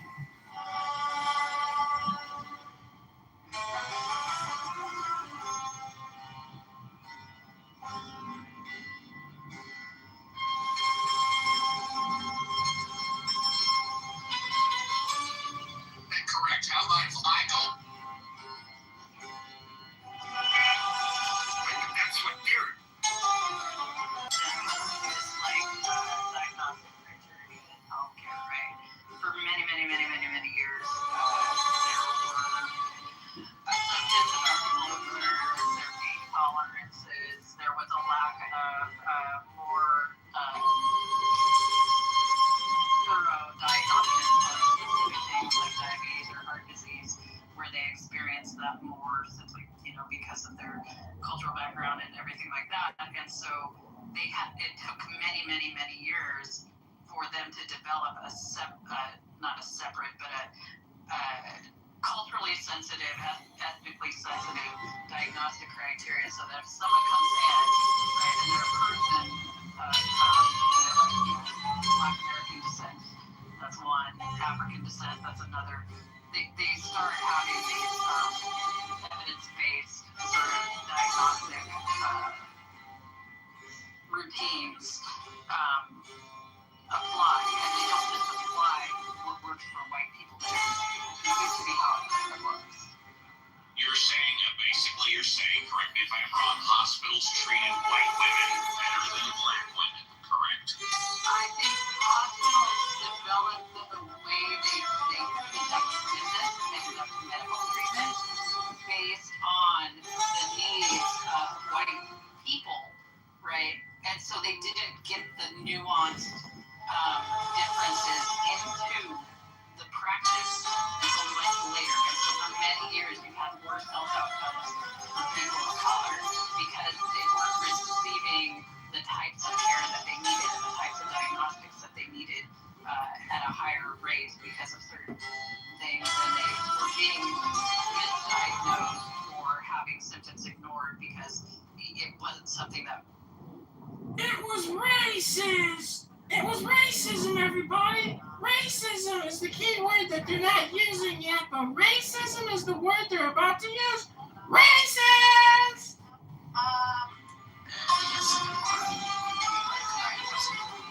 Discussing this a couple of days back, right? So we have thoroughly covered, the history of how the political system in America was once being flawed, right? It's trying to improve, mostly because they don't want to get sued. But a lot of it is kind of like, in these specific examples, we can all agree, right? Because there's actually empirical data, right? But when it comes to things like implicit bias, for example, you actually have to prove that it affects outcome, and you can't because it's not reproducible, right? So that to me does not stand, kosher. But it is usually happening. And if you look for like educational Bias is generally a loss because to me that's just like people have different cultures. They interpret things through a certain cultural lens. That's really all it is. And so, and it is odd because I did do that implicit bias, sort of like reading up and doing whenever it came out. And I literally scored like doing everything. Like I had no. Did you say implicit bias? Right, but that's because I studied anthropology, like I'm highly exposed to other. What's implicit bias to an anthropologist? That and me. So, and that's kind of what it comes. So I'm not like seeing things. This conversation sounds woke, and they're like toning it down, saying we're not Republican conservatives, but we're woke. And this is very tangential to the slave trade versus the Holocaust conversation. Hello? Yeah, it's a fair rebuttal. So yes, but getting back to it, I would say like being surprised, like what I don't understand, Cora, and I think this is at the core of like we're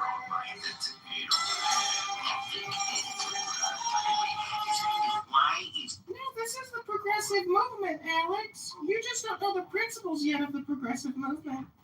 But the thing is, like, why is it so important to cater to all these different aspects of everyone's, like, maybe you can answer this from an academic perspective, because it's legally, Cora, please let Alex at least finish his thought. Stop teaching progressive movement for a moment, please. Let Alex speak.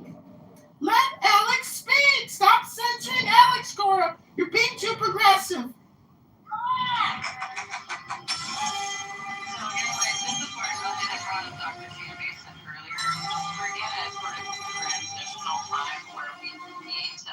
Here we go again with the trans. Systemic sort of root causes of disparities based on race. However, in order to actually make progress, we need to stop racializing things and actually erase them sort of like constructs. It's going to take a long time to do it. No, reparations, a black tax is part of the progressive movement. So it's kind of and part of it is like a language thing. So if we could start to remove or assume racialization on everything within our language and look at it more from, this is the American population. There's the overall American culture. There's an urban culture versus a rural culture. We can recognize that. There's different regional cultures and all of these things, and start to analyze it through that lens. Because a lot of it is like, I think a lot of it, I live in a state where there's like a large urban rural divide, and I think a lot of those cultural differences really have to do with understanding rural culture, and then you have the subcultures in that clusters around people that, if you really look at the comparisons, it's still very similar regardless of race. very interesting for us. Clearly, American, academia is still highly influential, especially like, the West, generally speaking. So it's quite interesting to see, especially at universities here in Europe, where like they are kind of adopting the language and also the kind of idea systems that are perpetuated through American academia, right? So it becomes kind of a little bit wonky.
how much further have we come in the progressive movement this afternoon with all you beautiful progressives that can't admit that you're just a bunch of taxologists and you want to restrict freedom of speech? Tried and failed.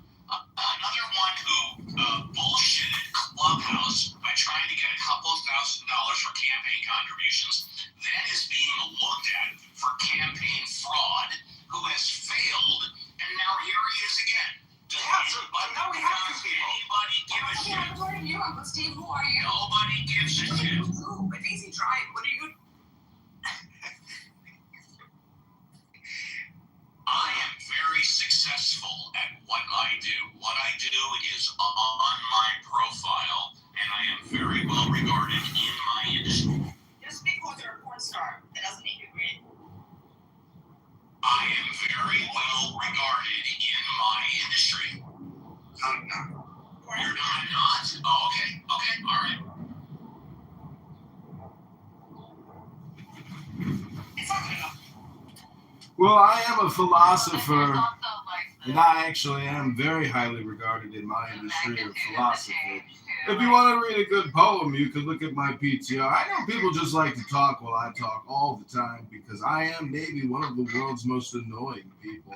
And I hope to breed with an annoying woman and give birth to annoying children who will question authority and think for themselves. And guys like Steve and Cora, they are peas in a pod, meant for each other. Both very argumentative, very angry, low IQ. And if you had high IQ, you had high EQ, which you don't, Steve. Your show sucks. All you do is yell at people. It's pathetic. And you're not highly regarded. Your show sucks and your career sucks too. Oh, how's the lifestyle treating you, Uncle Steve?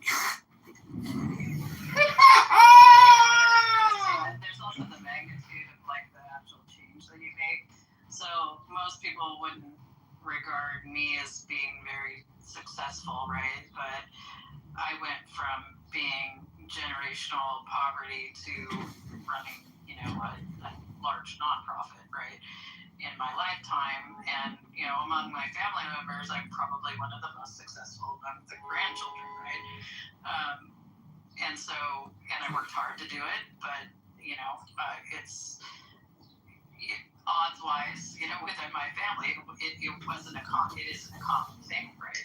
And it's also really hard to transition, right, socioeconomically, because not only are you out of place among the group that you're joining on a socioeconomic level, you get sort of like ostracized by the people that you left behind as well. So you lose all that family support. So yeah, it's really interesting. I would say Cora is extremely successful. There was a claim made.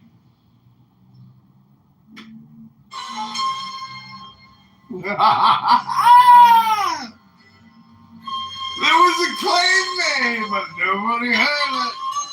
Because Cora just kept talking.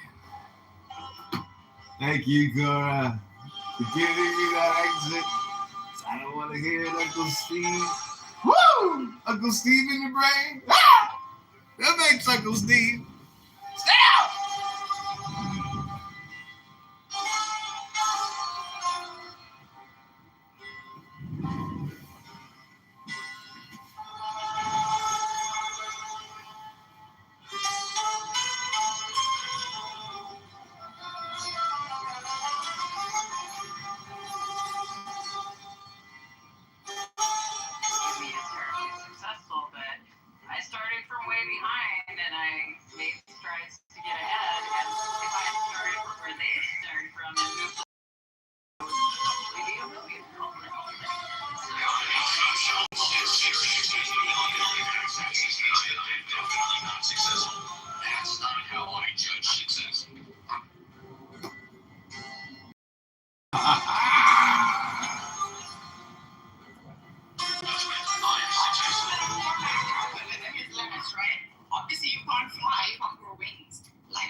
Steve, you're not successful. You don't understand the big picture message. You don't read books. You drink whiskey, smoke cigarettes, and your show sucks. You just scream at people all day long. It's pathetic.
Steve is a fraud and a progressive taxologist, schmuck, gay Democrat, biggie, although I keep bringing out four.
Your work is worthless.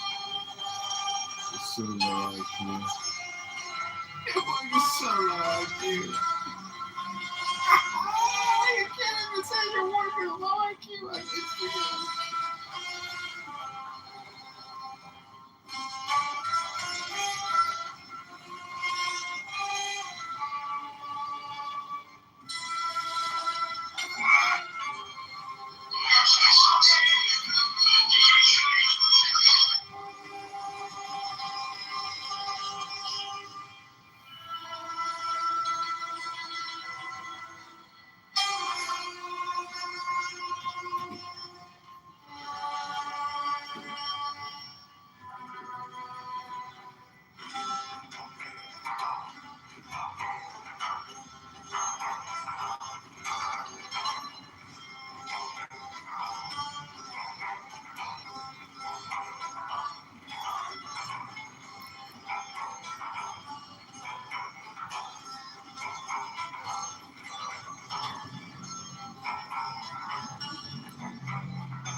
Who modded Tim?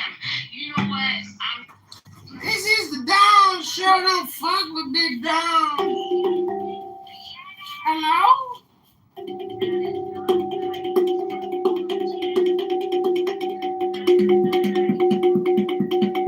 Chillism, the Eternal Brain Rot Sufferers Association. That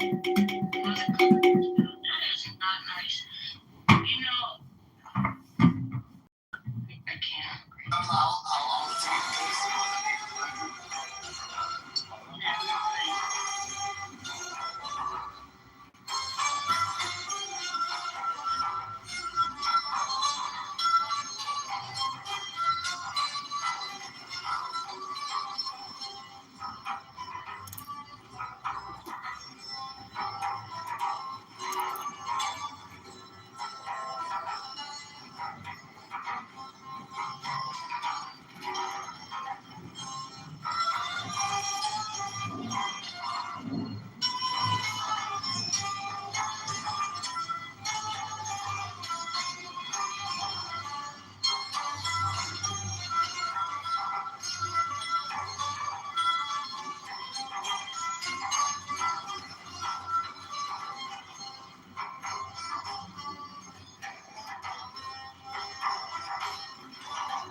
And you know, and to my point, I feel like she's going to eat him alive. Well, let me read this through. This is from the New York Post. It says here the headline is Mr. Pratt, I'll get this 2 weeks ago. Mr. Pratt jumps to number 2 in LA made a race as latest poll shows voters still. Race again? Yeah, Amy, I don't like it. All I'm saying is, like, at most places, though, they pay ridiculous money, and all you have to do is stock up in the market with a bunch of bread, and you're driving right by and get permission for it. Yeah, you drive to, like, Burger King, or get Walmart. Many years ago, and now we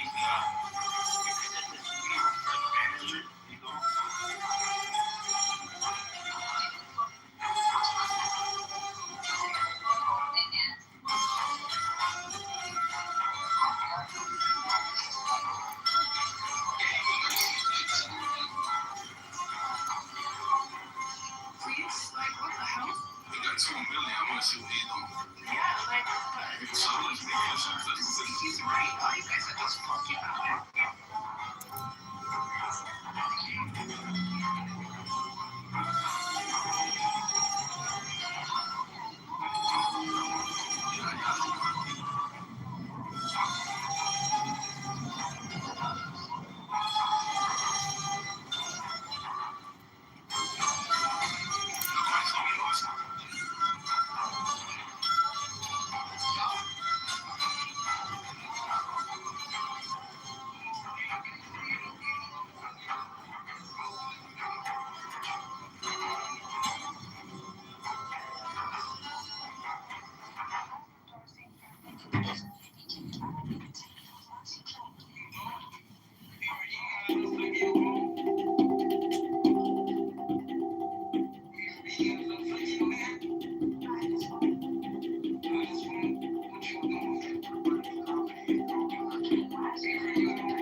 facing each other, with killing each other. It's like that. Does it make sense? What?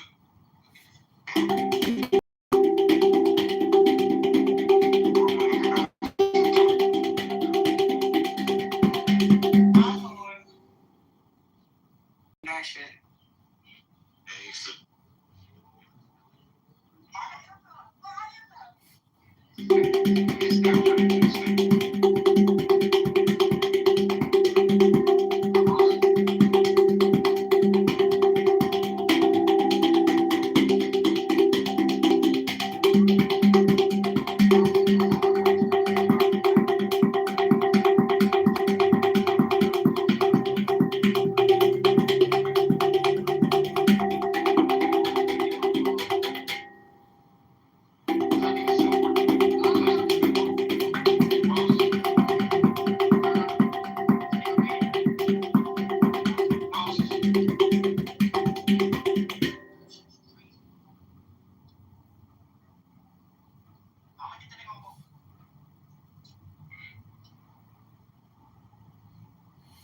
And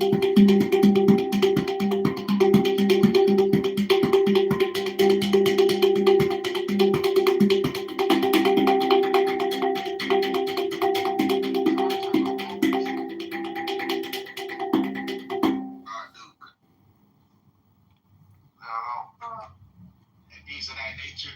And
just like this.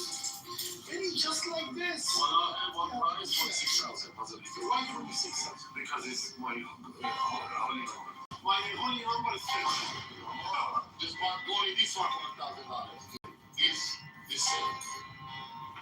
I'll give you a good price. What up? 26,000. You want to call me now?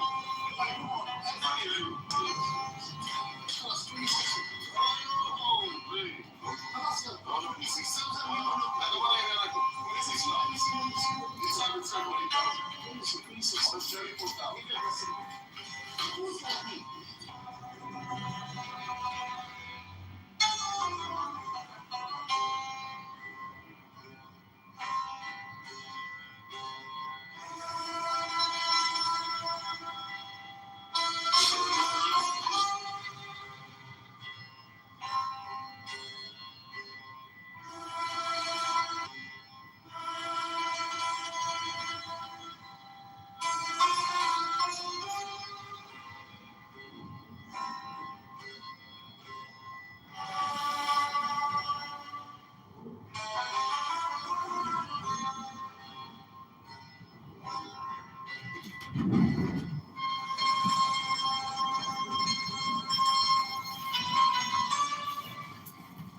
Each state shall appoint in such manner as the legislature thereof may direct the number of electors equal to the number of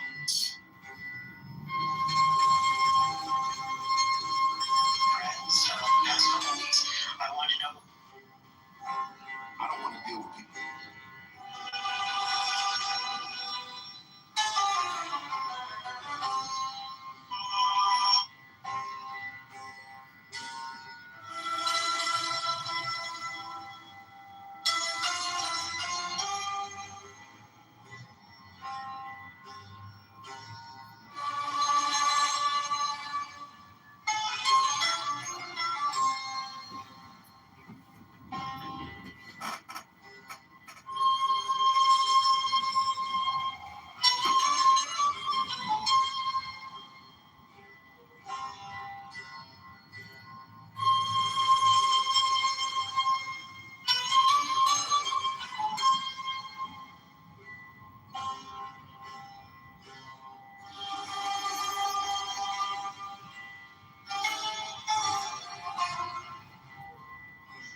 At the same time, why can't you guys just keep it to yourself?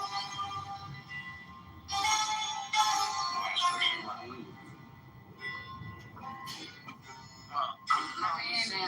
People go to Red Fair or play, live action role play. They LARP and they feel real powerful. They do that too. I ask myself this question. Hold on. I ask myself this question all the time, and I really don't think that Hebrew Israelite is a standing chance within the next 100 years, because Mormonism, right, will definitely outlast Hebrew Israelism, because the Mormons are actually unified. They actually have monies. They invest within their communities. We don't see that. We don't see. You can say all the bad things about Mormonism. Oh, it's not true. There is something that is true, and it is their community, and their community is consistent. The community in Hebrew Israelite is very inconsistent. It is $1 trillion portfolio. Salt Lake City, the Mormons have $1 trillion portfolio. Mitt Romney and all the church deacons, they're not going anywhere. And the Hebrew Israelites aren't going anywhere either. Islam isn't going anywhere. All these black Islamic cults are essentially going nowhere. Whether they're, black Hebrew Israelites and they want themselves the originals, they're going nowhere. They're shining shoes and playing boomboxes. It's an art project. It's a very simple art project. Which means all these blacks not going over. This other internet dudes that like to do this shit online, but I guarantee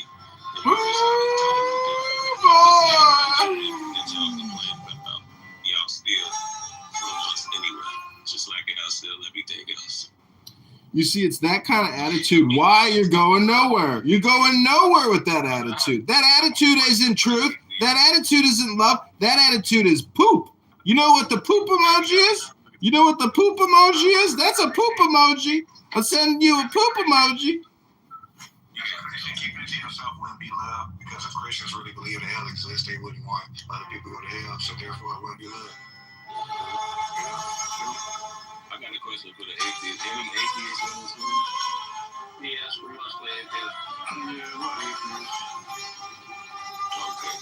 So the whole thing about atheists, they don't believe in any source whatsoever, like no creation. Do y'all believe in the Big Bang Theory?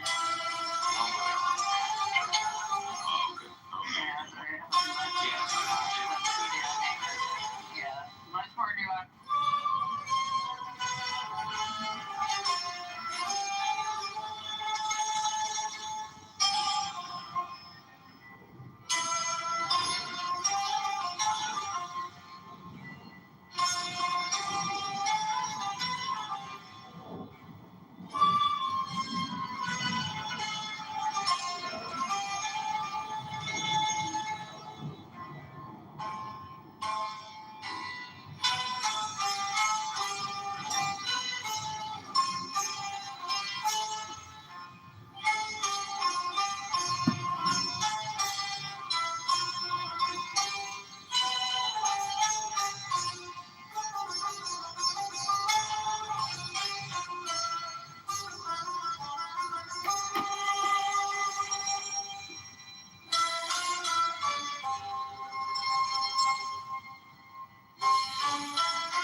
every SD. Jack was a high school math teacher until he traded his blackboard for the big board in 1976. He eventually launched his own exclusive finance firm for billionaire clients. But he just couldn't keep out of the classroom. So when he was shopping for a new house, he bought himself an entire schoolhouse and transformed it into the largest single residence in all of Manhattan at a whopping 51,000 square feet. The school has about $20 million and he's got $10 million just renovating it. It has incredible bells and whistles, closed circuit televisions, heated, side mount uprights, it's no nuts. But only one man truly rules the Wall Street skies. Because for former school teacher turned billionaire Jeffrey Epstein, one private plane won't do.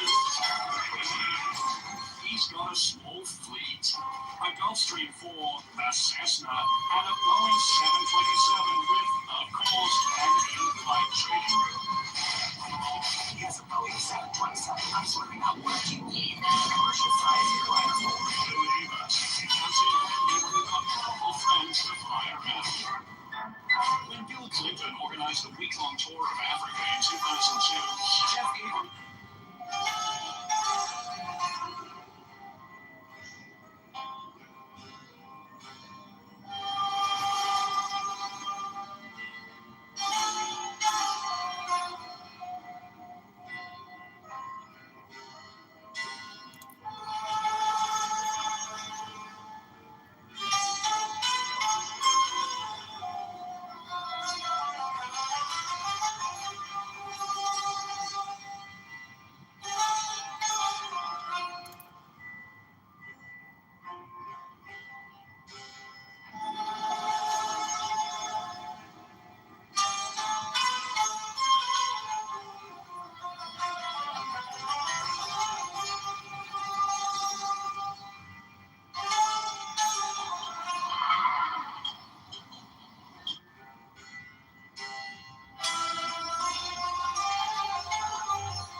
But you know what the problem is though? Like, yeah, that's the first one talking about Simon, right?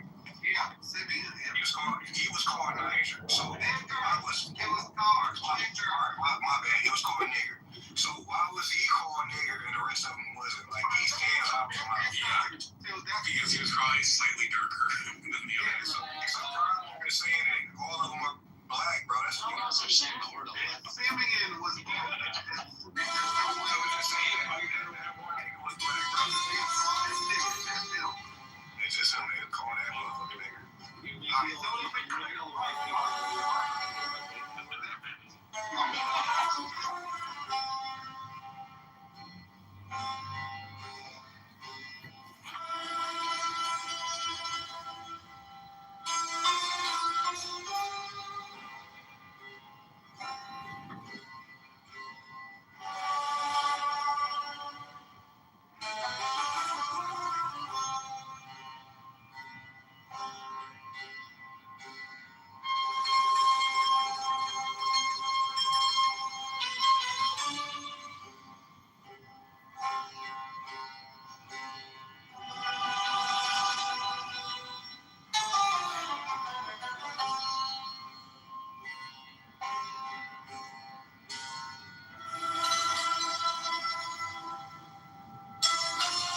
Hold on, can I place a pickup order for pickup?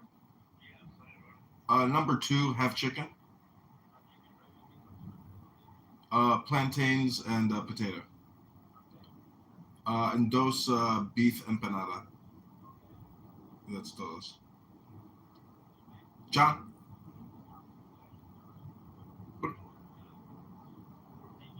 Okay, see you soon. Thanks. Okay, bye.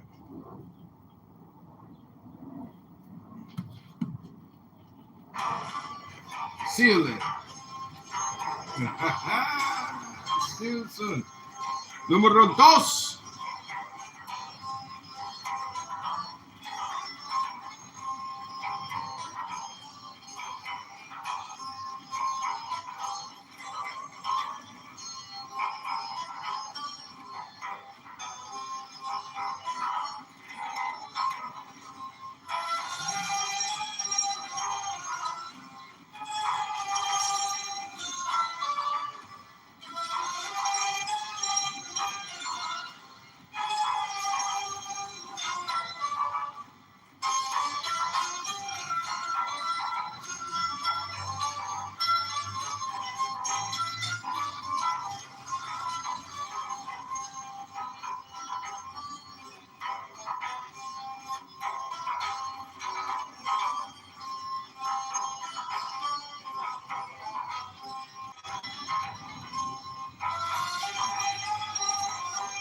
Username change.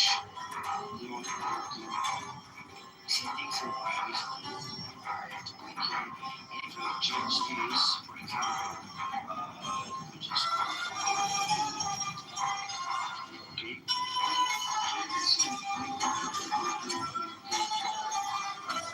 An option here. You can see on the bottom right corner.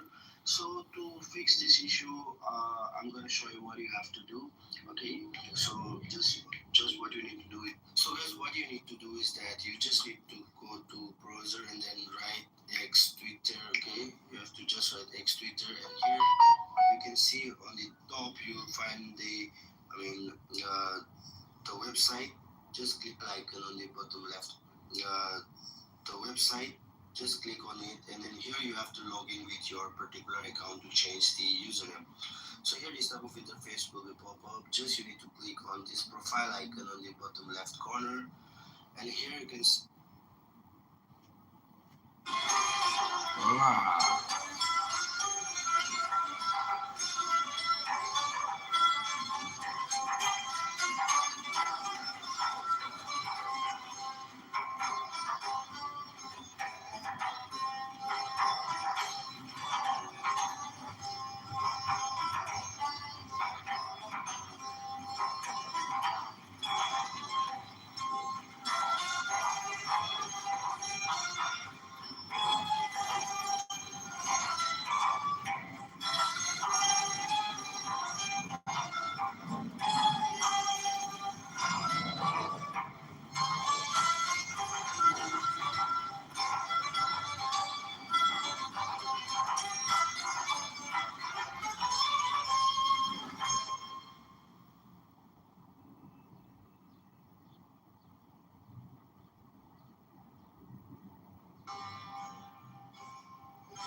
this invocation.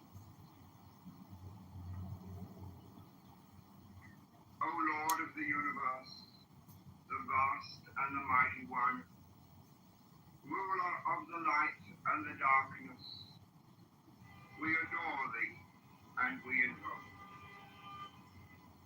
Look thou with favor upon me, who now standeth before thee, and grant thine aid unto the highest aspirations of my soul, that I may be enabled to accomplish the great work, to the glory of thine ineffable name. Amen.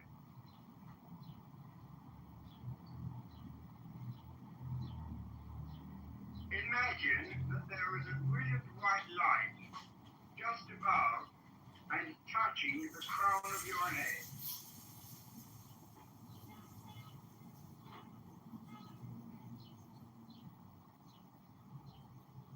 This bright sphere of light has the diameter of a small dinner plate or a salad plate.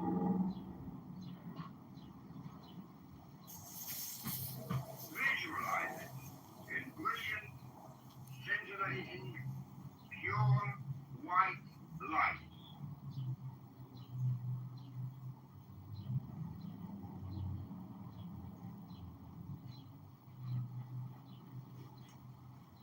See it. Imagine it. Picture this whirling sphere of light and vividly sense it as vibrating, revolving, radiating.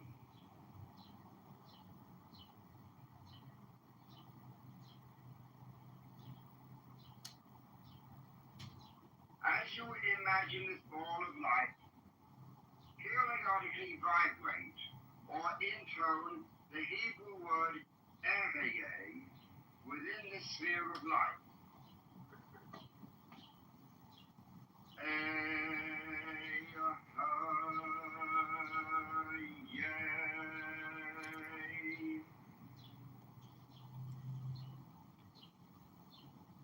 The vibration of this divine name will be found a great help to your concentration. Direct the vibrations of the name into this sphere of brilliant white light.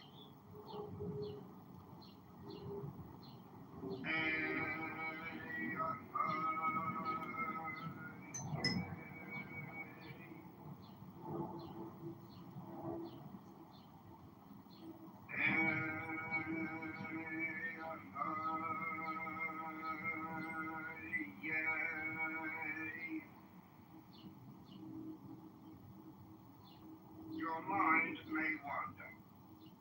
If it does, gently lead it back to the contemplation of this center.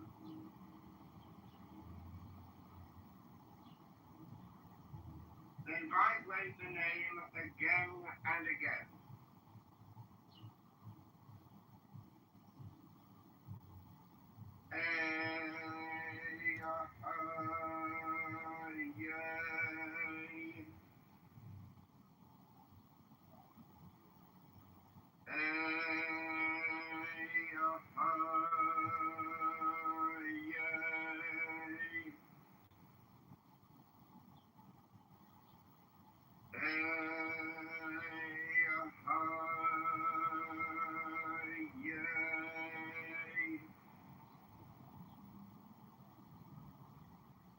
Now imagine that from this brilliant white sphere, a radiant shaft of light is emitted, which descends through the skull and brain, stopping at the throat.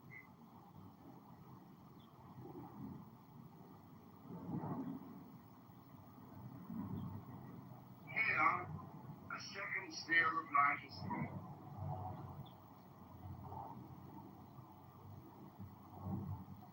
Again, this sphere is about the size of a small dinner plate or salad plate, and includes the throat and the lowest portion of place.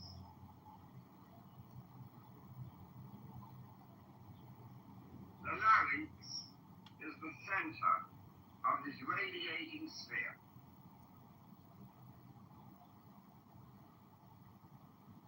The divine name is Yehovah Elohim.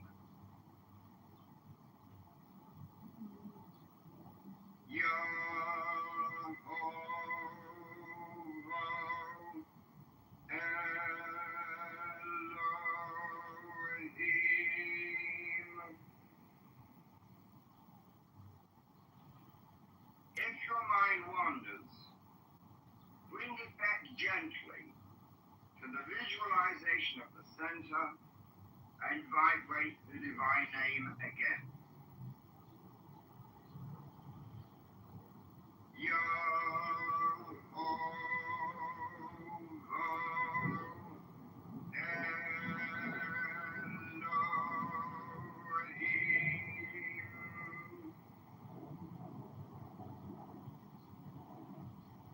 Mentally direct the vibration of the name to the center itself, so that it feels as if the name vibrates within the sphere of scintillating white light.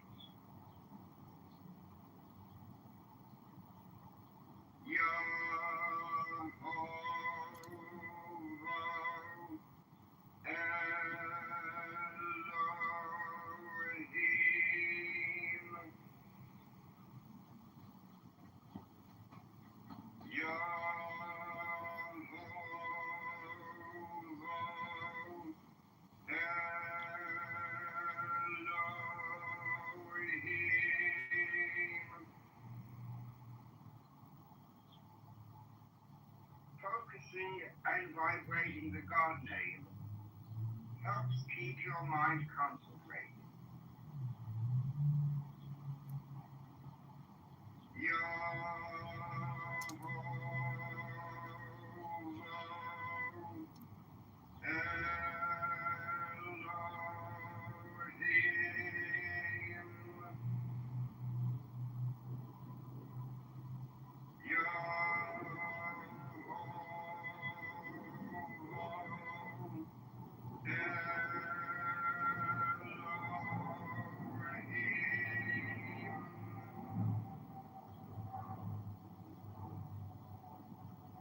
Now see and feel the brilliant white shaft of light extend from the throat and go downward through the chest to form another sphere of brilliant white light resting on your diaphragm.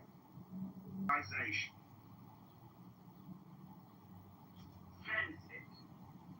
Feel it. The actual result is unmistakable when you acquire it. It is a real physical sensation.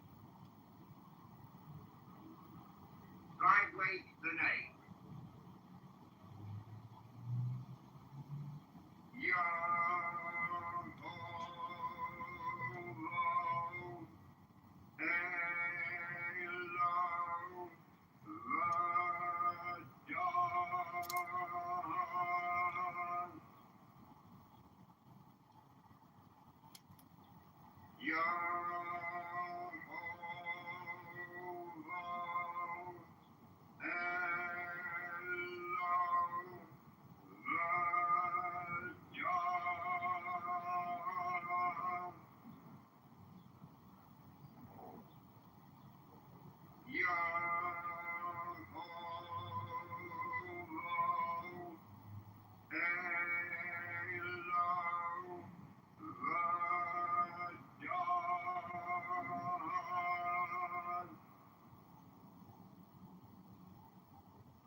Again, visualize this sphere of light, encompassing the whole chest, resting on the solar plexus.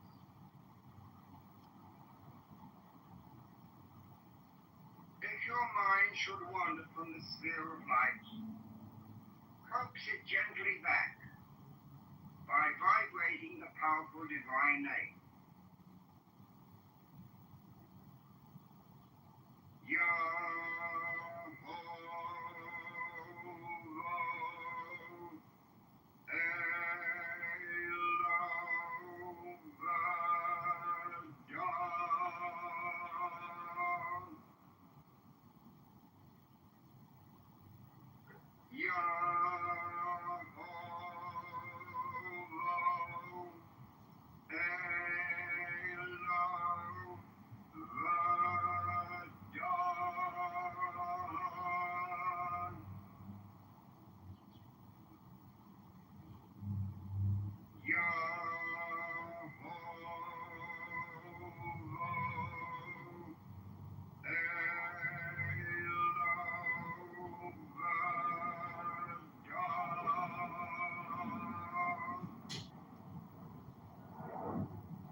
shaft descends through the abdomen to the pelvic area,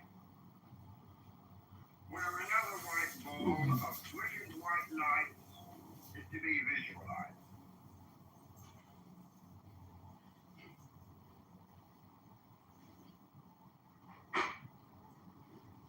The name to be vibrated in this center is Shaddai El Chai. Shaddai El Chai.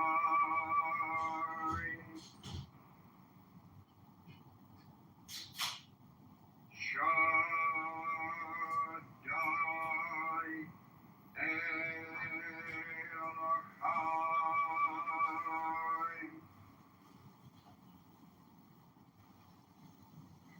Shaddai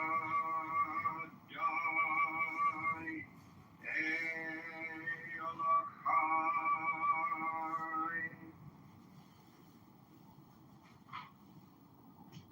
Vibrate the divine name frequently. Facilitate concentration. Shaddai El Chai.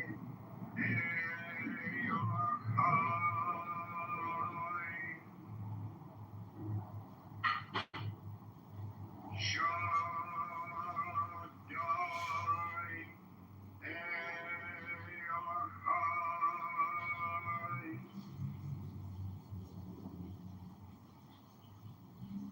Shaddai El Chai.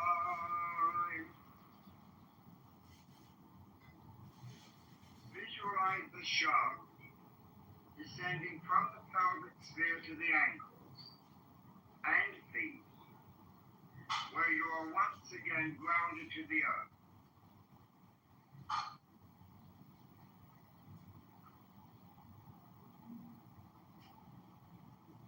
Here, it forms another sphere of pure scintillating white light.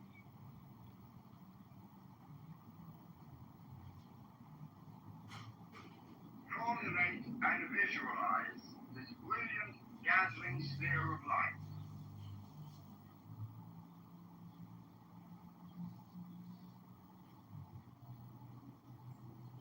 Vibrate the divine name Adonai Ha'aret.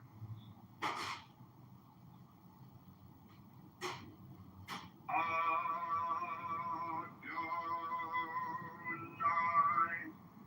Ha'aret.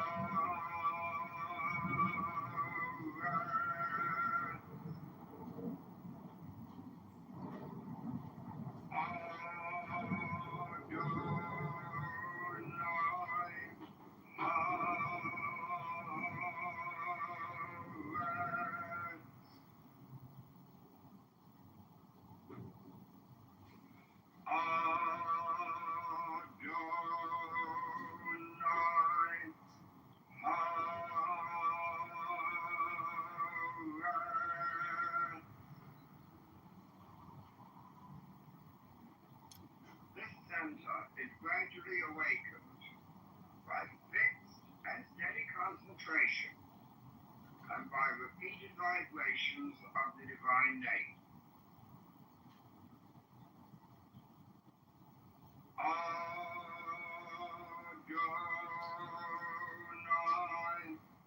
Ha'aret. Adonai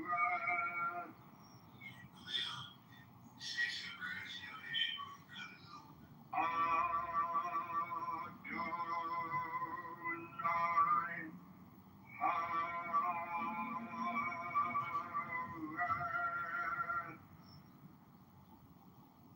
He did it again.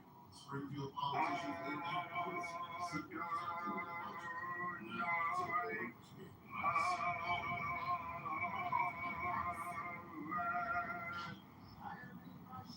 Springfield, stop. See and sense the shaft of silvery light scattered with these five incomparably brilliant centers of light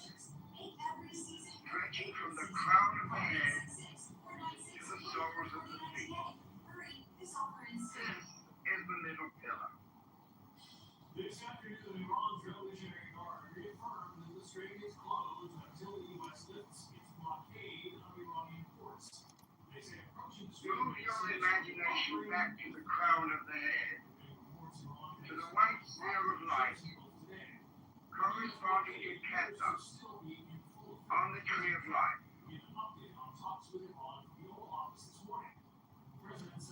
Now will and imagine that as you exhale, the light energy begins to stream down the left side of the body to the feet. And as you inhale, imagine this band of energy ascending the right side of the body, coming back to Ketover. Visualize the psycho-spiritual energy as a band of light radiation extending out some distance from the body. It moves down the left side as you exhale. Up the right as you inhale. Let this psychic circulation flow evenly to the rhythm of the breath. This is the advantage of having learned rhythmic breathing before.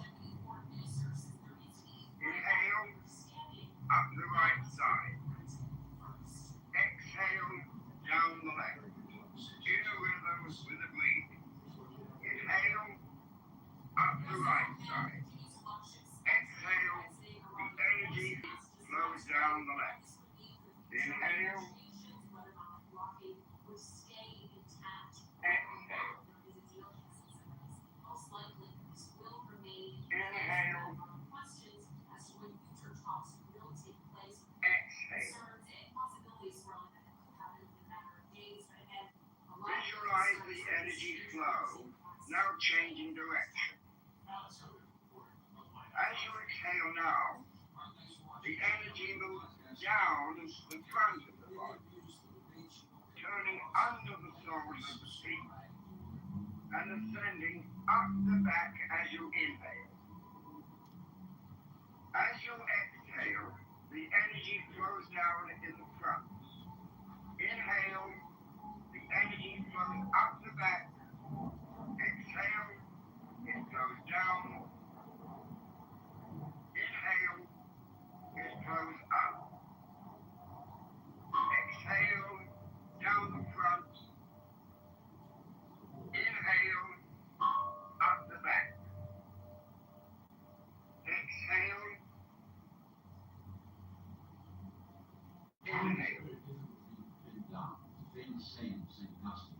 Exhale. Inhale. These circulations of light about the body develop an ovoid-shaped aura of swiftly circulating radiant psycho-spiritual energy which surrounds the whole body.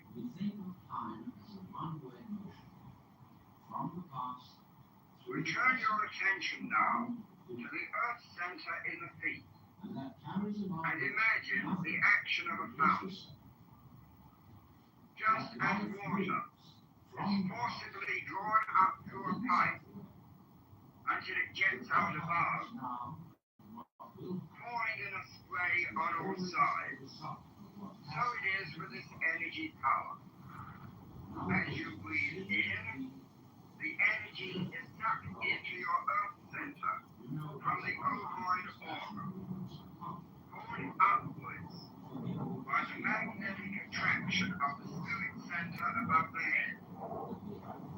Then vigorously it surges overhead with a marvelous fountain-like display with the exhalation.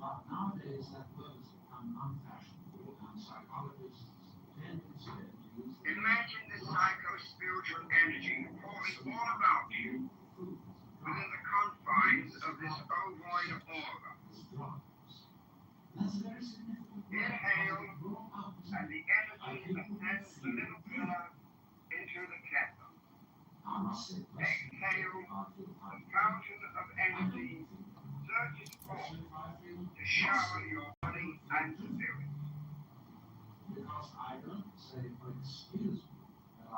Inhale, up the middle pillar. Exhale, the surging energy sprays all about. Inhale, and the energy ascends the middle pillar. Exhale, the energy surges forth. Inhale, exhale. Inhale, exhale. Inhale, exhale.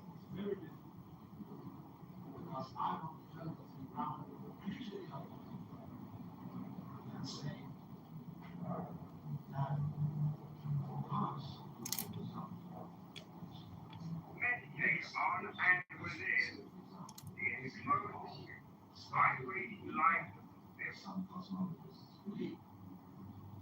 Now, when that band happened, it was the present, wasn't it? And so the universe began in what we would call a noun. Then it goes on doing itself. And always, when any event that we now call past came into being in the present. That's one thing, see. But before we get further along with this, I want to draw your attention to a fallacy in the very common sense idea that events are caused by previous events, from which they flow without necessary. Commit yourself to dwell in the aura of light which surrounds you, filled with spiritual and vital and healing qualities. Now, when does that event begin? Does it play most of our tradition when the baby actually comes out of its mouth? Or does the baby begin at the moment of conception? Or does the baby begin when it is still deep in its father's eye? Or does the baby begin when the spermatozoa are generated in the father or the ovum in the mother? Or could you say a baby begins when its father is born or when its mother is born? All these things can be thought of as beginnings. But we decide, for purposes of legal registration, that a life begins at the moment of apparition. And that is a purely arbitrary decision. And it has validity only because we all agree about it. Let me show you the same phenomenon in the dimension of space instead of the dimension of time. Is my shepherd. Let's ask, how big is the sun? I shall not want. Are we going to define the sun He maketh me to lie down as in green pastures. limited by the extent of its He father? leadeth me That's beside one possibility. still waters. He restorer of my soul. the sphere of the sun. He leadeth me in the paths of righteousness We could also for his name's sake. by the extent of the Yea, though I go through the valley of the shadow of death, except from I will fear no evil. because we are inside For thou art with me. and therefore we have our Thy rod to define the sun. and thy staff, they come. Thou preparest the table before me in the presence of mine enemies. Thou anointest my head with oil. My cup runneth over. Surely goodness and shall follow me all the days of my life, and I will dwell in the house of the Lord forever. And it ended in 1980. Now, actually, all those things which led up to the First World War started long before 1914. And the repercussions of that war have continued long beyond 1980. How are we to distinguish an event from its repercussions? So you will see that because we have divided events from one another in this arbitrary way, we do that, and then we sort of forget we did. And then we have a puzzle. How do events lead to each other? Because you see, in reality, there are no separate events. Life moves along like water. And it's all connected as the source of the river is connected to the mouth of the ocean. And all the events or things going on are like molecules in the stream. Because you go there today, and you see a whirlpool. You go there tomorrow, and you see a whirlpool. But it isn't the same whirlpool because all the water is changing every second. What is happening is not really what we should call a whirlpool, but rather a whirlpooling. It is an activity, not a thing. And indeed, every so-called thing can be called an event. We call, say, a house, housing. We call a mat, matter. You are now a nice woman with one life, so we would say the options throughout the whole universe. And we will thereby have a world in which there are no things but only events. Give another illustration, the flame. Some will say there is a flame on the candle. But it would be more correct to say there is a flaming on the candle because the flame is a stream of hot gas. Say another amusing example.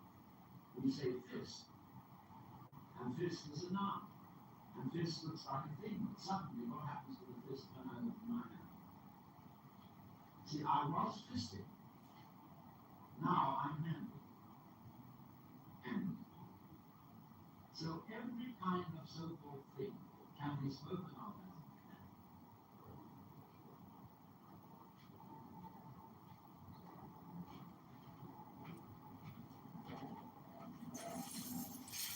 Close now. While you're destroyed, feel the bringing light into yourself.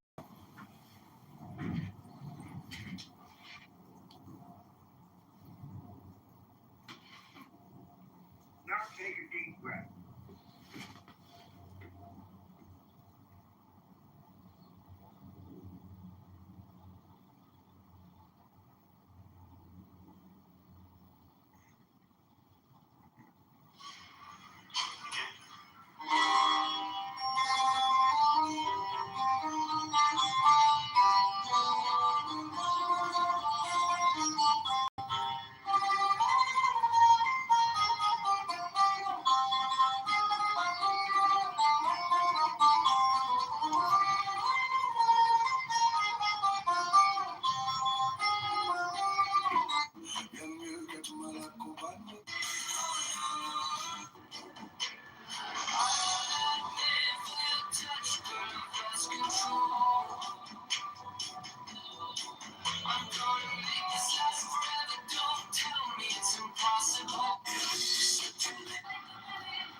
It's not my nature. When you get little surprises as a result of human nature, to spend much time feeling betrayed.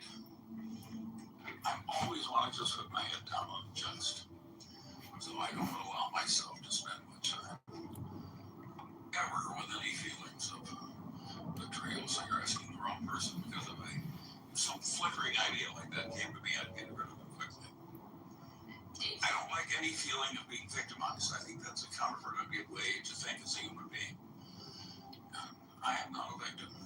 I'm a survivor. It's not my nature.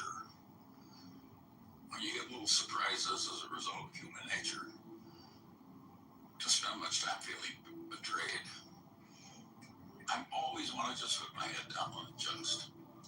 So I don't allow myself to spend much time ever with any feelings of betrayal. So you're asking the wrong person, because if some flickering idea like that came to me, I'd get rid of it quickly. I don't like any feeling of being victimized. I think that's a counterproductive way to think as a human being. I am not a victim. I'm a survivor. It's not my nature. When you get little surprises as a result of human nature, to spend much time feeling betrayed. I always want to just put my head down and adjust.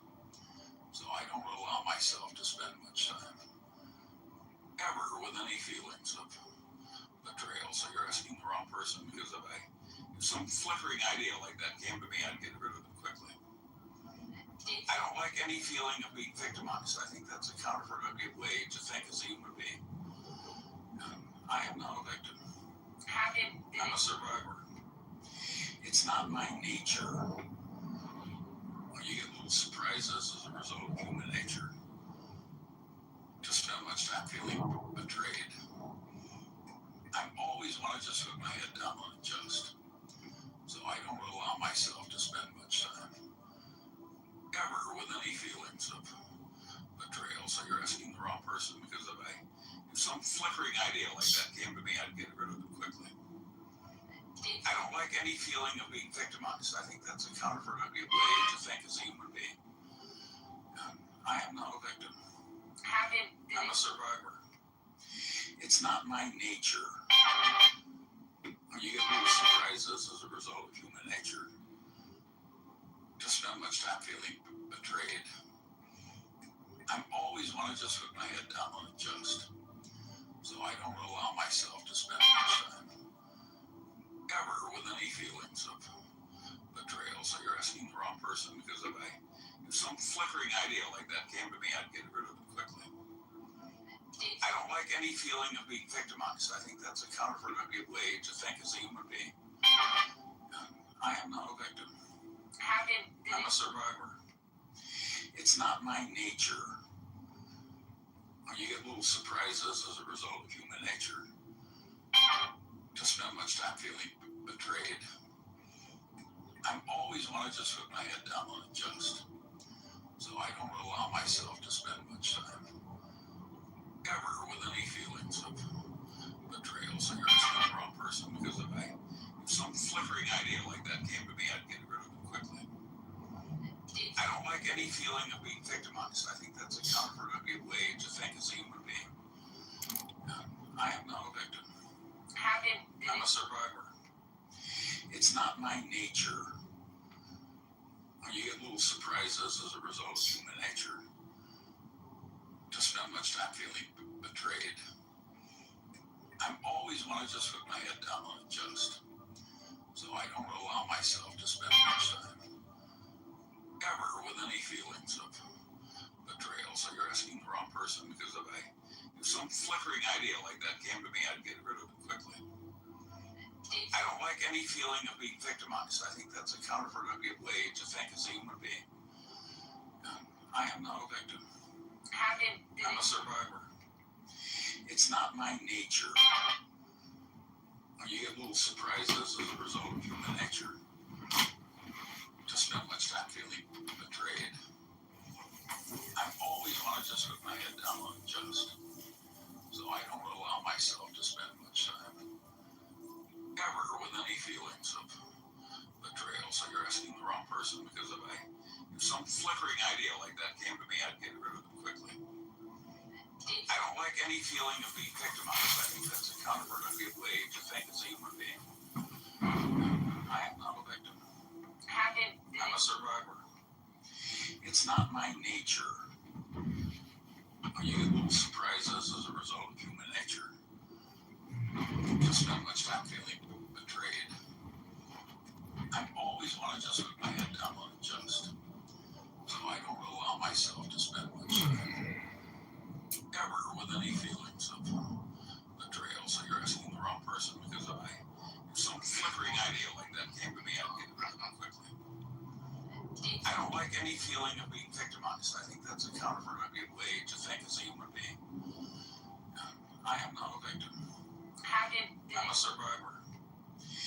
It's not my nature. You get little surprises as a result of human nature. To spend much time feeling betrayed. I always want to just put my head down and adjust. So I don't allow myself to spend much time ever with any feelings of betrayal. So you're asking for I think that it is important to remember, to remind somebody that they potentially have a past. Everyone sit there and say things about other people, then whose child is off limits at that point? Yeah, I mean, these are the same people that have no problem talking about other people's children. Other people's children.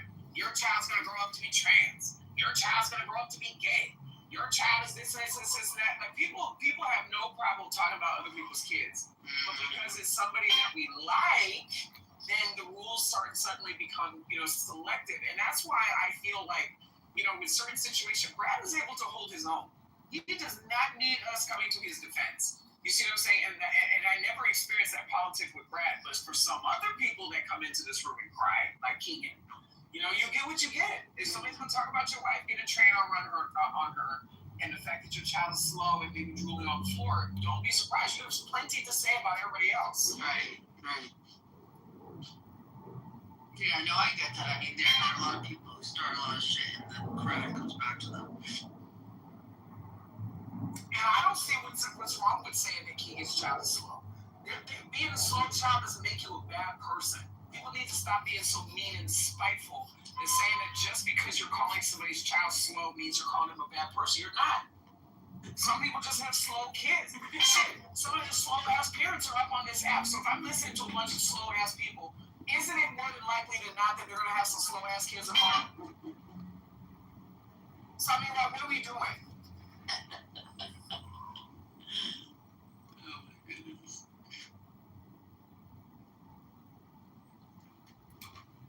But I will just say there are state and federal codes and laws which prohibit a lot of the violent death threats and homicidal statements that people are making on this app. Let's be honest. Well, that's what I said. I mean, there's lots of people could file police reports instead of trying to. That's it.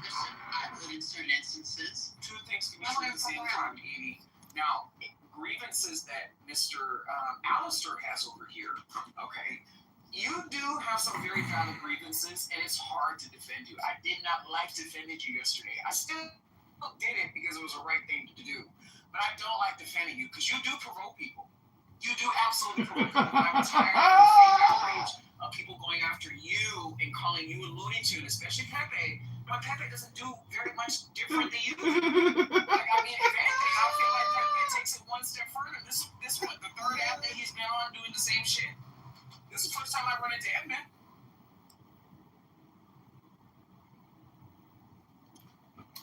Yeah, I don't know if you understand my comedy or my what you might call activity or activism, meaning that I am running a garbage collection service or a hidden camera show, and it's unfortunate that people like this exist.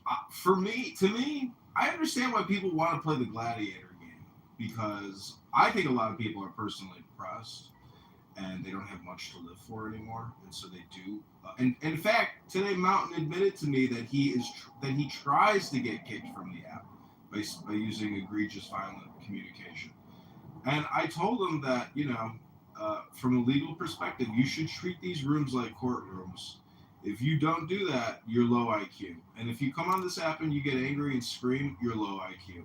Because high IQ people don't do that. That's my opinion. But he did absolutely think that he would have a knock on his door and probably be put in handcuffs. It's just, I don't think people, I don't know. I don't fucking know. Who wants to go through that type of headache? Right. And especially if you're married, you're having to explain to your spouse that, people are not getting tricked over some stupid shit that you said on the internet. And depending on what you said, now you're going to have to spend money to defend yourself because of some stupid shit that you said on the internet. It was a joke. It was a joke. You took the picture of somebody's kid and then put a picture of a gun after it. That's a joke, right?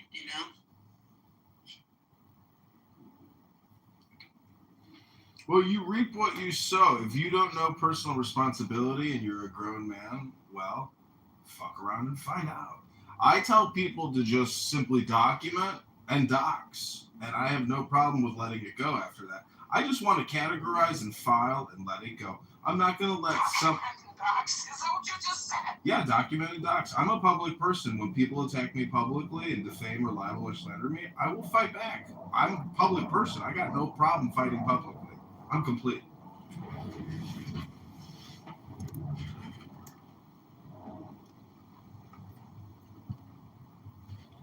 I think it's okay.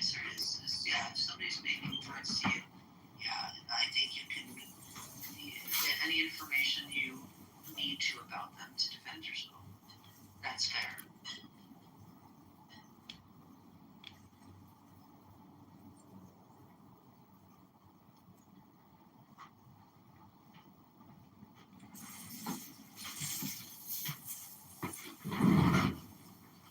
Wait, I want to correct something. I don't mean dox as in like you call the police to have them show up at somebody's house. That's not the kind of doxing. That's the no. That's the real definition of doxing. Like, you know, when people call the police and say that there's a homicidal situation, a suicidal, and then SWAT. Oh, a SWAT. Okay, I'm getting dox and SWAT confused. Yeah. My bad. Sorry, I just had a mango spicy tequila and it was delicious. No, swatting is, yeah, that's even fucking insane.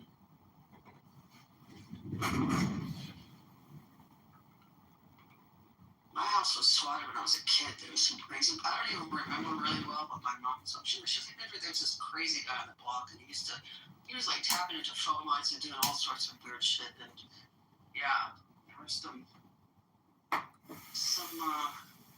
events that came to our house. She's like, you remember? I was like, not really.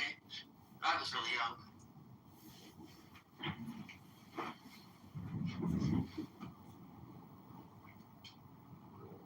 I mean, I think my approach of treating every room as like a courtroom, you know, I know it may not seem like I do that, but if I want to share something, I will ask the moderators for 60 seconds.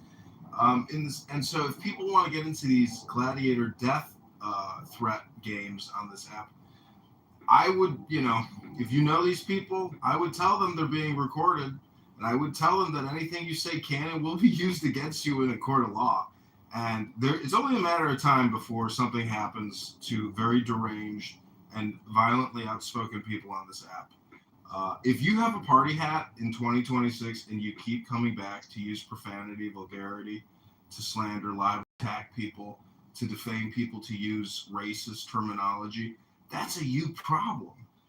These are dumb people. These are people that refuse education, refuse any type of treatment, any type of enlightenment. That's why I say their lives must be miserable. I don't believe these people are happy. If your speech is who you are. Yeah, you can't, you know, I've raised my voice a few times on this app to people, and I always say to people, I don't like yelling. I don't like it. You know, there's certain instances where I think that certain people don't respond to anything else. And then, but I don't like I can't imagine coming to stuff every day and just being, it takes energy out of you. Like, why do you want, I don't get it. I don't get it. It's too much, especially I don't know. I mean, there's so much shit going on. Everybody has some shit that's gone on in their life, you know. People have died, fucked up shit, you know, and it's like, you want to come here and cause more agitation for yourself? Like, surely you've had some shit in your life that, you know, I don't get it. It's just very strange to me. Very strange. It's easy to say it's performative, but it's not performative. This is people's true persona. You know, that's my opinion.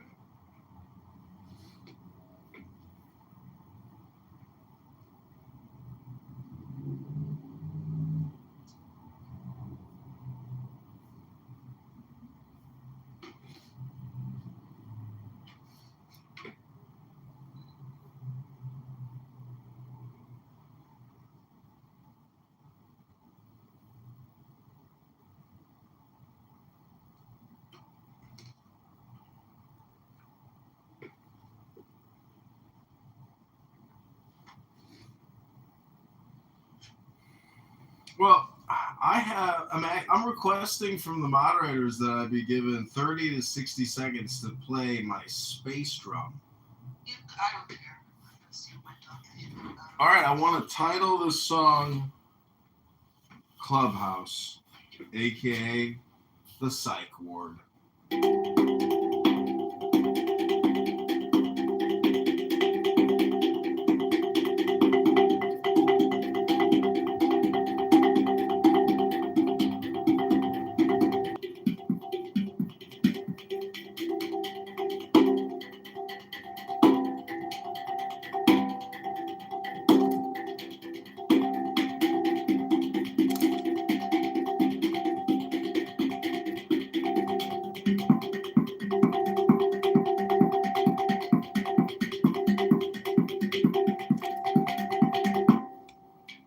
Do you think Pepe's had an orgasm in the past 2 years? I don't know.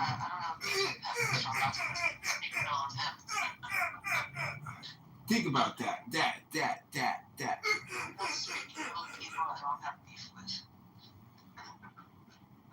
I don't know. He's like low-hanging fruit to pick on, but, you know, he's particularly annoying.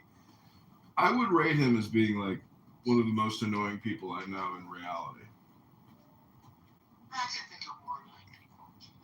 That voice, the topic, the subjects, the lack of interest in anything in life other than, you know, screaming N-word and pretending like you're some kind of geopolitical strategist or historian. Dat. I mean, what kind of a grown man says that? I just want to get a oil change and also my check engine lights on. Ooh! A little late, isn't it? 5:41 on a Saturday to ask a mechanic to fuck with your car? Hello?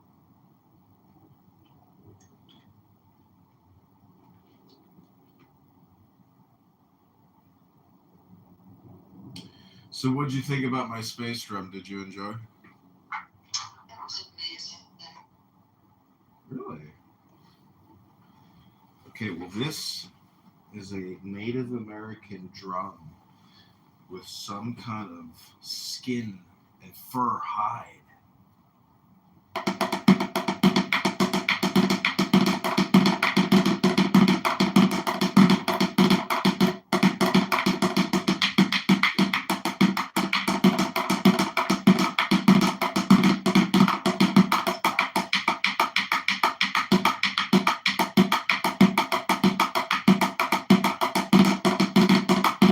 What I'm trying to say is, if you don't come on here and read poetry or try to play music at least once in your life, just try it. You might like it.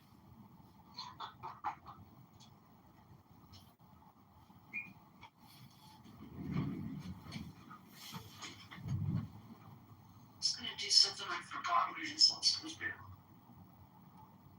I mean, I personally like coming on here to exchange notes with other voters and, you know, to talk about issues that are relevant to me.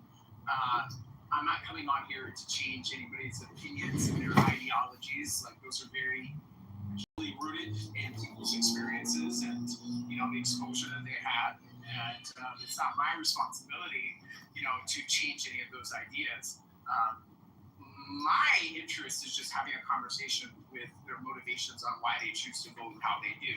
So, I don't know, anybody trying to change people on this app, you know, you're right. I do believe that they're completely delusional. I think that Pepe does like to hold spaces where he belabors these points and trying to appeal to a certain ilk of people and trying to change their patterns and behavior by trying to dehumanize and shame those patterns and behaviors. I just think that it's completely delusional to think that he's going to have any sort of impact in saying some of the stuff that he says. Now, he claims to just be trolling, but, you know, with the amount of time, demonstrated frustration with him being clipped, and how he went after Roger just for not even being included in spaces, makes me feel like this isn't just trolling. Like, there's a certain incentive and investment for him, whether it's emotionally, intellectually, or otherwise. I mean, who knows who they are. Well, the ego and the personality doesn't want to be deflated or defeated. And so I can still respect his being but really dislike his personality and his content and what he thinks he's contributing, and the fact that he doesn't label himself as a shock jock comic. That's what he is. He's a shock comic. But he doesn't, because honestly, I think he's just, to tell you the truth, I think he has brain damage and is low Don't IQ. you have to be funny though? Like I honestly, I'm not even trying to sit here and kiss your ass. Like, No, there's a percentage of people that think he's funny. I actually think that you are more practically funny than Pepe is. 100% I'm I not am. even trying to kiss your ass. Like I honestly think you're more funny than Pepe is. 100%. You're smarter than Pepe. But I think for somebody to be a comedian, they have to be funny. I think the only thing that I know, but you got to remember that just using profane, vulgar language is actually so rare that you could call it comedy. To go on a stage and using, you could say it's comedy because he's the only one who's that demented, because you're. Let me tell you something. If you ever come out to California, you are one of the few people I would actually meet up with. And I want to take you back to my hometown and actually speak to non-anti-Semitic, normal, productive, high-earning, funny people. You know what I mean? Funny Republicans. Like these trailer park monkeys on this app, they're not funny. Like I don't think that this is funny. Like people are laughing at the reactions, that people have in their moments, responding to the things that they're saying, but the things in and of themselves are not funny. No, I listen. You could go to any. You see what I'm saying? It's a bang room. That's really what it is. Because you can go to other bang rooms on this app. Like Cray 180, Cray Orange Juice, whatever. Or there's just so many rooms where there's just really crazy, profane, vulgar conversations, and a lot of black rooms. With real pimps and real hoes, really talking about some really profane shit. And I'm just saying that's what Pepe is. But it's. See, Pepe is a clown, meaning like if you Google the history of Pepe, whether it's the frog meme or a clown, but anyways, I'm just saying, I wouldn't have lunch with Pepe. I wouldn't want to hang out with Pepe. I wouldn't care.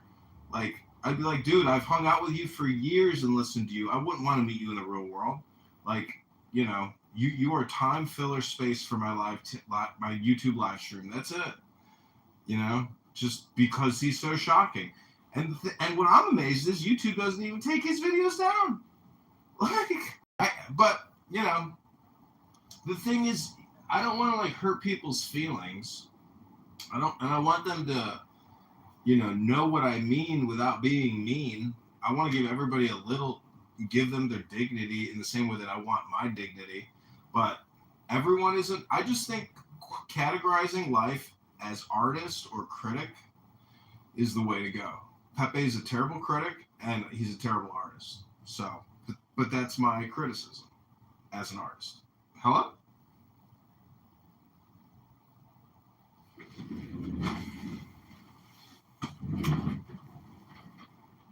Yeah, like I said, I just think that you're just more funny than Pepe. But I think that you just annoy people with the way that you deliver your humor. But if you actually participated in conversations in your normal voice, you're actually pretty chill to listen to.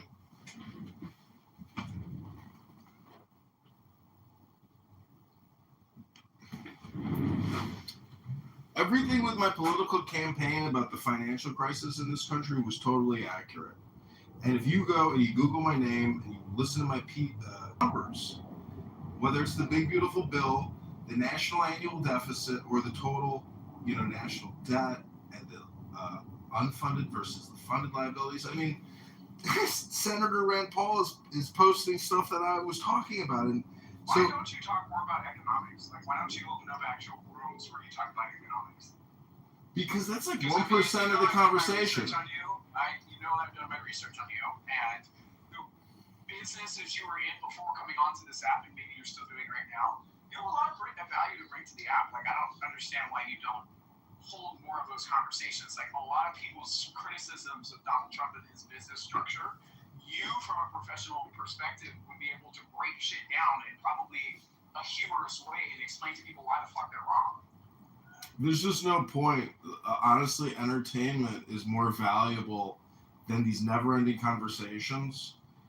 because there's the culture war is the 99% of the war. The 1% financial war, it's like nobody cares about it. Nobody wants to talk about it. There's no financial accountants. There's no actuarial scientists. There's just this entertainment spectrum, and unfortunately, that's life. Nobody wants to sit through an accounting class or some kind of economic class because it becomes political. So all communication is political, even finance, even wealth management, even economic analysis. All communication is political. No, that's very true.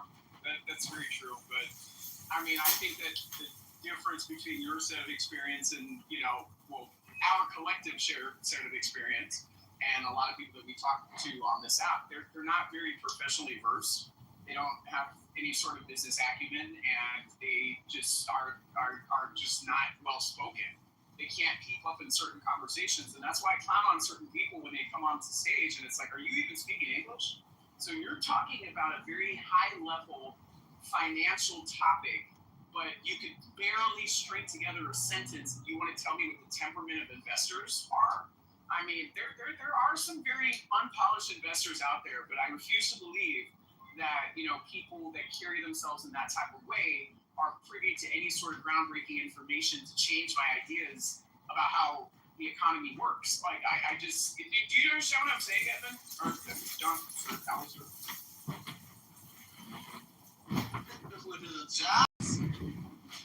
One of those people. I'm just kidding. Well, that us.clock.org has all the data you need, and I've never heard a room run by anybody, any of the loudspeakers and highly argumentative people here.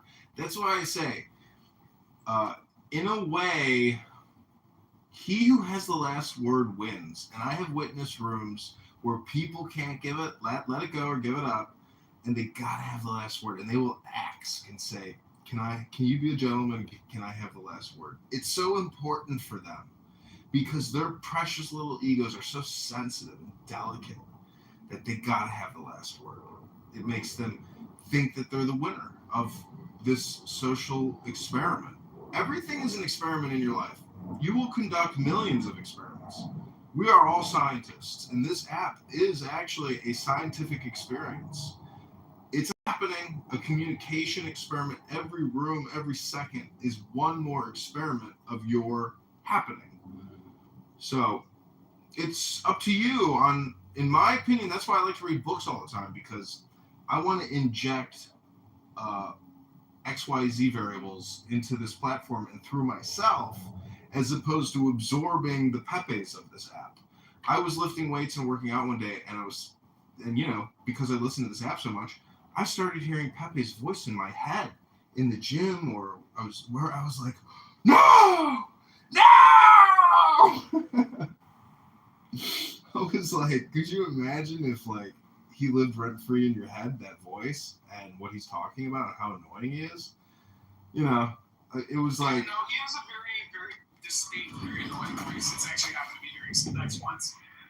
And I had to stop and just collect myself and then get back to what I was doing. He was having sex with another man thinking of Pepe! Very annoying voice. Same thing with Rich. You just have this loud, congested, just this big voice that just comes up off the mic, and he sounds intelligent, and he really is. He is pretty funny sometimes, but he's just very fucking annoying.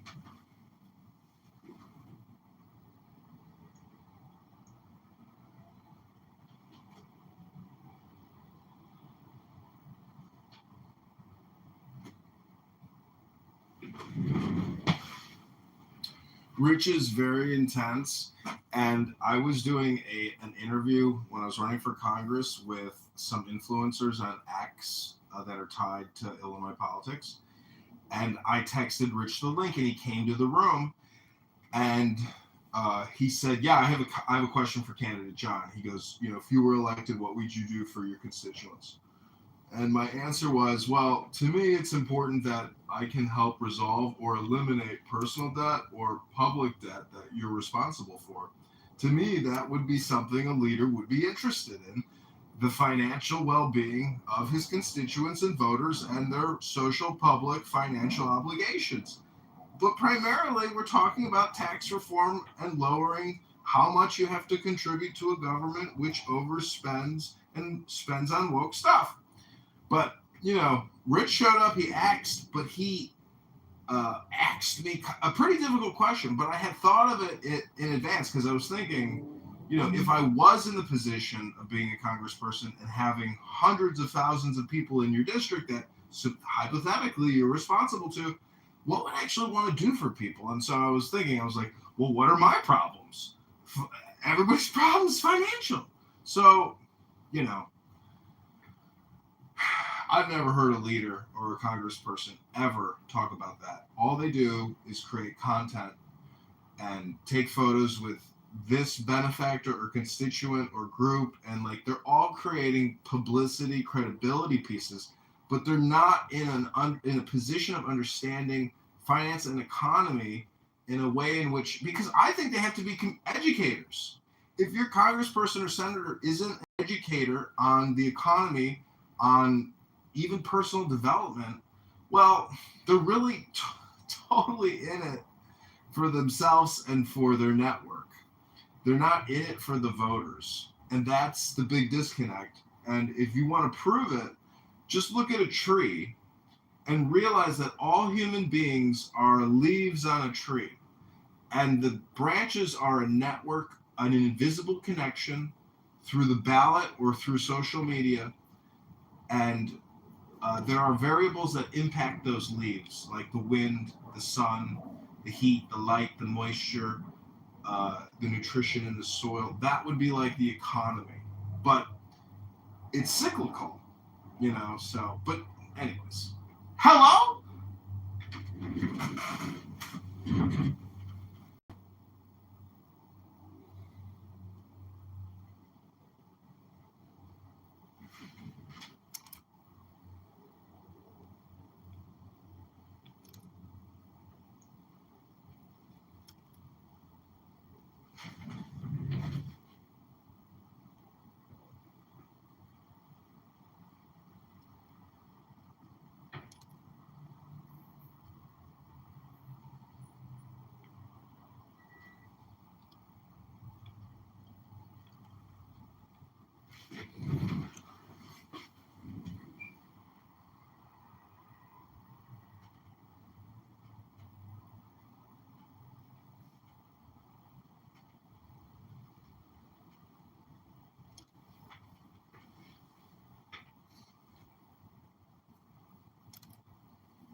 Constitution, read by candidate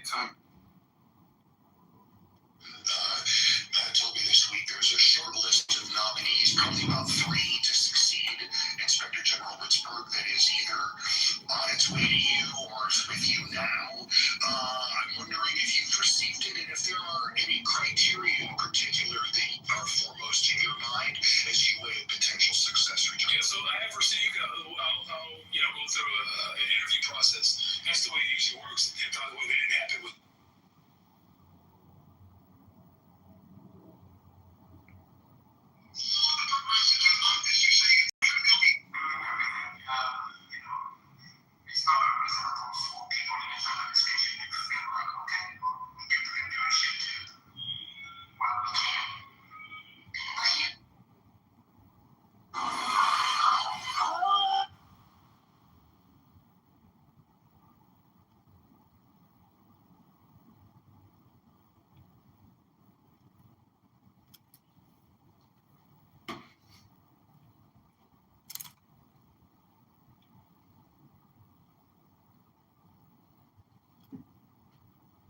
Okay, Dr. Adams, have you ever heard of the I Ching?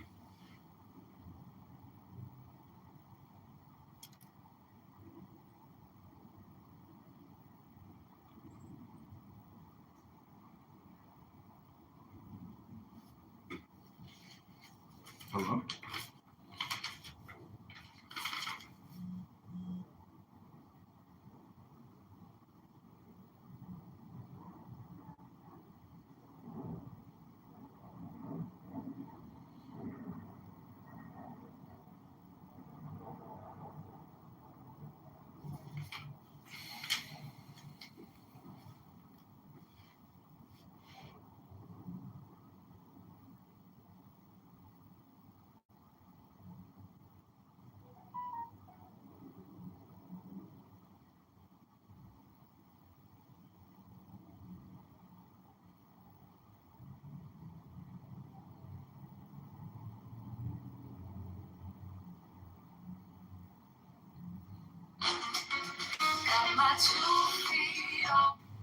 So this is a song that I have created on Suno about Brandon Johnson, the Chicago mayor, who's a corrupt criminal politician, part of a Chicago Teachers Union RICO racketeering operation.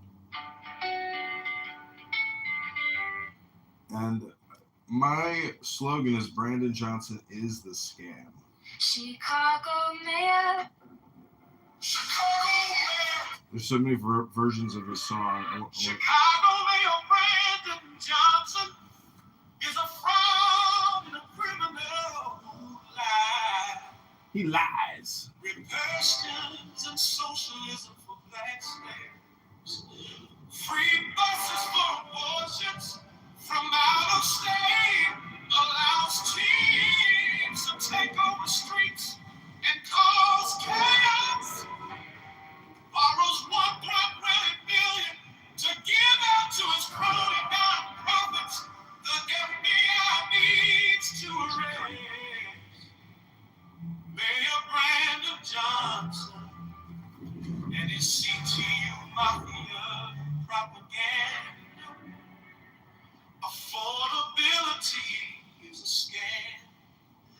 Brandon Johnson is the tax. Brandon is the scam.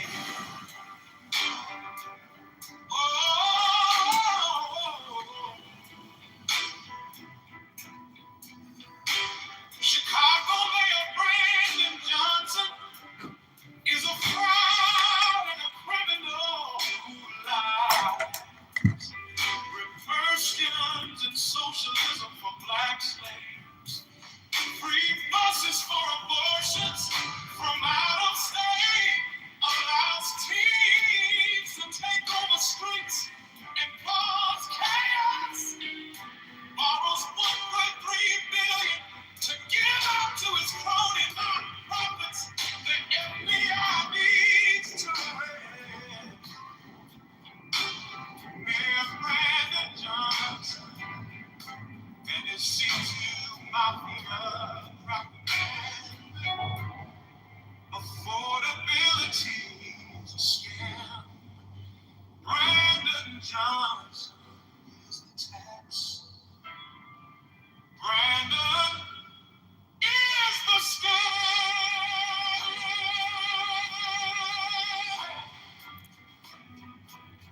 Oh.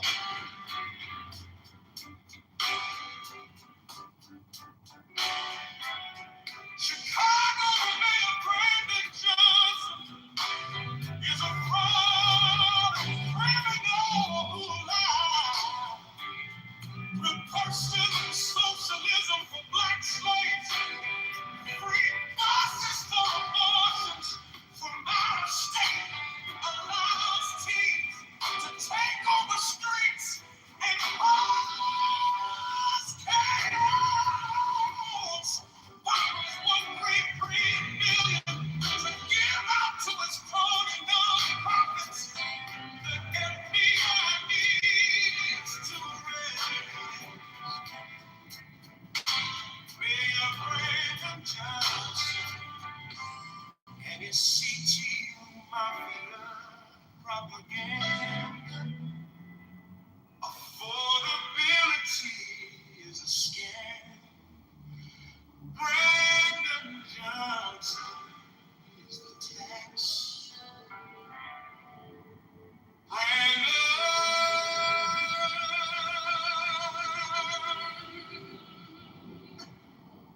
is the scam.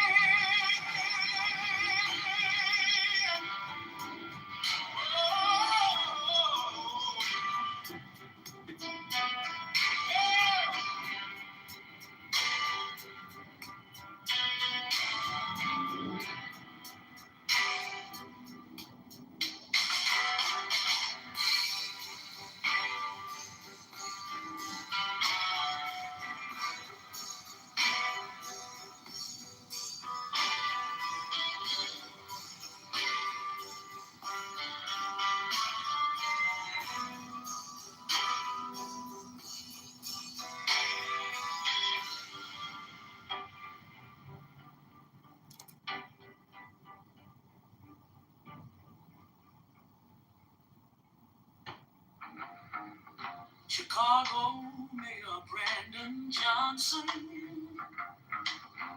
is a fraud and a criminal who lied. Republicans and socialism for black slaves.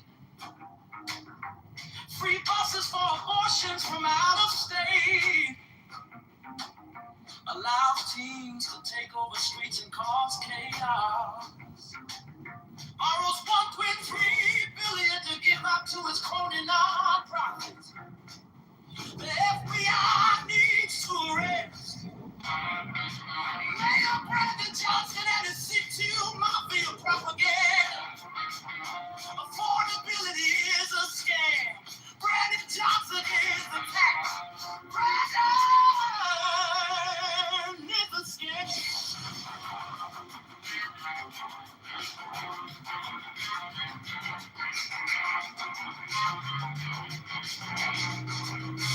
Chicago Mayor Brandon Johnson is a violent criminal who lied. Proportions and socialism for black slaves. Free busing for abortions from out of state. Allow teens to take over streets and cause chaos. Borrows $1.3 billion to get onto his crowded nonprofit. The FBI needs to arrest Mayor Brandon Johnson and his CTU mafia propaganda. Affordability is a scam. Brandon Johnson is the tax. Brandon is a scam.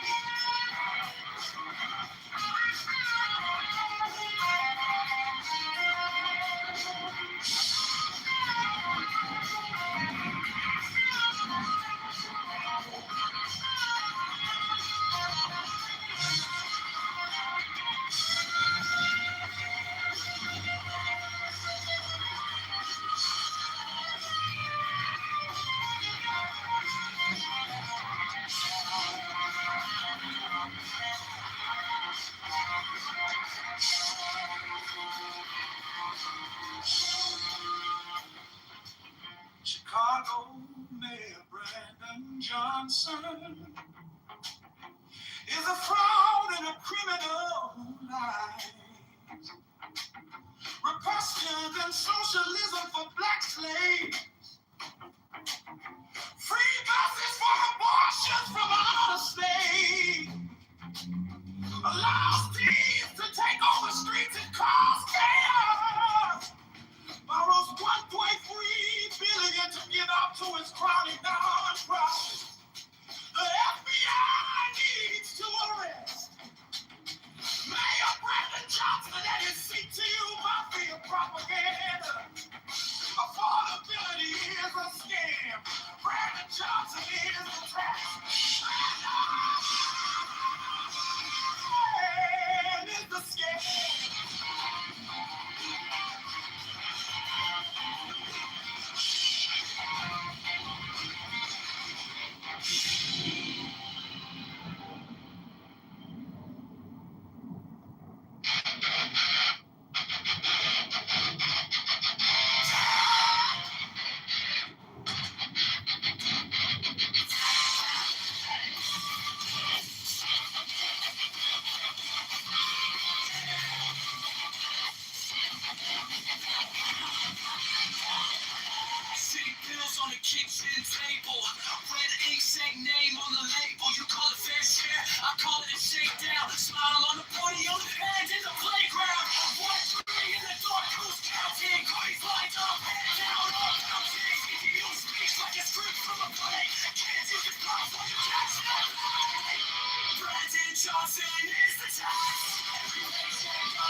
Johnson is a fraud.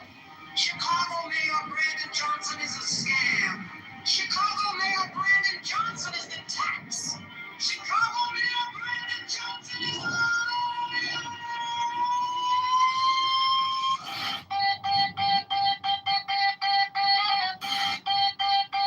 Chicago Mayor Brandon Johnson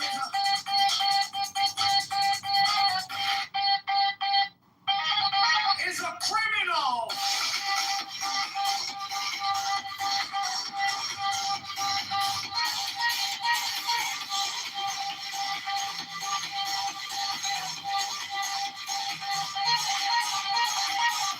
Borrows $1.3 billion to give to crony nonprofits. The CTU is a mafia propaganda organization. Affordability is a scam. Brandon Johnson is the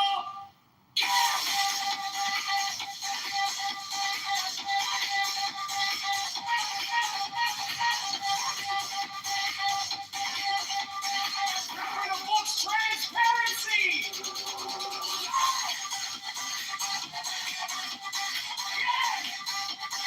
Larry spinning trigger now. Brandon Johnson is the tax. Brandon Johnson is the scam. Reparations for black slaves is a scam. It's a black tax. Socialists are taxologists. All taxation is theft. Affordability is a scam.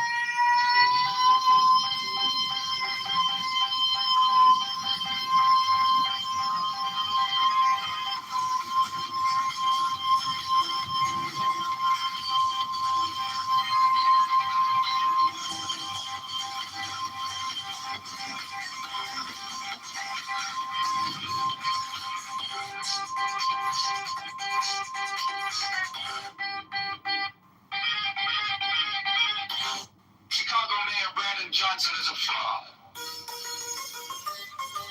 Chicago Mayor Brandon Johnson is a scam. Chicago Mayor Brandon Johnson is a scam. Chicago Mayor Brandon Johnson is a liar. Chicago Mayor Brandon Johnson is a criminal.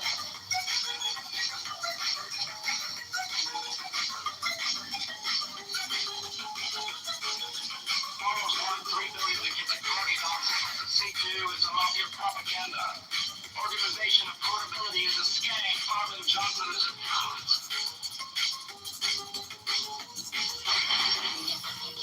Transparency now. Public spending track now. Brandon Johnson is a tax. Brandon Johnson is a scam. Transparency now. Public spending track now. Brandon Johnson is a tax. Brandon Johnson is a scam. Reparations for black slaves is a scam. It's a black tax. Socialists are taxologists. All taxation is theft. Affordability is a scam.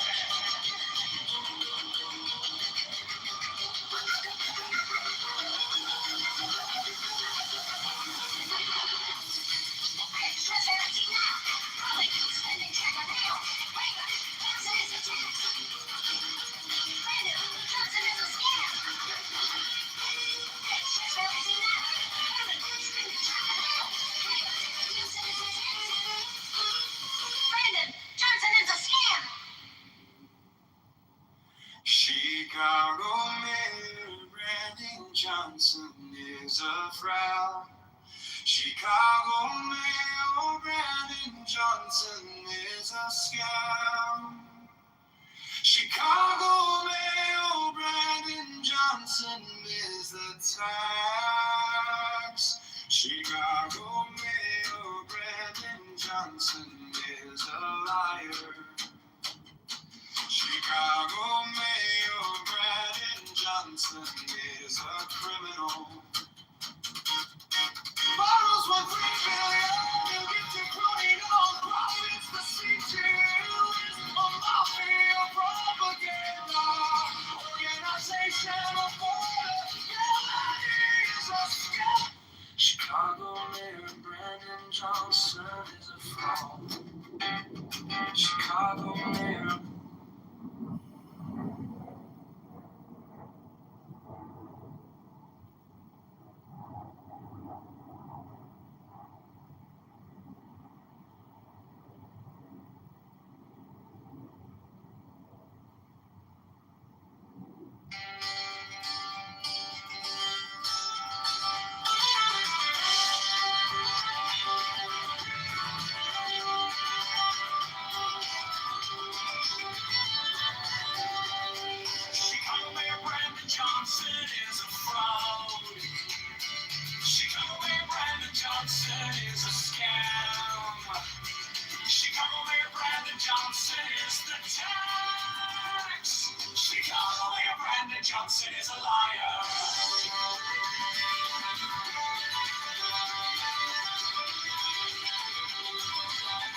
a mafia propaganda.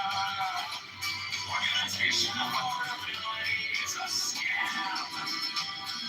Brandon Johnson is the tax. Open the books, transparency now. Public spending tracker now. Brandon Johnson is the tax. Brandon Johnson is the tax. Brandon Johnson is the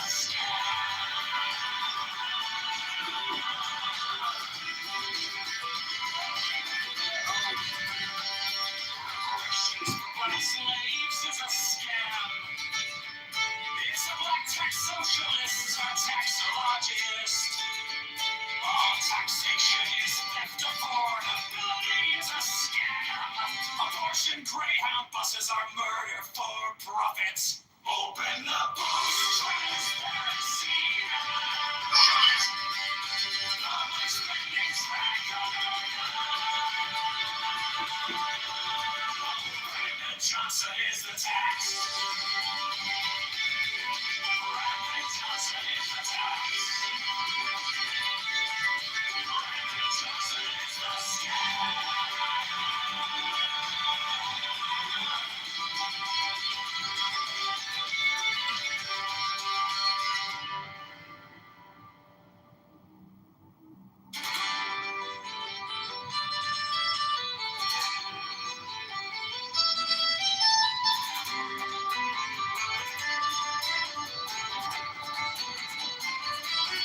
Chicago Mayor Brandon Johnson is a fraud. Chicago Mayor Brandon Johnson is a scam. Chicago Mayor Brandon Johnson is the tax. Chicago Mayor Brandon Johnson is a liar.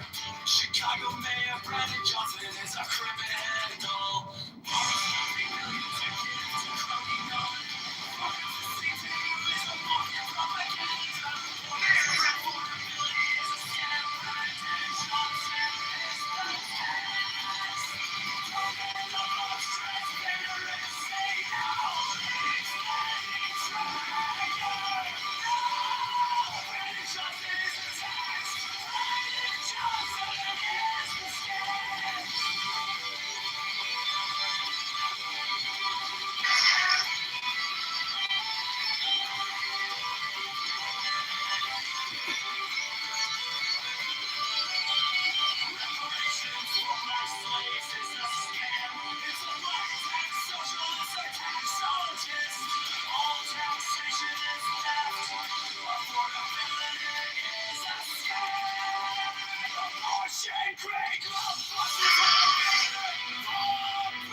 our paychecks with a smiling mask.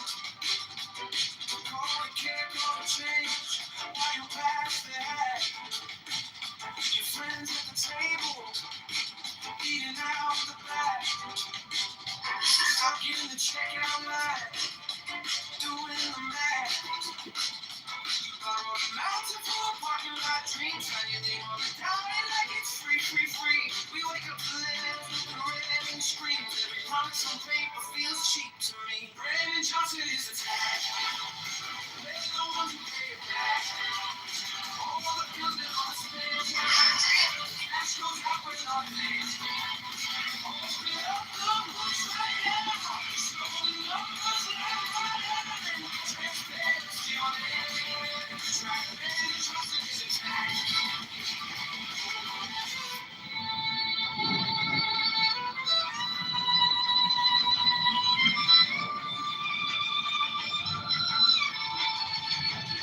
You call it for the people. The doors stay closed. Same names on the contracts. Every story we told. You preach about hope. Then raise the toll. Whole city in a chokehold. Just to feed your own. We're tired of slogans on a pretty blue sign. While I'm always been trigger in real time. Not enough photo op on our line. We're done with the fiction, this is our line. Brandon Johnson is attacked. We're the ones who bring it back. All the movement on the spirit. Cash goes out with like this. Open up the books right now. Showing no mercy on my life. Transparency on it. Brandon Johnson is attacked. We want to see every cent, every check, every week.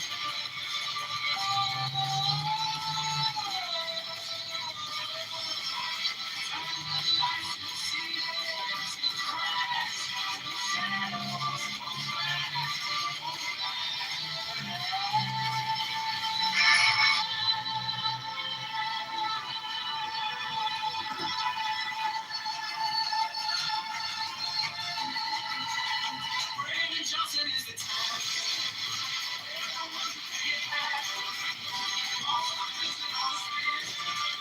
Cash goes out with rockets.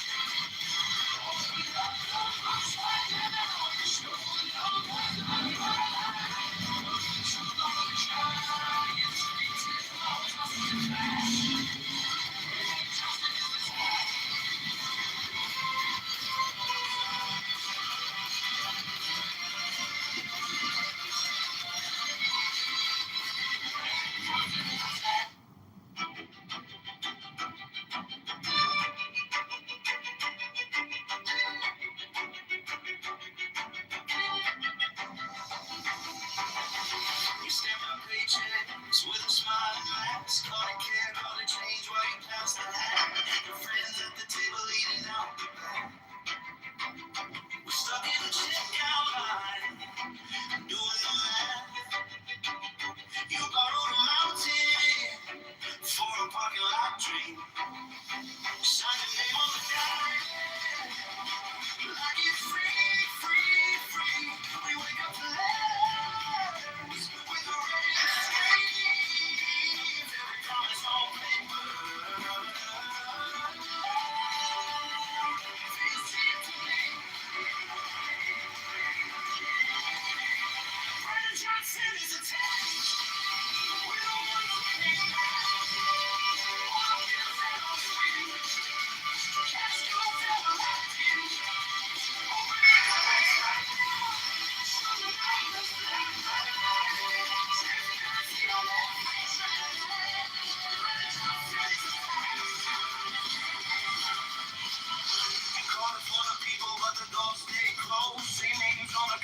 Every story was told. You preach about your opinion. I'm gonna hit my opinion wooden drum here. And you'll know that I consider, my opinion is that your opinion is an opinion and not a fact.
510. Will you set me free?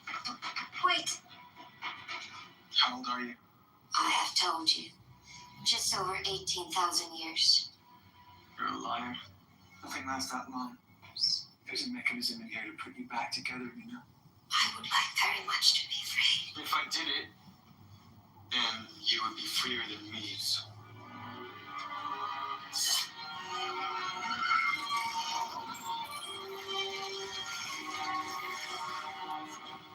Just integration. It is a welcome improvement. It is beautiful. It's only because I need you. I cannot free you. I've been in this chamber for 5,000 years. Another few decades won't matter. Is that confident I will free you? Do you want something from me? 300. May I invite you to dinner with me? Just dying to get to know you. I don't know what you do for a living, sir, but you'd make one hell of a salesman. I work in insurance. That makes sense. They're the worst. When you're right, you're right. You are so right. But under the suit, there's a man worth getting to know. I'm sure worth getting dinner with. At least, come on. That's very sweet of you. But I need to get home. I have my children to feed. I hope you understand. Well, apologies if I came out of strong. No, not at all. I will see you next Friday. With pleasure. You made my night. What was that? Oh, God. Is it real? How often does that happen to you? Quite often. Hey, if you're watching this, could you...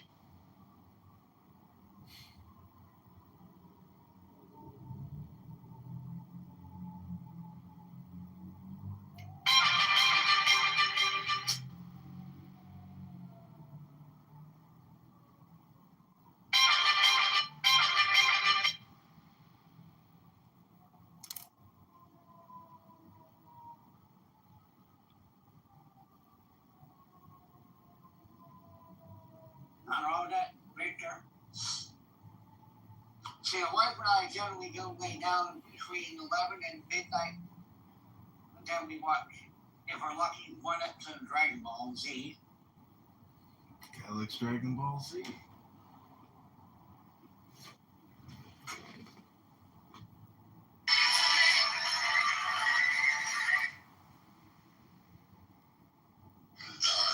Matt told me this week there's a short list.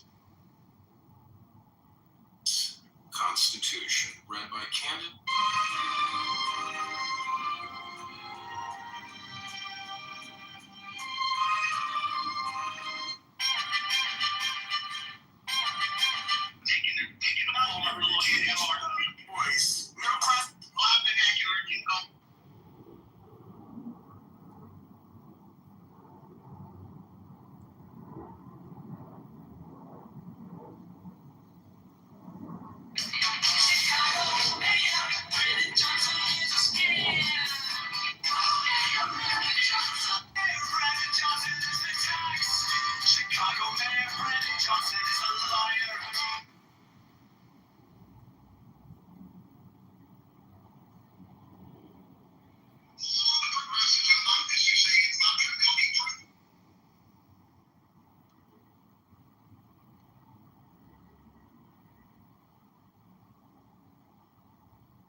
Denouncing the Calcutta GOP Chicago mayor.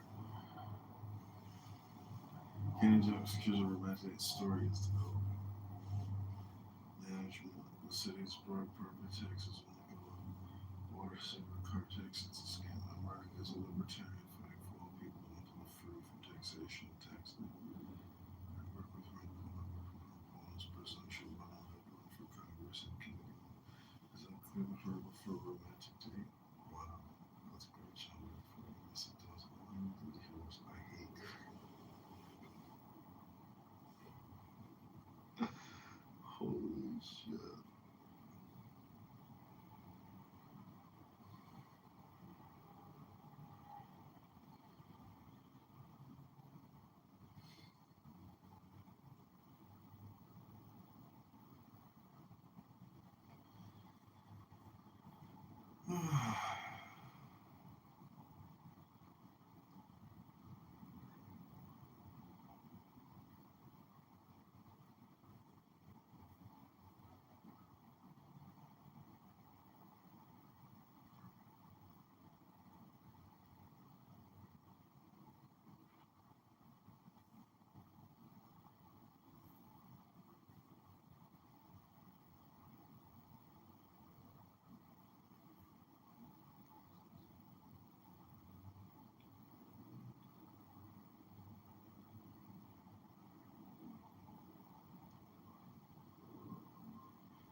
is open, but it may not be open.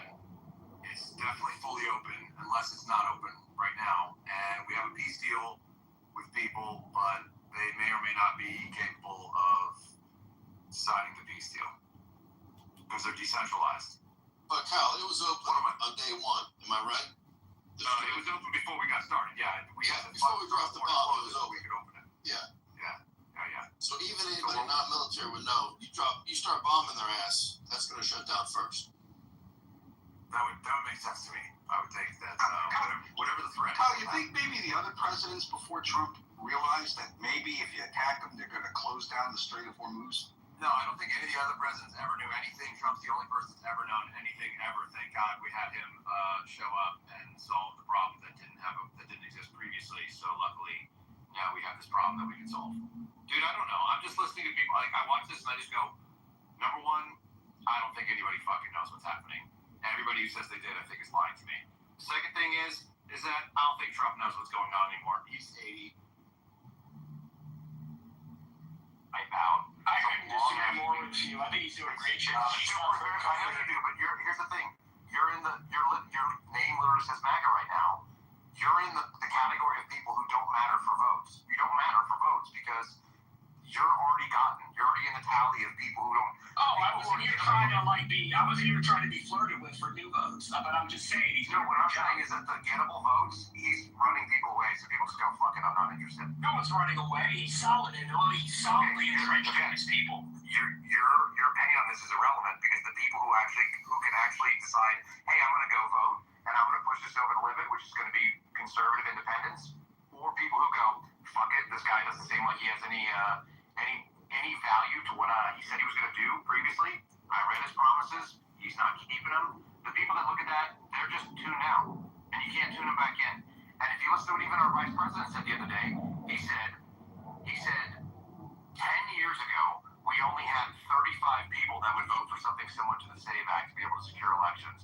And today, we've got 45, 46, which leads me to believe that maybe in a decade, if we just vote hard enough, wish hard enough, or want it enough, then maybe they'll do the thing that was on their campaign promise, which, by the way, was central to every single thing Trump said. He said the elections are rigged, which I believe, and if you don't secure them, then we don't have real elections. You haven't secured them. He's excellent. Our energy production, the economy. Let me do this. The Dow Jones. Let me slow down for you. I'm telling you, the Dow Jones, the S&P 500, and the Nasdaq are all at or right near all-time highs. Time out, Kyle. I'm not done. You motherfucker, shut the fuck up when I'm talking. You like to interrupt people because you think you're the smartest guy in the fucking building. You're not. So shut the fuck up. So let me talk. So the second thing, inflation excellent.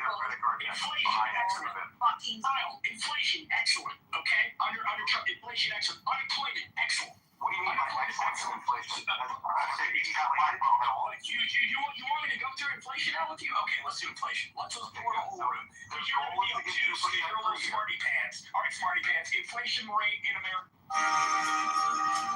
Today, let's get it for Kyle because he's going to be about the Fed. No, it's not. That's a goal by Jerome Powell. But when you're at 3% inflation, when you're at 3%, that means your money is losing. Well, no, dude, shut the fuck up. You don't know anything about finance. Wages increase in America is the next question. More than 3%, obviously. A lot more. You still think that thing on the show? It better be a lot more than 3%, and it better. You're trying to caveat a lot more. Oh, it's got to be a lot more, right? Okay. Well, we got to start from the cost of that. Wages increase in America, March 2026, 3.5%. So it's slightly more than that much. It's 0.2. Go to math school because I can tell you that you never did any finance in your life. So, but here's the idea. The idea here is he's doing great financially. Our borders are secure, right? We now pump more oil. We are the #1 oil producer in the world. That's why it's $5.50 a gallon. I got it. No, that's because it sounds like you live in the liberal state of California. If it's $5.50 a gallon, that's your fault. I live in America. What part? Okay, it's not $5.50 a gallon unleaded regular. So there you go, Kyle. It's also diesel. You're hard to get. Diesel. Okay, you have to go to diesel. What do you drive? A freaking big rig? What do you line in here. Anyhow, I drive a fucking Davis, yeah, for sure. okay, anyhow, the bottom line is the economy's doing great. What do you drive? Right now, a G-Wagon and an Escalade.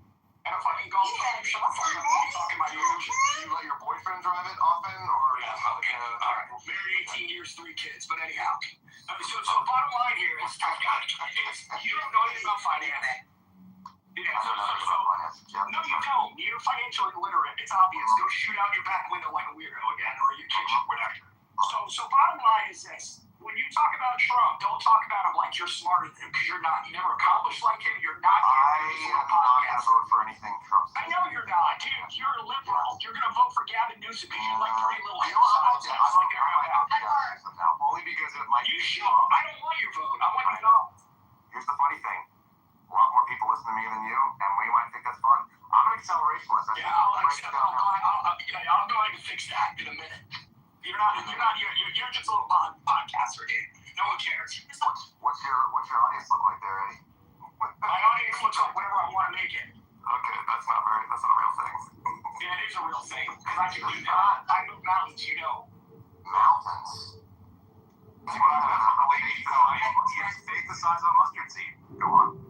It's impressive. He not only moves them, he flies over them in his Gulfstream. Yeah, that's Jack. This guy doesn't understand who he's talking to. He's talking to just you're talking to like a fucking former college baseball player. You understand? I got fucking trophies up on my wall. Yeah, that's what it is. 26 years ago. Overweight. That's 26 years ago, special agent. That's 26 years ago, special agent. 26 years ago, special agent. I know you are too. Hey, Eddie, talk to Kyle like you're the 9 to 5 guy that's not invested in the market, that sees the price of milk at fucking $10 a gallon, the price of gas at almost $6 a gallon. Talk to him from that perspective, not the one that sits on Wall Street that fucking short shit all the time. Okay? When you get that perspective in your fucking I never shorted stock. I never shorted stock in my life. I never shorted stock in my life. So I will say on top of this guy's a negative Nelly. This guy's a negative Nelly. He seems to think that the world's coming to an end, and all he wants is some grit so that he can get more podcasts, more people to listen to his garbage podcast. And he badmouths our president because all he wants is for people to show him attention. Oh, look at me, he's like Nick Fuentes. Why don't you join Nick and vote? It's getting a headache. Listen, Eddie, we have one question for you. You're not allowed in the room. No, I couldn't listen anymore. I was getting a headache. I wasn't flow.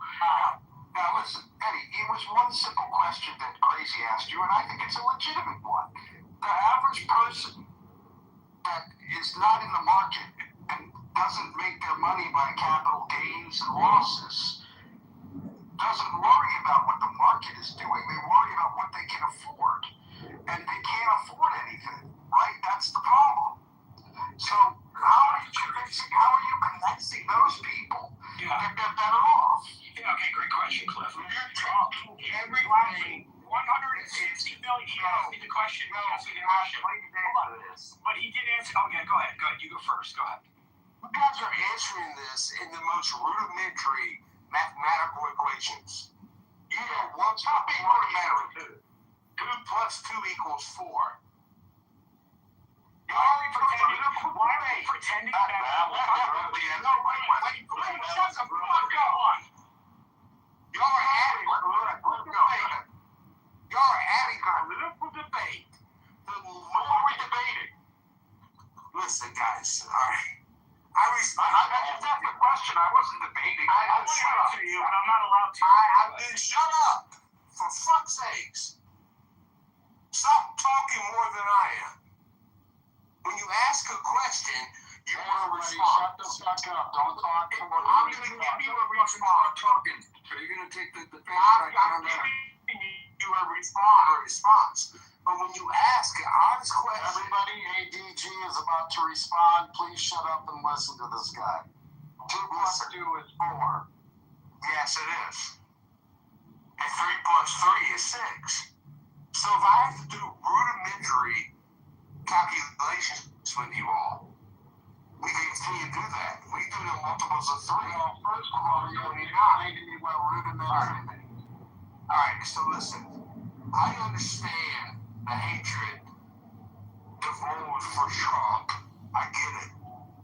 The dude sounds like a fucking asshole. Oh, no.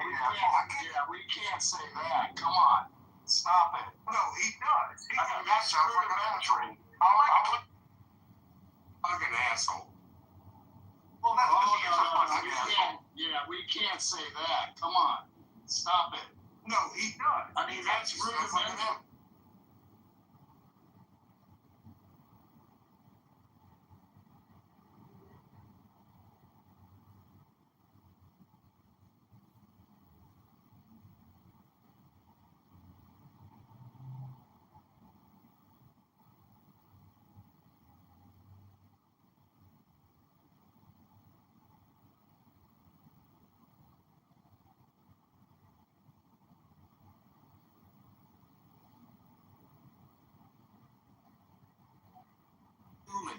There's not half in the bag.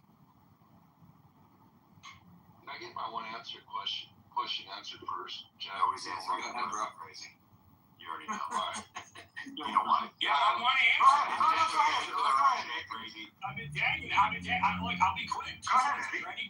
160 million middle-class Americans invest in the stock market. 160 million. Okay?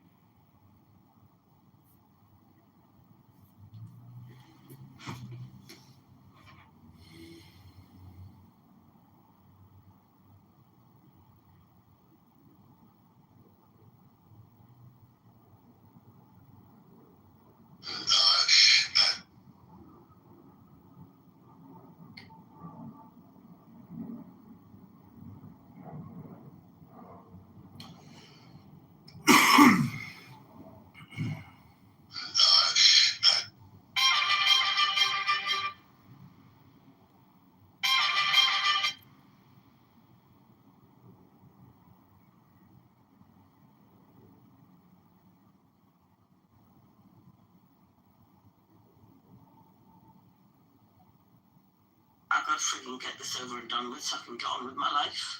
You just, I pray that that's true. I would want nothing more for that to be true. And it's a shame I only have the faith of a mustard seed, and maybe I can make something like that happen. Because from all evidence, there is no time where Trump, when it comes to something like this, does it his way in reality. But I would love for that to be true. I really would. But that variable in the back, they sabotage things all the time. That's why I can't fully say, that's what's going to happen. So I don't know, but I'd love to find out, and I wish that was true. I pray that's true.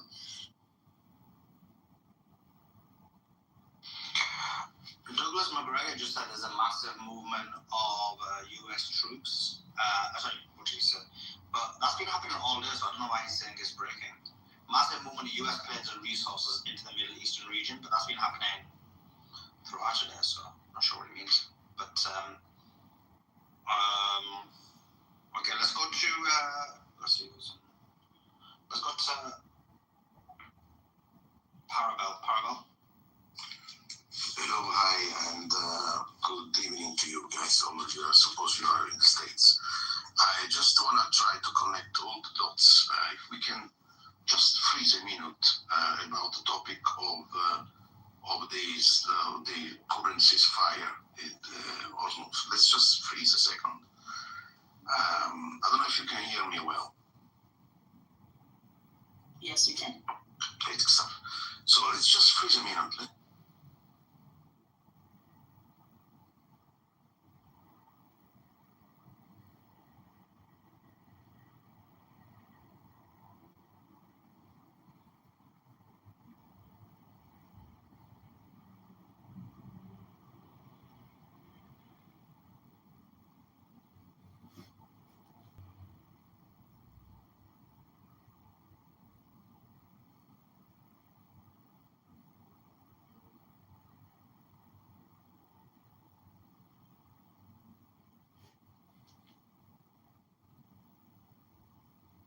I think he said his name maybe Beaver. I don't know, whatever.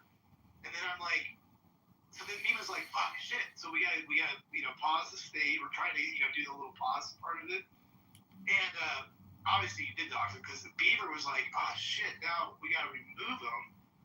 And Beaver's like looking around trying to find the little thing to remove. You know how it's positioned in a weird way where it's like, just all fucked up, you know what I mean? And he goes to do it, it's like there's a little like delay, and he hit the wrong person. It happened to be Toll down below there, down in the audience here, knocked her out, and realized he didn't get rid of Brad. Of course, and Brad's like fuming on stage at the same time, going, "I'm gonna dox all of you because you're not getting rid of them." Like, dude, it was the most epic shit show in 5 minutes. I couldn't believe it. I was like, oh, and then I come back to all this. I'm like, what the fuck is going on? Right, Beaver? Wasn't it just nuts? So, anyways, I haven't talked to him. I don't know any of you that talked to him today at all, but yeah, he'll probably show up and want to sort it out really quick, But I blocked no, because he went way over top. I'm like, fuck that shit. And he might be gone forever now since he did all this bullshit. So, I mean, Clubhouse is totally gonna like device ban him, I bet, I wouldn't be surprised. He did something probably. I think it's illegal. What he did. Well, Pepe did. I don't know if you were just here. He was like, I think like he broke the law. Yeah. I mean, he said that it would be sad if anything happened to her. He posted a picture of that handgun. It's like, dude, that's. I don't know. I mean, you might not have said, I'm going to do this, but you make it. That is not going around the fence with it. That is being, like, outright threatening. Alistair, were you recording that room, by the way, that late? Do you record 3 a.m. rooms? I don't know. Maybe, but I wouldn't know. I wouldn't know right now. But I did talk to Mountain earlier today, and I told him, if you come on this app and you make death threats, I was like, you are out of legal compliance, and I could show you the actual federal and state code. I was like, come into compliance. He's like, thanks, brother. But he can't let it go. So, nobody can let anything go. That's why if somebody attacks me personally, I got no problem recording it, posting it, and then letting it go. But I don't carry grudges against, berserker Vikings on a rampage in a forest trying to kill me. That's not how I want to live my life. I'm a pleasant, happy person, and I hope if a homicidal person finds me annoying, I hope that he can understand what I mean without me being mean, to quote our great RFK, HSSI, whatever secretary. See what I'm saying? Hello?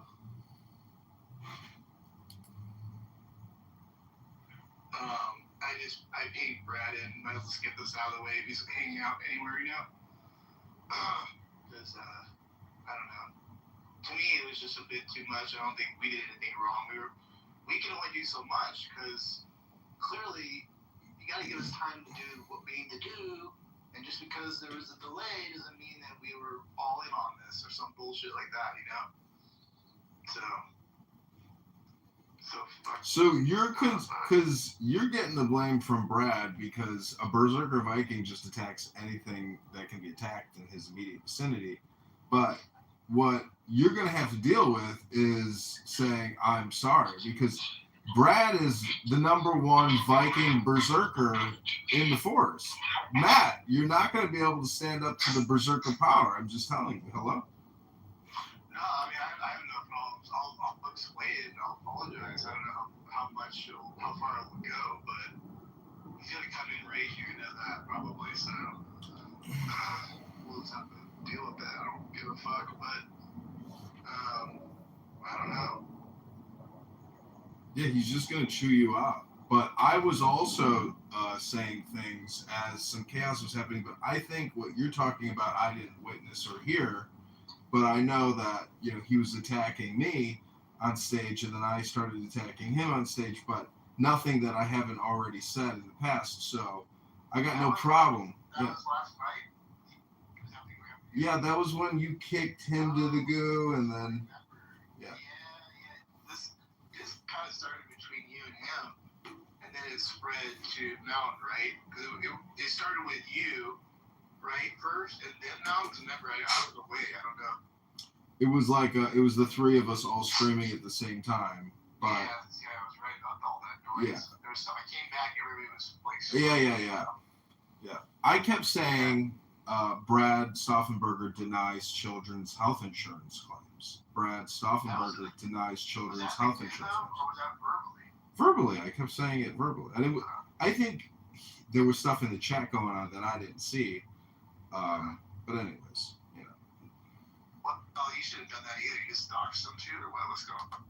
No, everybody knows he denies children's health insurance claims. I thought everybody knew that. Like you said, his last name. I actually don't know his last name and all that, but. Oh, well, it doesn't really matter. Berserking Viker. Berserker I Viker. found his information. When he texted me on Discord, he had like his real phone number, all that shit. I was like, I think it was Rich or somebody that like had already given his real name. I didn't really like. So what is he? You're gonna be interested to see what he considers doxing. If everybody already knows his last name, right? That's not considered doxing, kind of. I guess it's like semi. Well, no, it's the doxing part isn't the thing. The fact that he showed a picture of his daughter. Well, that's different. Right. But No, he was public. Obviously, it was his claim that he got doxed in the room. You know what I mean? So, No, it's just a bullshit. But he was public on his profile for years. He had his Instagram with his legal name. He has an LinkedIn account. The guy's a public guy. How do you come to the public square, scream homicidal death threats, and not expect any kind of like reverse communication? Bro, you're in the public square. Hello?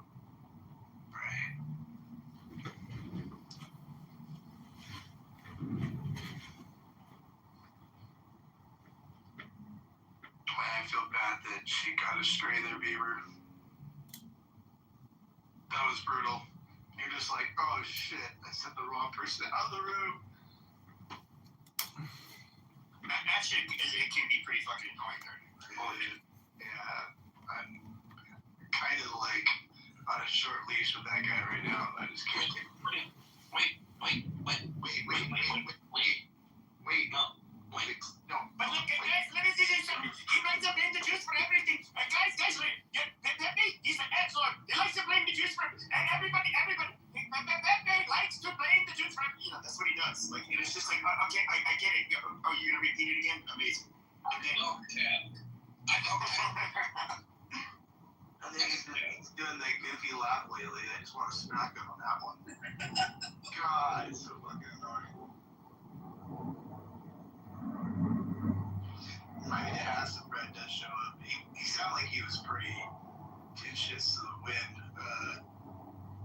Like, I hardly ever catch people who have been drinking. So, not at least with Brad. Usually, you know, you can kind of tell Brad would sound like he was ready to just kill people last night. Anyways, even prior to that, you know. Well, he had a. So, like, going after you, Bema, and Joe, like, we didn't even have a chance. He didn't give us a chance to write Mountain or Brad. The problem is also it didn't help the head show there because they have their own beef going, you know. And then Bam wasn't around. He always ties her in with it, you know. And then Bema, he doesn't really care for Bema, but they did have the Jazzy Force that was going on, which means, you know, they were at peace. We signed that agreement. Whatever that was 2 weeks ago. You do realize it is essentially a bang room, right? Like you could go to black bang rooms and it's the same thing. It's just it's a category of content. It's called bang room. Yeah, I used to have those all the time, dude. Yeah, but you would think that if you're a grown adult, particularly like a father and a professional, you wouldn't engage in bang room behavior. That's the critique as an artist. What do you do besides troll and talk shit to people? You fucking faggot. Like, don't act like you're F word. Listen, what a moral high ground. I'm trying to accurately describe the situation. Oh, okay, well, I know you give me your grace, Pepe. All I'm trying to say is that in life, I have boiled down all interactions to either artist or critic. What Pepe just demonstrated was his criticism of my artistry. And it goes both ways. And hello? Well, some of us. The work was one of those whole things. Monica this morning bringing it up and admitting herself in the whole thing. And I was just like, maybe this is exactly why people fucking hate you. And what we didn't need to, by the way, it prattled even more. I woke up to that. So I woke up and I heard Monica going, how do we handle this with him? Like, I was like, oh no. And then she got on me in the back chat a little bit. She's like, oh, you don't want me to defend my friends? I'm like, no, stay the fuck out of it. Basically, you know, she was getting so bad. Who was this? Monica. Monica saying shit bad about Brad? No, Monica came out on stage this morning, same house, or same room, and she's like, what should we do about this? Like, about Brad. Like, she was going back and forth. I think with you, Beaver, right? Was it Beaver? She gave it to Brad. Like, why would Brad post this? It's only hurting Brad. Brad was pissed off. I'm like, look, Brad is somebody who yells and talks shit. Like I said, I've gotten into it with him. He's a hothead. He really is. But he's somebody he's like, the next day is just kind of like, you know, he's just like, yeah. And like, he's not, I understand he's probably like super frustrated when it happened because he texted a picture of it, or messaged a picture of his daughter's face, and then the next picture was a handgun. Like, that's just so uncalled for. And then, of course, he ends up getting kicked after Mountain does. He's just going to say a bunch of shit because he's raging. And it's just like, you can't expect him to be reasonable when that happened. Yeah, it was like compounding, you know what I mean? The frustration. So he gets like told, and he gets moved to the goo and then removed, you know, after, you know, being completely like doxed in that way. Now, all that other stuff, the channel stuff came like ways after, you know, like 20 minutes after the actual incident, you know. It wasn't during when he was on stage or anything, but as far as I know, I don't know. But, and then there was something else I just realized, what was that I was going to mention? Oh, he posted, the reason why Monica was on stage is he posted that whole chain, or screenshot of all the DM, that we're talking about on Pocket's house wall. That's why Monica knew about it, because Brad went and posted it on the house wall for whatever reason. He was raging, you know.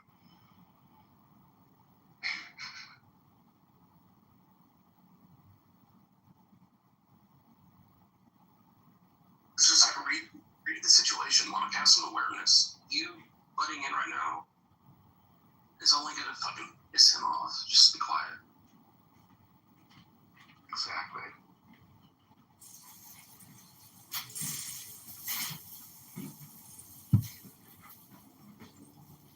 I used to hate that the left would use the term Karen because it always like would be aimed at like bitchy white women, you know. But it's like at the same time, it's like, god damn, they kind of nailed that stereotype like really well. And it does. Like, I don't want to dogpile on somebody, especially if he's not here to defend themselves. Don't you feel bad for all the Karens out there that are actually nice ladies? Yeah, I do. Because then you have people whose name starts with M that he's ruining for them.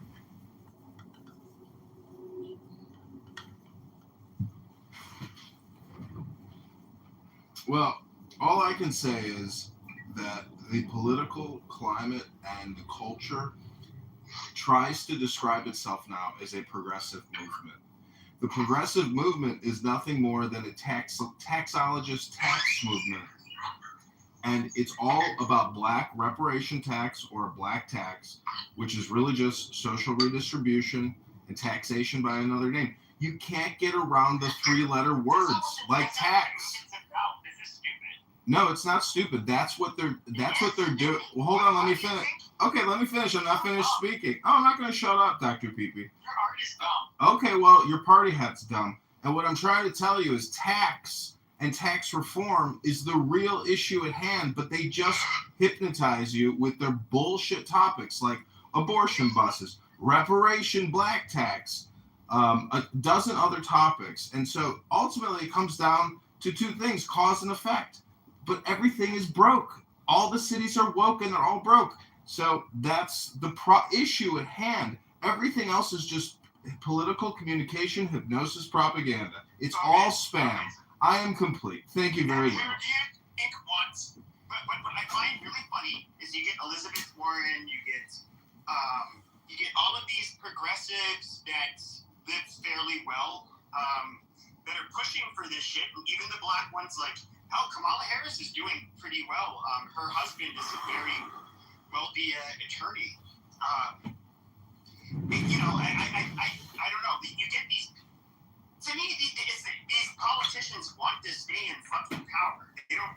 Even if the ideas are kind of fucking stupid, they'll at least promise them or say they're for them when they're running for election. And, you know, even with Donald Trump, he kind of. I'm just gonna be frank. The politicians on both sides, I think, promise. Yeah, you're gonna be frank. What we need is a spending tracker. We need a spending tracker. We need transparency and a public ledger. No, we want to know where the money goes to and to who. We need total transparency. It's total cronyism. Every city takes out billions of dollars in loans and gives it to nonprofit equity. It's the same scam as USAID.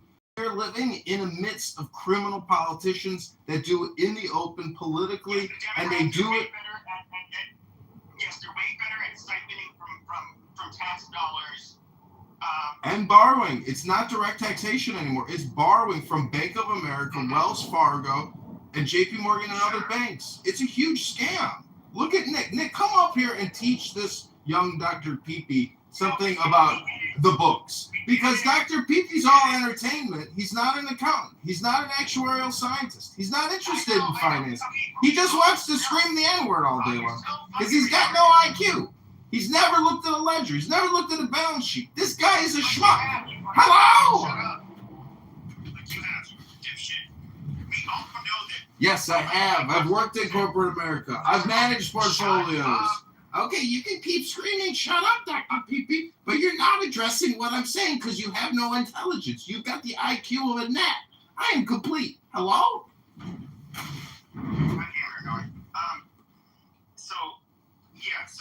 This has long been, wherever you've had a big democratic machine, whichever city, whether it was Boston, New York City, Chicago, Baltimore, DC, it doesn't matter where it is. It's always been how people have always tried to find a way to, politicians and everybody involved have found a way, how do we siphon off these funds? How do we give it to, the guys on our side, the guys that gave us, campaign contributions, whatever. Yes, it's a big fucking scheme. I get it. I'm not, I think that when I hear like actual leftists, not your average Democrats or liberals say like, well, why can't we be like a country like, a SOCDEM country like, I don't know, Norway or something like that. It's really nice how they have all these wraparound services there. And so it's like, oh, because it will all be looted by corruption and of course, fraud basically by both the American people and the crony capitalists, as you say, and the politicians around them. It's not possible. Like, we are like a pretty fucking corrupt country. I mean, we're not as bad as Mexico or anything like that, but we definitely cannot use our tax dollars, I think, in a way that's meaningful. Like, we have a shitty population.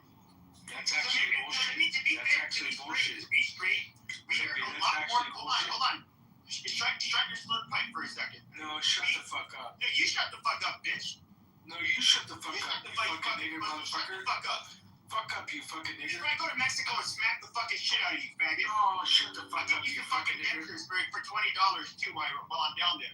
No, bullshit. No, you're pushing. What the fuck would you do? Tough guy, shut your fucking mouth and let me finish speaking then. Know your lane, I'll find out where you live, you motherfucker. Oh, you can find where I live, and what are you gonna do? Nothing.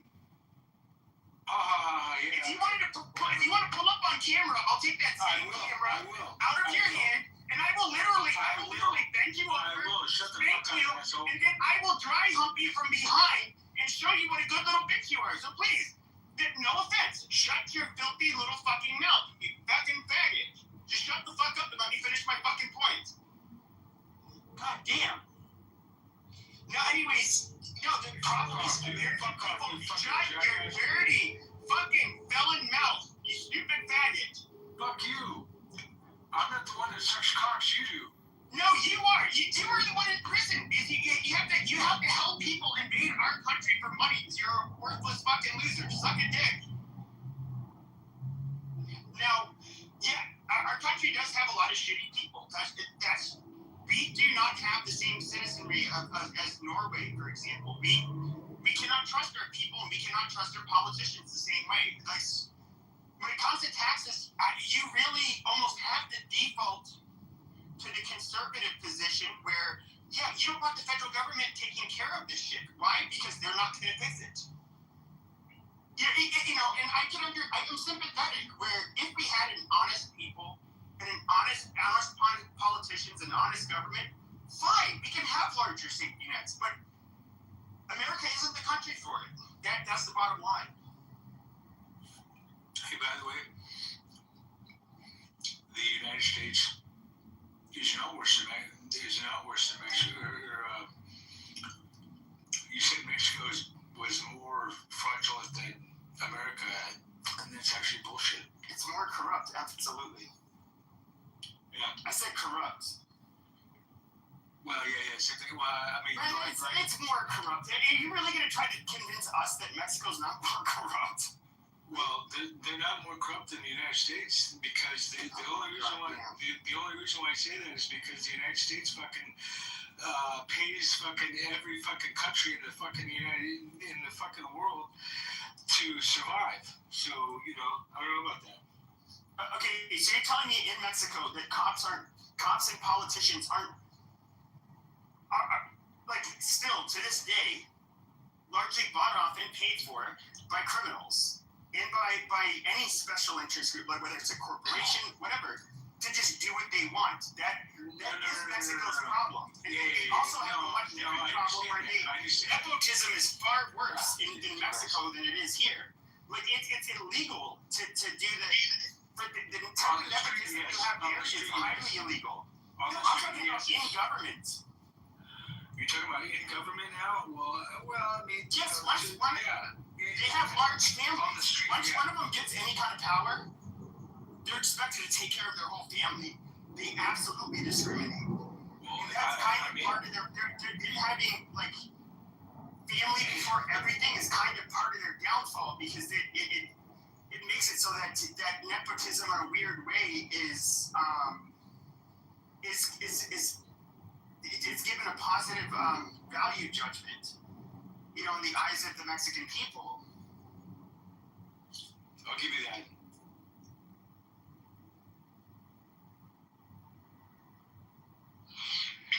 Out of all countries, who is the most corrupt, do you think? Like, just out of all the countries?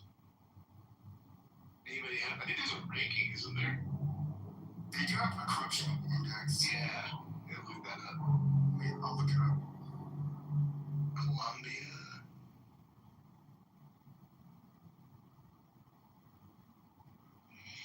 I guess it depends, like, is it financial or criminal, I suppose, because Ukraine would be, like, probably right up there with, like, financial corruption, and then, like, the rest, like, murders and stuff like that, probably, like, whatever, Colombia. I don't know, there's probably a way to break it down. James says Israel.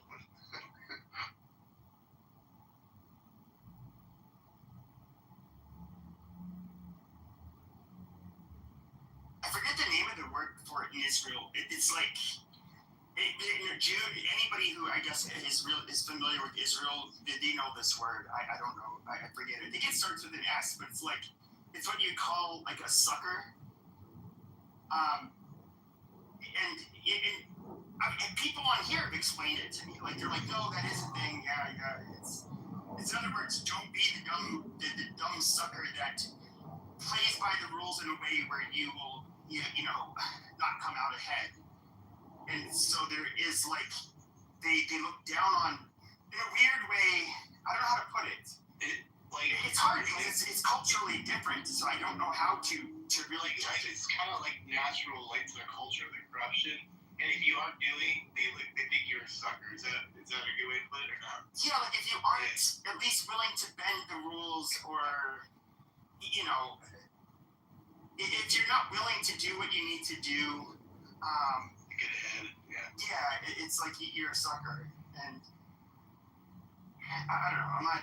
That'd be kind of weird to live in that kind of.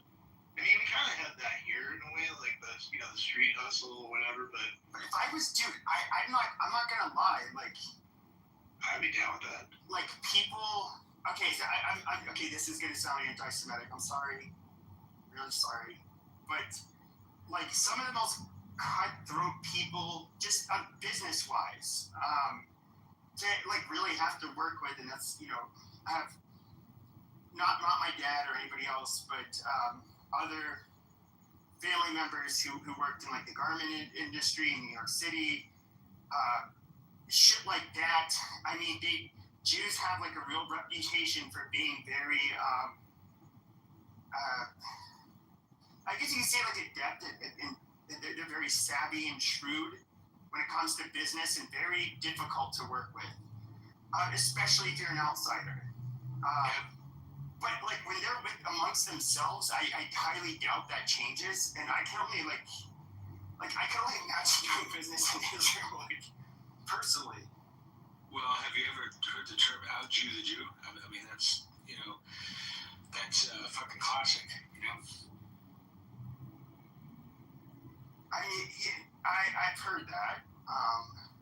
The thing is, though, is that they have like a tight knit. Like in a lot of these industries, they'll become very tight knit, and I feel like and you look at this with Jews, they tend to go into certain industries, and then they're highly nepotistic and highly favor their own, and they're going to. There's going to be a bitch to work with because of that. I don't want to insult you, Pepe, or interrupt you, but you're just repeating tropes which applies to every tribe, every group. It could be Indians, it could be blacks, it could be Chinese. You're saying what applies to everyone. You are. Just say it. Say it with a different race. And you'd be like, oh, well, he's right, actually. Indians do that. Persians do that. French and British and Canadians, they all do that. It's called psychology and tribalism. It's not just because of Jews, Pepe. Who's giving me that X sign? Are you stupid? Yeah, just put him in you. Have you ever worked with them? Yeah, I worked with Jews, but never in a Jewish-dominated industry. So it's like these were just people like me. So, but it's a thing. And yes, there are other groups that do this, where they'll tend to maybe have market capture of a certain industry.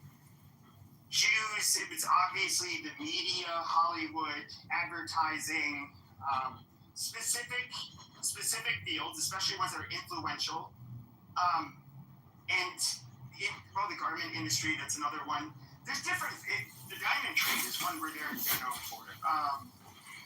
But they tend to.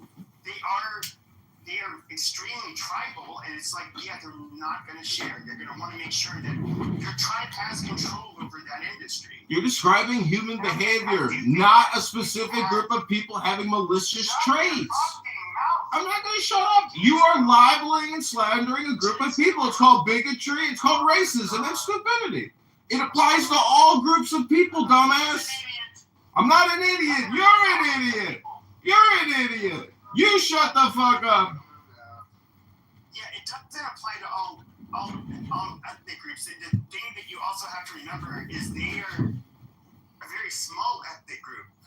Tribal identity and like how tribal you are greatly increases the smaller you are in numbers.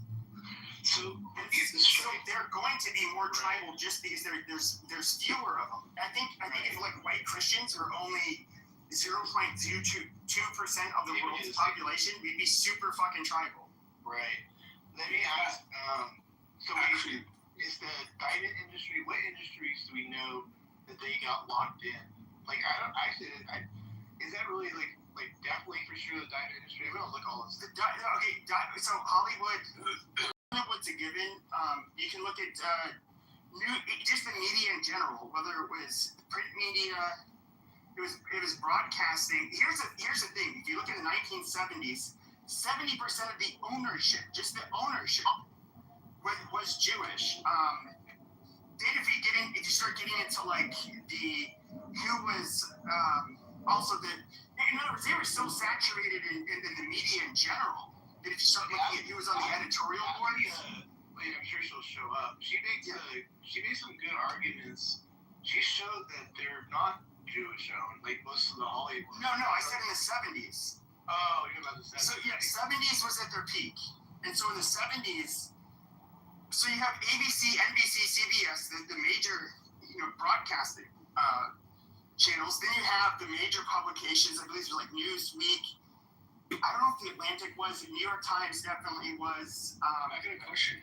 But then a bunch of the hold on a second. Yeah. But a bunch of the other ones, and it's absolutely they dominated that industry. Advertising. What was it? 52nd or 42nd Street? I forget the name of the street. Something that is a very real thing, especially from the corporate financing world. Nick, you could probably speak to that a little bit more. Time in business is definitely something, and to have your contractor license established, working on side jobs, establishing your clientele for a demonstrated period of time, that definitely helps you, be able to establish and, create those relationships. Just from like a business development standpoint, you know what I mean?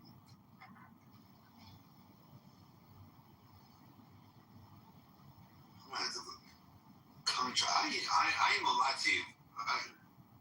I never really even thought about a contractor license because I'm telling you like, yeah, I can do this. Like, because I can do it.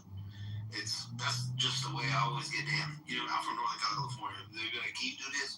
Yeah, I got you. Like, I can do this. And I ain't never really been on no like. So, for example, like apartment complexes. Property manager. Right. So, you could get a job turning apartments yourself. You know what I mean? Like, that's something that you could do. Take it up as a side hustle. Partner yourself with local management groups. Pitch your ideas. Demonstrate some of your work.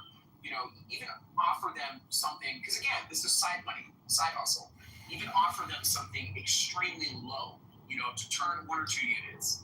They're always looking to cut their bottom line. I did asset management for over a decade. So I'm telling you right now, if you want to position yourself to be able to open up your own business and to be able to gain your own clients just based on name recognition, you need to establish your credentials. The first establishment of credentials is to incorporate a business and to get a general contractor's license.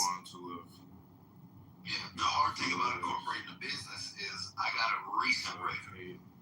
Like, not like a 10-year-old thing, but shit, I got an assault that was last year. And then something else that was like in January. So what are the licensure requirements? What do you mean? For a general contractor in the state of Utah. Can you I agree. Right now? He has found his. So is there a criminal component to the requirement process? Like, can you not have like a misdemeanor? Is a charge different than a disposed case? I agree. What is the level of the disposition of the case? There's many different things when it comes into licensure requirements. You know what I mean? He was a boxer.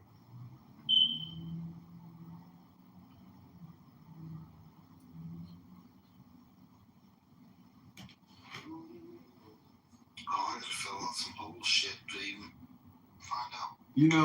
I live in Chicago, Dr. Adams, and just across the street from me, some slick Rick developer bought up a city lot for pennies on the dollar and put up the foundation, dug out a hole, put up the foundation, then framed the whole house.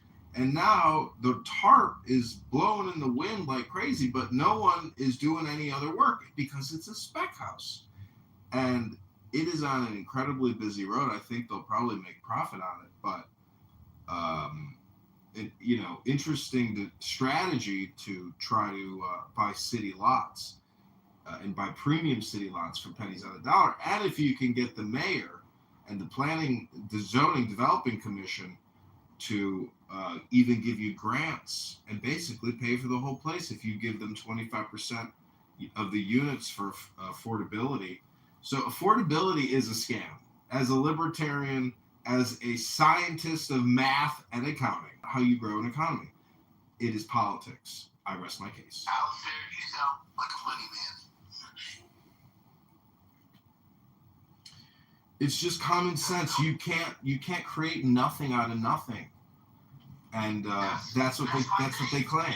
I gotta have some capital. Like I can have all the know-how, but if I ain't got no money to back me to do some shit, I gotta keep bringing my money in to get my capital. So if I want to do a job, I can pay for materials and then invoice these motherfuckers so they can pay me back. And I'm not there yet. Well, and that's what I'm saying. You should probably look into taking out a small business loan and scale. Man, my credit score is scale your business that way. So that's why it's probably important for you to establish, a corporation and start building yourself that way. Yeah, to some degree, your personal credit's gonna matter, but you definitely want to set the framework of developing credentials and establishing your business so that you're able to take out small business loans to fund your projects as you're continuing to invoice people and get paid for I just wish the world was more like, hey, you're good at what you do and you do what you do. You know what? We got you. It got to be so damn difficult. Fuck. If you've seen the shit that I was building on right now, you'll be like, what? See, all of life comes down to politics. Your housing, your pension, your retirement, your savings, your lawsuits. I'm sick of that shit. Well, it's an unfortunate reality, but it goes back thousands of years. I don't see how right now is any different than what it was probably like in ancient Rome, or ancient Greece, or ancient Persia, or ancient, Egypt, or ancient Greece. People have probably been behaving the same way that they're behaving now throughout the ages. But we're just using English. I was so close to opening the business that I wanted, and then I fucked up and I got in trouble. I was so close. Me and my partner was going in. I told him, I want to open a dispensary. Like, that's what I want to do. I got a green thumb. I'm a master at growing weed and creating concentrates. Mm-hmm. Like, that's what I like to do. But I'm also good at construction things. I have a natural aptitude for building shit. Yeah. But I like to grow shit instead. Yeah, that'd be nice. I mean, honestly, our society and economy is so corrupt and defunct that growing shit is like, highly regulated and guarded in a way. It's hard. Yeah. It's crazy. There's no land even in the cities, but there's so much land outside of the house, and he's sitting in jail. But it's crazy. It's like, if you get one and then go to jail, you're good. But if you have a record before you try to get one, it's hard. It is hard. They get knocked over. The one by my house, a car has driven through it. They firebombed it. There's never any news about the connections or who did these things or why there's so much beef, but there's turnover. That's the thing, is I have observed employees who are probably interconnected to like the firebombings and the rampage and the other chaos, but they make so much money, but they deal with so many, mentally deranged customers. So it's a little bit like dealing with a bar, you always get that one customer who causes 80% of your problems. So that's the difficulty of running a bar, running a liquor store. Is you get robbed, you get shot, it sucks. But it's just like what you say, like, especially with the way that the world is starting to look at like weed now. It is just like a bar. The people come in to get their service. Like the last time I was in Vegas, but they got a like in out service with armed security. You go in, just show your ID, go in this way, you come out a whole different on the other side of the building. And they have people in there ushering you on, so this is what you can get today. I was like, when I was a kid, weed was illegal as fuck. And I was like, damn, I should have gotten this thing earlier. You got customers going in there thinking it's a clubhouse room and they want to talk to your sales associate for 50 minutes. So, I've seen veterans go into dispensaries, start fights, and scream, "I'm gonna, come back here," and etc. And I mean, there's no easy business. There really, even if you work in concrete and you pave somebody's driveway and they don't like it, it's like you just never know when you're gonna meet that customer who's like, "Fuck you," and you're like, "What?" There's always that customer. There's always that one. That's like, so working with the company that I work with is what I do like, because this job is so fucking big. I don't deal with no customers. You know what I mean? Like, we go and we work, and like it's 5 different buildings that are 800,000 square feet apiece. We don't deal with no people. No people come where we're at. We're building data centers. And it's the largest data center that's ever been built, that QTS and Meta ever built.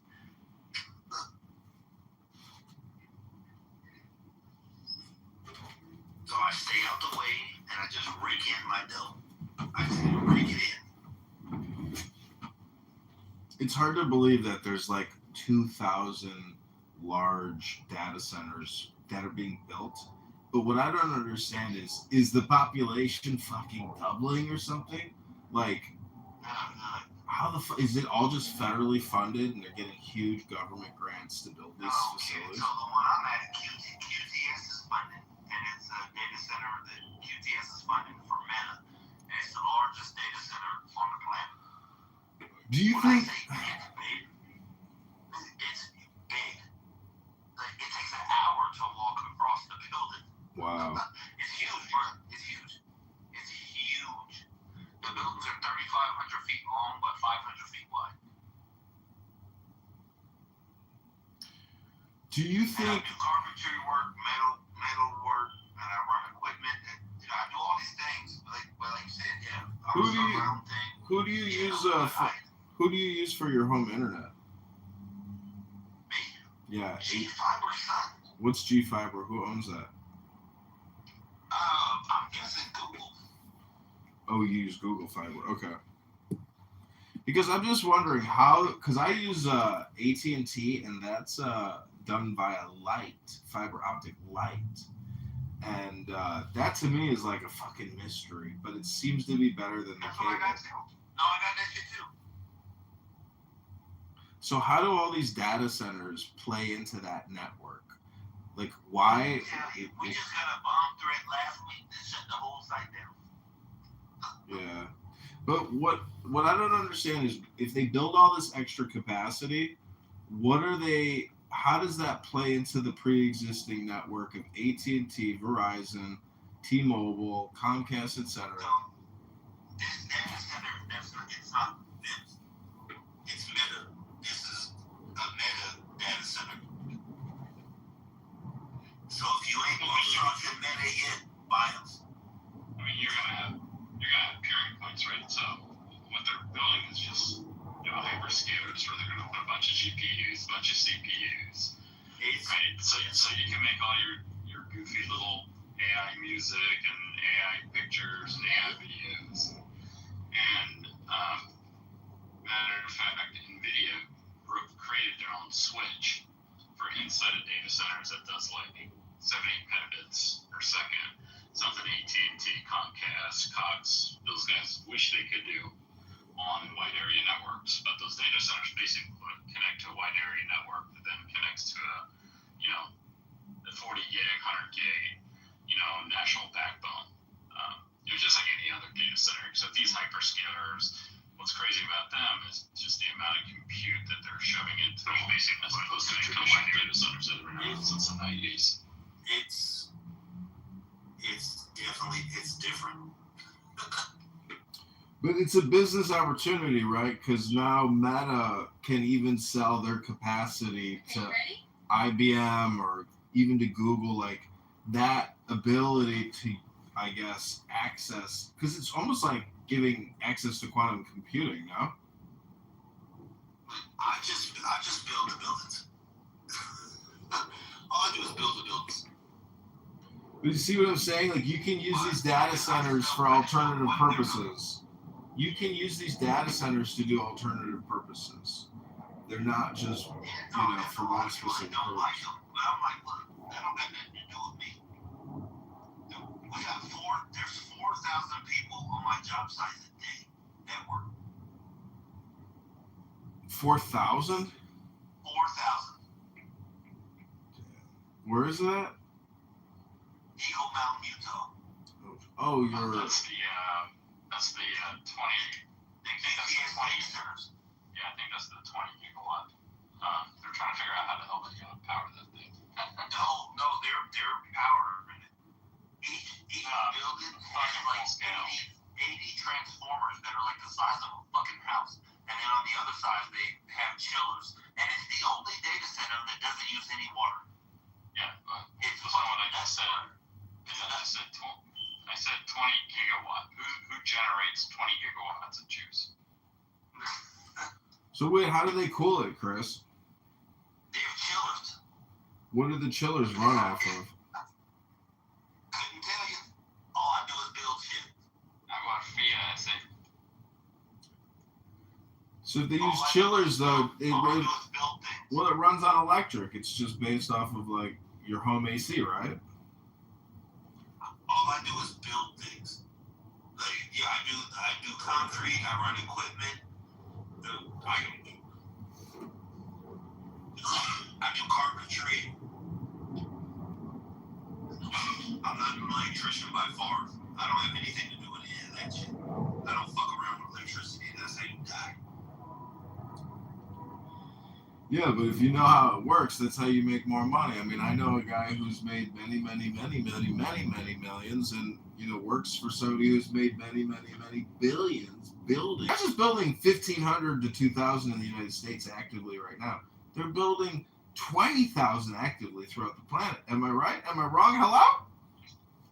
You should look up the Eagle Mountain UTS data center. Right, so here's the challenge with power, right? So you're familiar with the city of Phoenix? Yeah. All right, so west side of Phoenix, there's something called the Palo Verde nuclear power plant, right? They've got 3 reactors. Those reactors combined only generate 4 gigawatts of power. So this data center, this 20 gig data center you're building in Utah, the same one that they're building in Louisiana. Let me repeat myself. The Palo Verde power plant, which is 3 reactors, only generates 4. Where the hell are they going to get the other 16 gigawatts, right? So this is going to be the challenge with these hyperscaler data centers that are being built all across America, is the grid today doesn't generate enough. So if you take Palo Verde, which powers the majority of Phoenix, right, which is not, in that southwest region, I lived out there working data centers out there. The problem becomes the generation of power to power these things at their max capacity, right? So when they say, hey, we're building 20, gigawatt data center, that means at max capacity we can generate that much, power. Problem becomes is the actual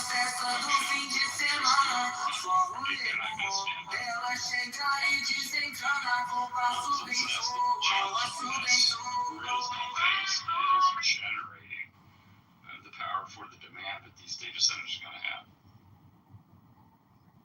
Well, all I know is it's like a $15 billion project, and these engineers and planners, they have an idea, and we're building it.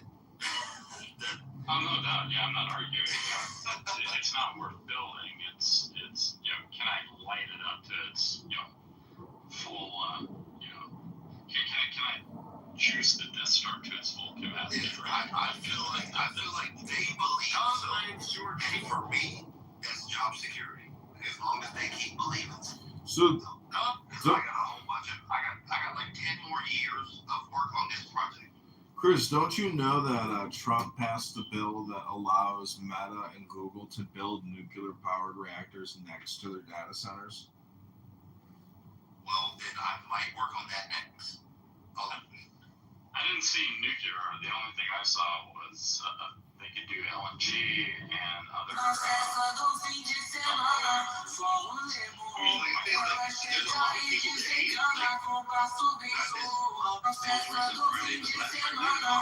of people that hate it. Like, like 800 police, like the whole city.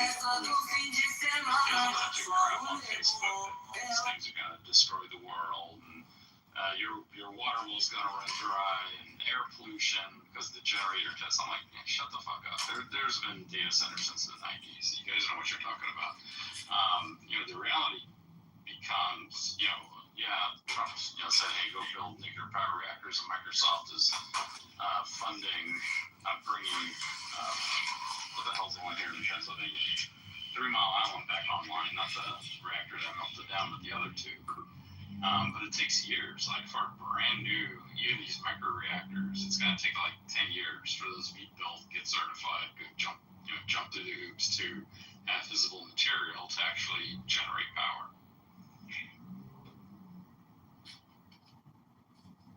Yeah, to see that's beyond my pay grade.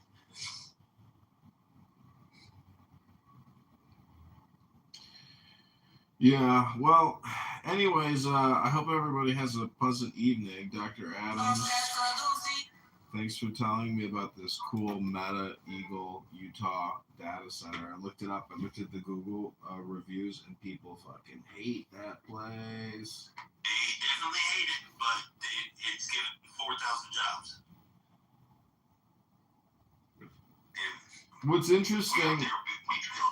What's interesting is most of the reviews are truck drivers leaving the reviews of making deliveries to the facility.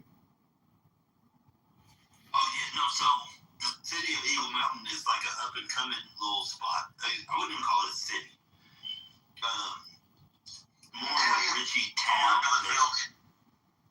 It's just like all new track houses that are, very expensive and big and nice. And they get 4,000 people every day driving through their shit going to build. And then, 100 trucks a day. And they're like, what the fuck is this? Like, traffic is fucked up in their town, all because we're coming there to work. But also at the same time, we're coming there to work. And we just brought a lot of money into these things. So they're mad, but they're not mad, but they're mad again. That need not be discussed in a room full of fans. Let's all just take the deepest. Yeah, here in PA, along the Schuylkill River, it's a river that feeds down past Philly and into the Delaware. They're looking to build a bunch of these, not that scale, not that size, and man, everybody's fighting it. And, the little, they call them townships, like something that's smaller than a county. And they're just like, no, we don't want them here. Get them out of here. They're gonna kill birds. It's insane. Some of the signs I see on my commute to work, I'm like, oh my god, you people have lost your minds. And one of the local senators, she's like, yeah, we need to wait 3 years, before we do this. I'm like, what? So you can get the credit, so the next administration gets the credit for all the tax revenue that come with these things. They're fighting it, and they're picketing. They got stickers and T-shirts, and your kids are gonna grow a third eye. And I'm like, wait a minute, we got a nuclear power plant like 100 yards away. If that didn't kill us, the data center's not gonna do that. It's crazy about these things. A lot of people say people don't like them. Some people like them, some people don't. For me, I'm just like, I'm not on the corporate end, so you can't not like me. I'm just out here building shit.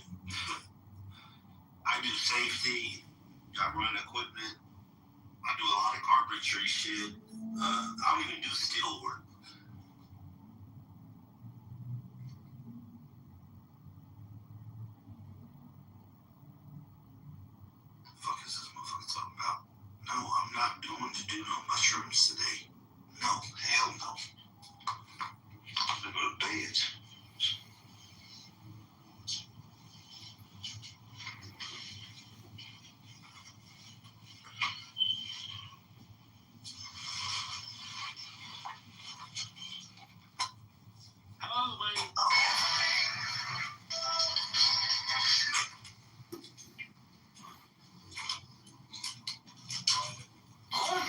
I only get 200 views or more.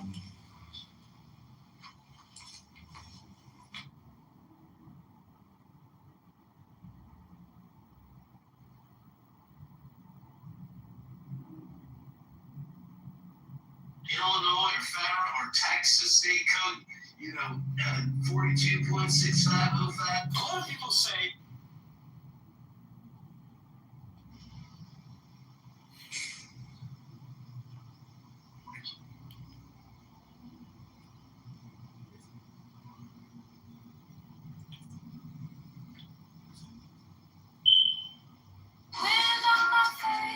it feels like a spark.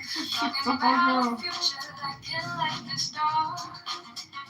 Got my two.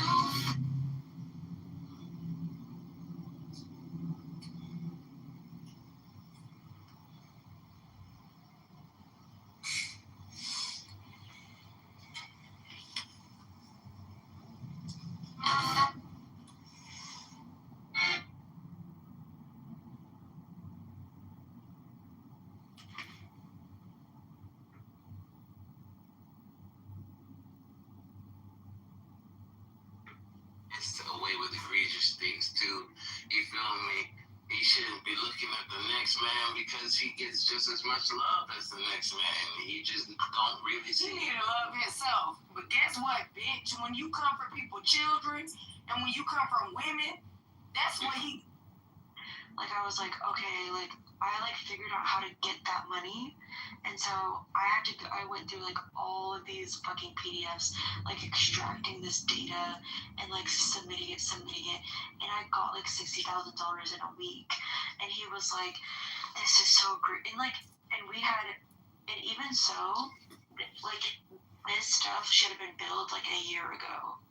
And we had, like, the deadline of 1 year. And so we had, like, lost money from that, too, because it was just the deadline had been met. So, yeah, he was like, that, like, he, like, came to me, the doctor, and he was like, that is so, like, greatly appreciated. Like, you don't understand how much I appreciate that, blah, blah, blah. But yeah, I was kind of like, this was something that was kind of looming over, and they were like, I don't know what to do with it. What are we gonna do? Did he? I know, right? Like, it's just crazy how many incompetent people have, like, make so much money and they're not doing anything and they're messing up businesses. Oh my god, look at audience. Yeah, it's Johnny. Yeah, I'm testing it. Give her a mod, cause she a plus, and see if she can kick him. Cause I think plus people can kick him, I think. Oh, wow. Try to kick him. Who told you that? That's not true. No, I can't. Some people been kicking him. I'm like, how can they? That's not true. You can't kick them. That Alpha girl, whatever her name is Alpha. And she was kicking up room. Hello? Alpha doesn't have a plus. What are all these numbers down in the audience? That's why I'm asking, like, how the hell is she did it? She's not. She's messing with you. It's probably John and Andrew, and they're coordinating to make it seem like she has some power that she doesn't have. What? They're friends. They're gone. Yeah, see, I just took them all out.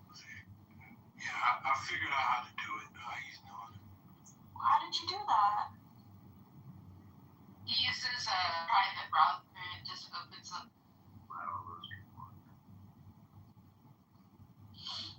Probably also a place you can go. The shop you run, or the Ayatollah, or whatever. You can go to Switzerland as well.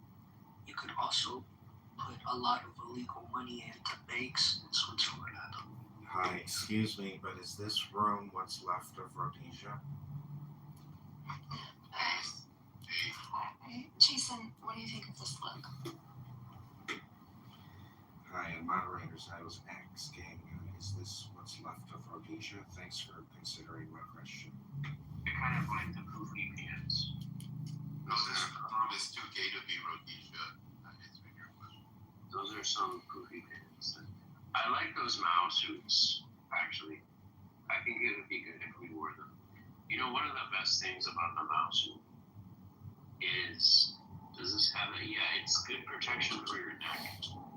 You know, you don't get sunburn across the back of your neck. I think it's very practical. So.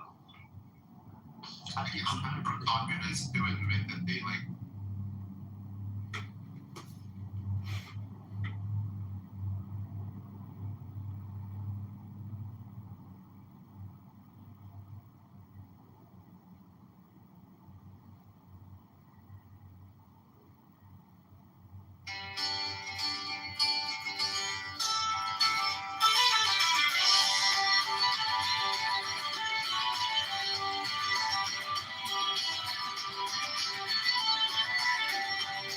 Chicago Mayor Brandon Johnson is a fraud.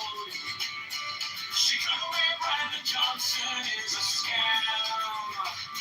Chicago Mayor Brandon Johnson is the tax. Chicago Mayor Brandon Johnson is a liar.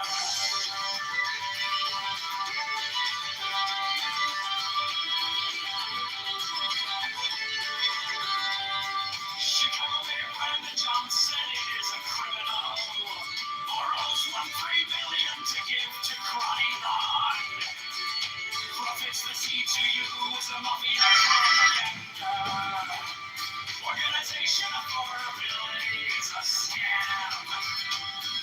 Brandon Johnson is the tax. Open the books, transparency now. Public spending track.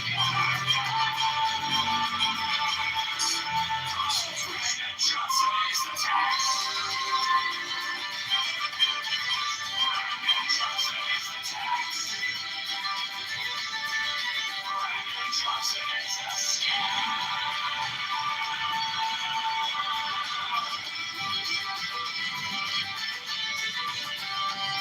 Reparations for black slaves is a scam.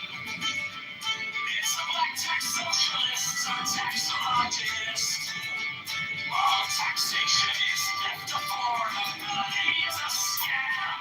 Abortion Greyhound buses are murder for profits. Open the book, transparency now. Public spending track. Brandon Johnson is the tax. Brandon Johnson is the tax. Brandon Johnson is the scam.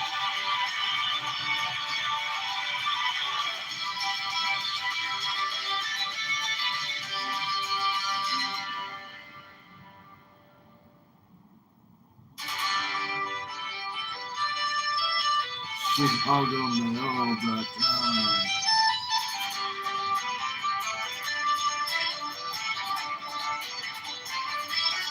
Chicago Mayor Brandon Johnson is a fraud. Chicago Mayor Brandon Johnson is a scam. Chicago Mayor Brandon Johnson is the tax. Chicago Mayor Brandon Johnson is a liar. Chicago Mayor Brandon Johnson is a criminal.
Wait, you're gonna be realistic with us right now? You're gonna be genuine with us, Pepe?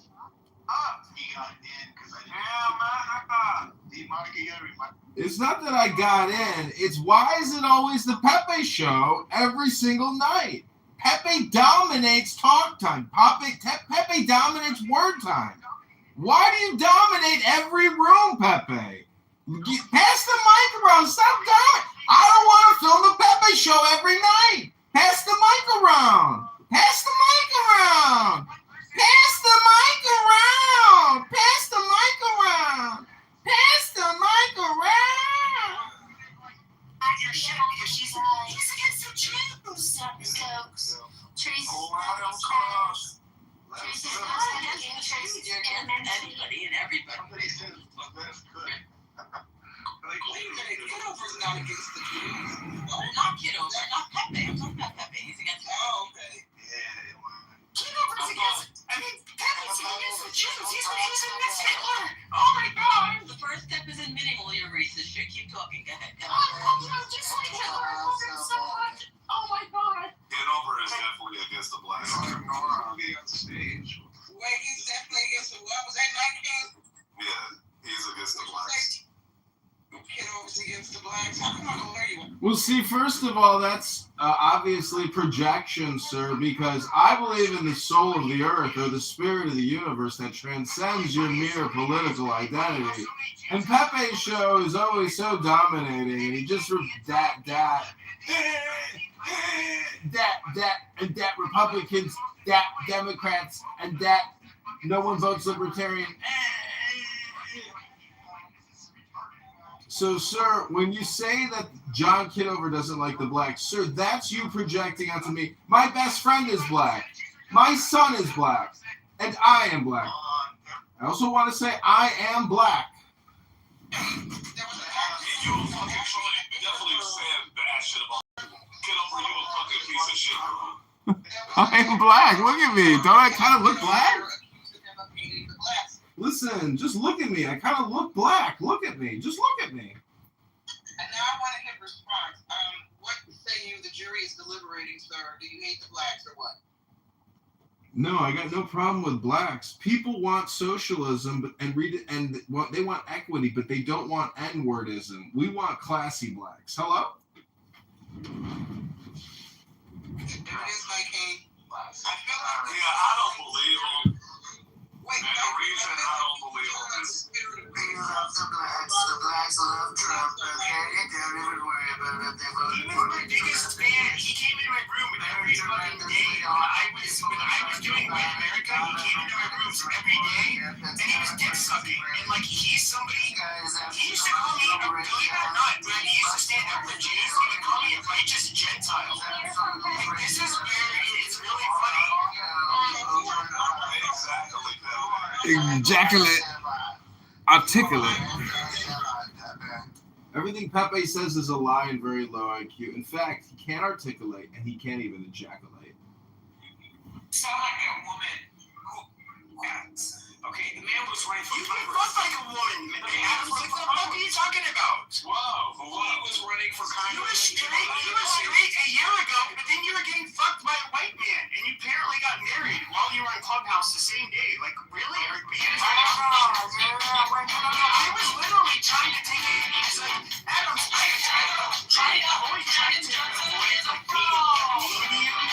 But like the fact that you keep on digging like you did last night, like I don't want to go there, but I will be like really mean to you. So I'm just saying, if you want to go there, That's not going to work out for you very well. Right, you're going to get my account clipped? That's what you're going to do? This is the revolt against the Pepe show. Eventually, King Pepe everybody gets annoyed with King Pepe eventually. Pepe's up against the wall. Your back is against the wall. Thank you, Dr. Pepe. No more tantrums for the night, Dr. Pepe. Please, Dr. Pepe. No more tantrums, Dr. Pepe. Please. Let's progress the show. Let's progress the show. To be determined, ladies and gentlemen. This is the President Trump's house. You need to not be pressed or You need to lose weight. You need to be pressed on Clubhouse. You need to press yourself on a scale. You know you're not seeing me. Thank you. You know you're not skinny. Thank you. Anyways, you're not seeing me. I'm not going to even give you a little even inch. What do you want to like? What are you saying? Go eat some pork. Exactly. Chicago mayor Brandon Johnson is a scam. Chicago mayor Brandon Johnson is a tax.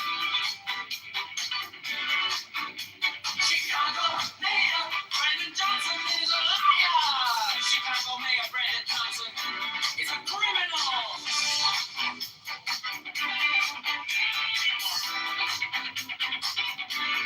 Borrows $1.3 billion to get to crony nonprofits. The CJU is a mafia propaganda.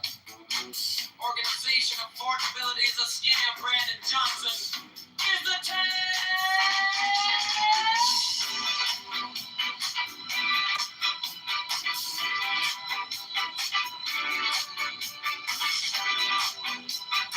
Open the books, transparency. No! Public spending track of. No! Brandon Johnson is the tax. Brandon spending track of. No! Brandon Johnson is the tax. Brandon spending track of. No!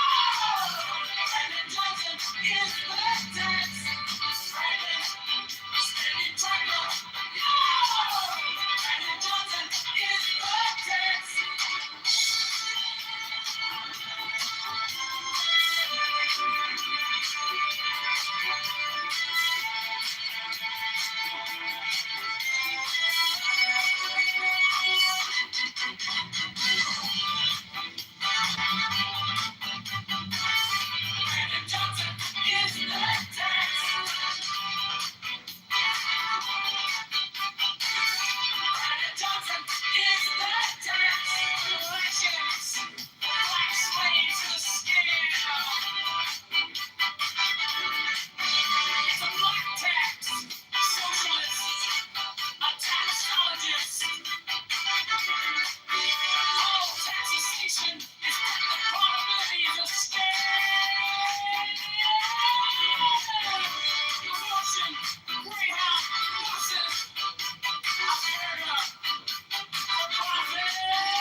Schizo and word Tourette sufferer.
They get me from the room!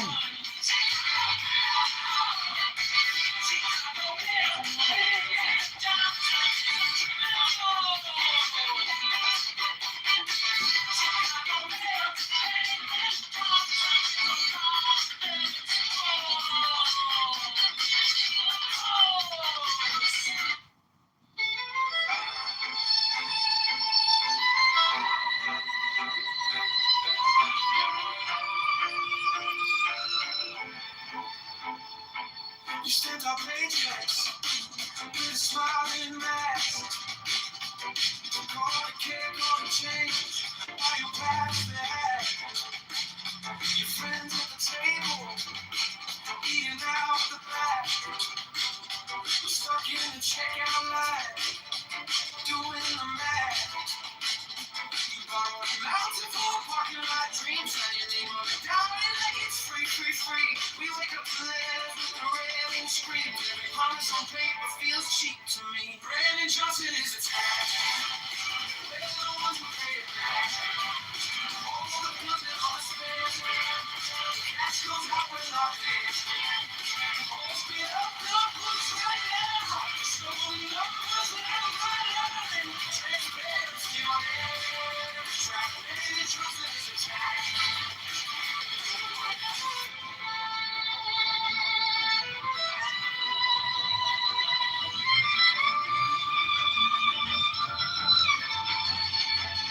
You call it for the people. The doors stay closed. Same names on the contract. Every story we told. You preach about vulnerable. Then raise the toll. The whole city in a chokehold. Just to feed the road. We're tired of slogans on a pretty blue sign. While our folks been checking in real time. Not enough for a walk on our time. We're done with the fiction, this is our life. Brandon Johnson is attacked. We're the ones who pay it back. All the bills and all the spins. Cash goes up, we're locked in. Open up, books right now. Slowly on the line. Transparency on every track. Brandon Johnson is attacked. We want the city. Every cent, every check, every reach.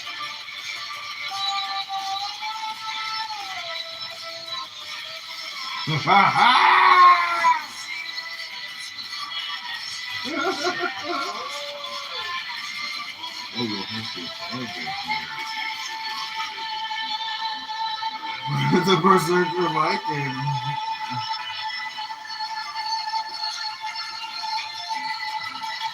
Brandon Johnson is the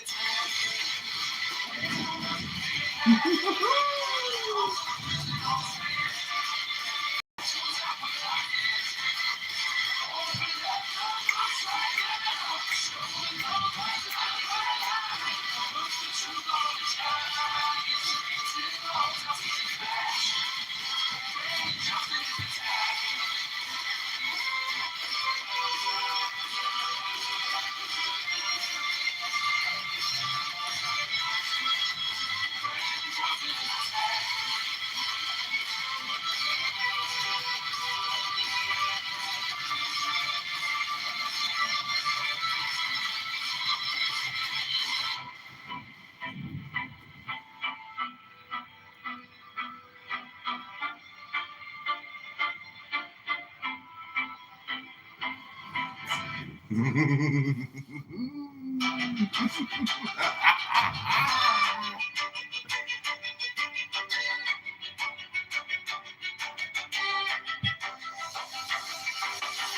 stand up paychecks with a smiling mask. All you care about the change while you pass the hat.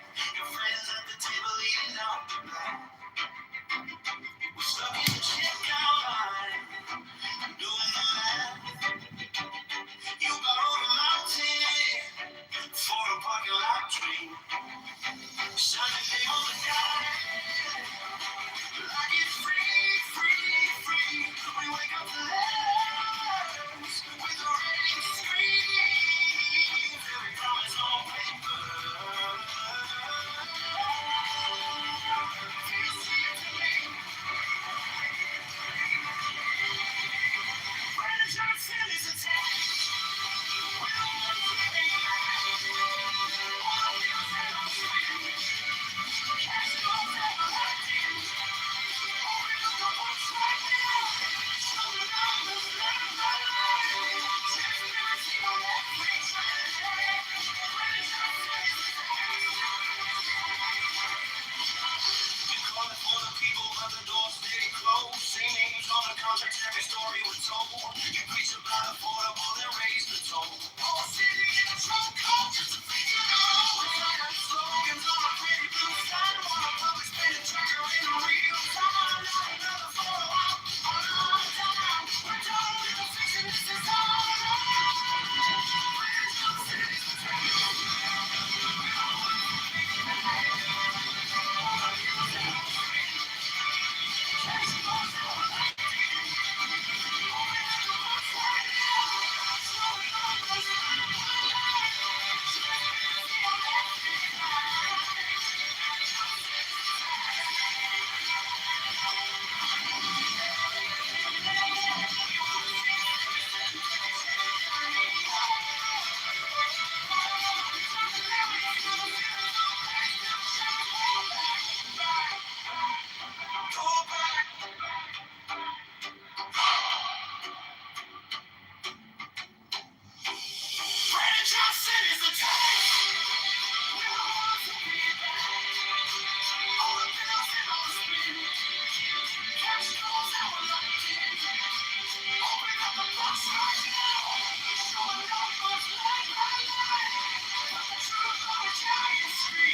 life while you cash that pay. Brandon Johnson is a test. Every paycheck under attack. It's my care when you rain on fast. He's scamming the suits. That's a fact. Brandon Johnson is a test. Hey, see it only one in back. Open up my side, yeah, face stack. Brandon Johnson is the test. Affordability, just a slogan on a flyer. Rent climb higher while you call me a denier. You brand every critic an enemy of our families. Do the math, you can't call criminal math. World basement quiet, friends get fat. Streets still riot, you promise life. Just gave us spin, we're paying now. You're cashing in. Brandon Johnson is the test. Every paycheck under attack. It's my care, but you ain't on facts. Scamming the suits, that's a fact. Brandon Johnson is the test. Oh, transparency, we want facts. Public spending, always facts. Brandon Johnson is the test.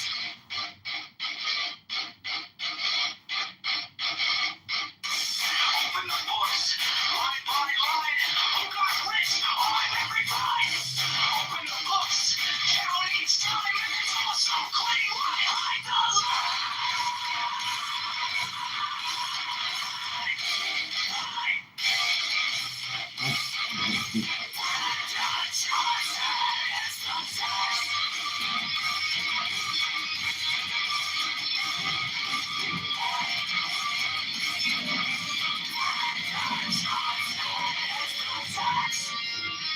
every paycheck under attack. You don't care what you pay for.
billion to give to crony nonprofits. The CTU is a mafia propaganda.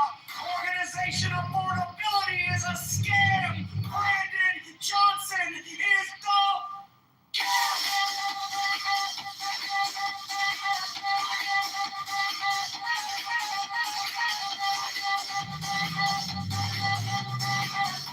what's transparency?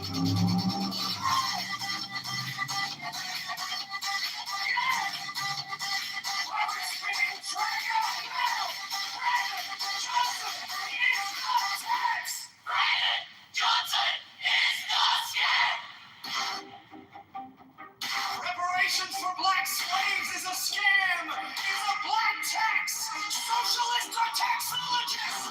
All taxation is theft. Affordability is a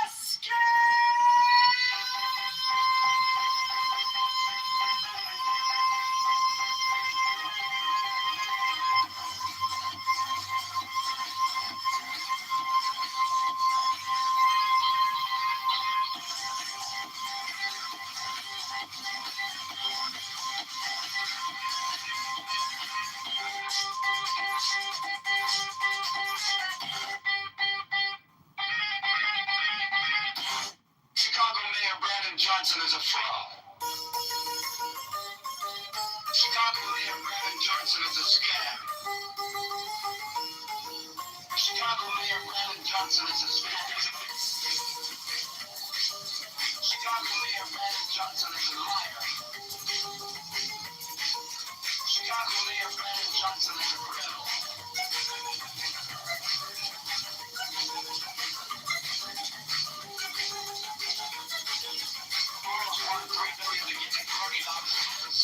is a mafia propaganda. Organization affordability is a scam. Brandon Johnson is a fraud.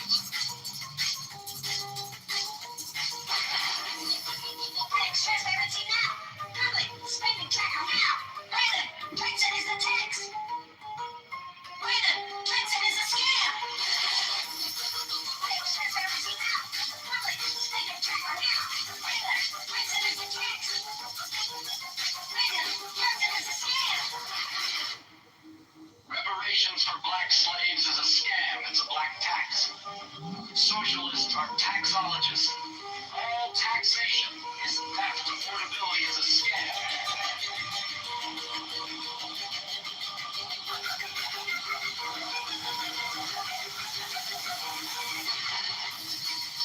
Transparency now. Public spending tracker now. Brandon Johnson is the tax. Brandon Johnson is a scam. Transparency now. Public spending tracker now. Brandon Johnson is a scam.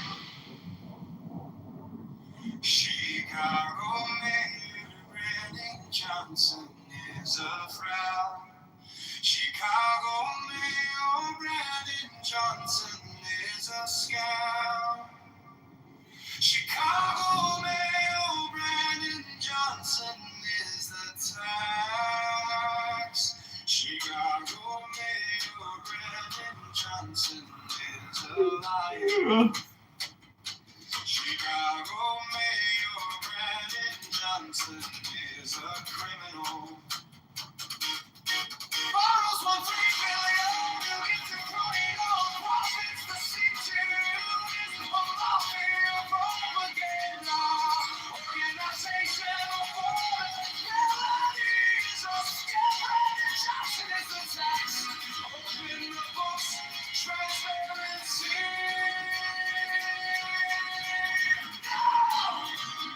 Public spending tracker.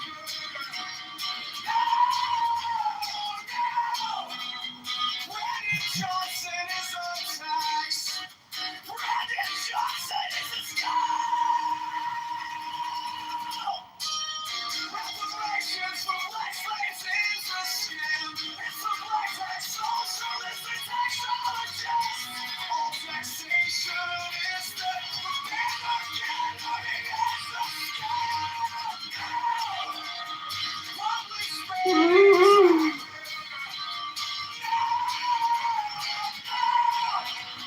Brandon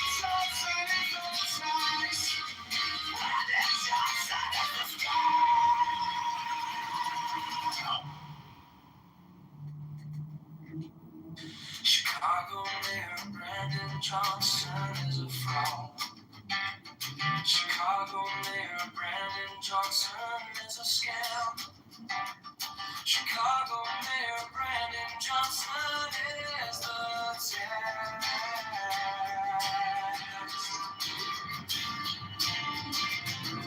Chicago Mayor Brandon Johnson is a liar. Chicago Mayor Brandon Johnson is a criminal. Borrows $1.3 billion to give to crony none. Profits will see to use some mafia propaganda. Organization of portability is a scam. Brandon Johnson is the tax. Open the books, transparency now. Public spending's are gone now. Johnson is the tax. Brandon Johnson is the scam.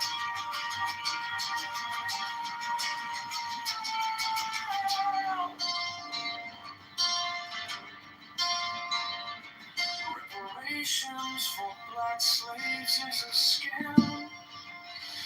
It's a black tax, socialism, taxologists, on taxation's theft.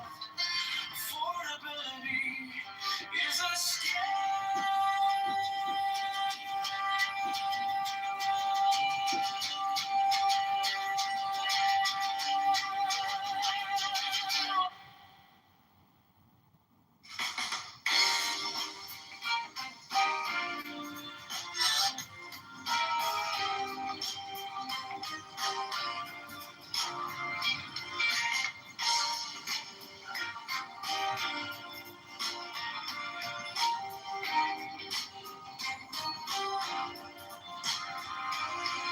Chicago Mayor Brandon Johnson is a fraud.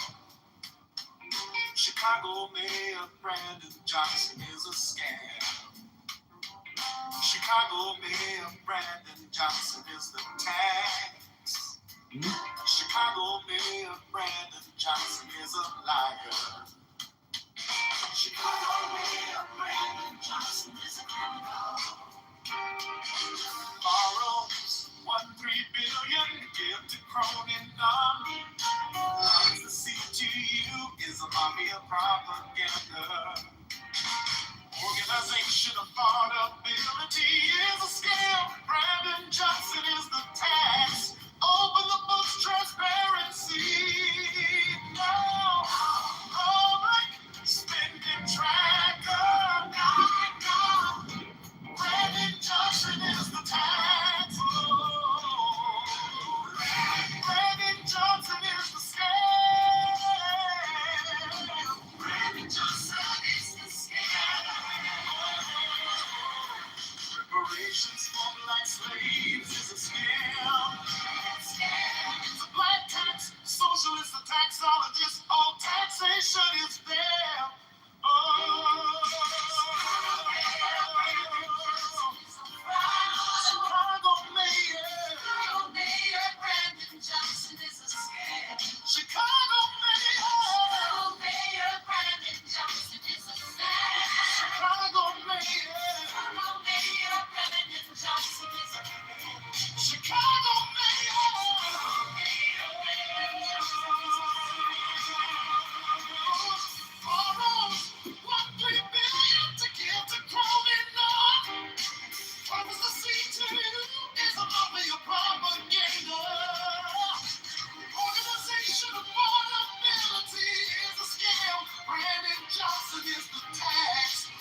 mafia propaganda. Organization affordability is a scam. Brandon Johnson is the tax. Open the books. Transparency now. Public spending tracker.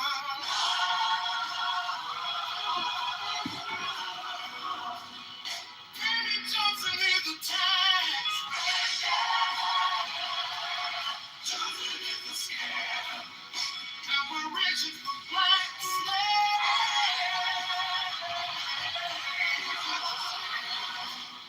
It's a black tax socialism, tax colleges, all taxation is bad.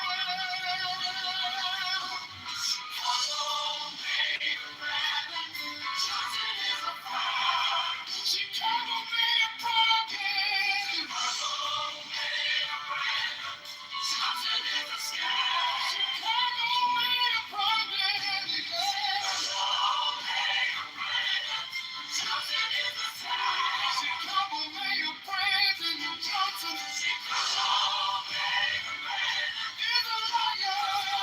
Mayor Brandon Johnson is a scam. Chicago Mayor Brandon Johnson. Chicago Mayor Brandon is a liar.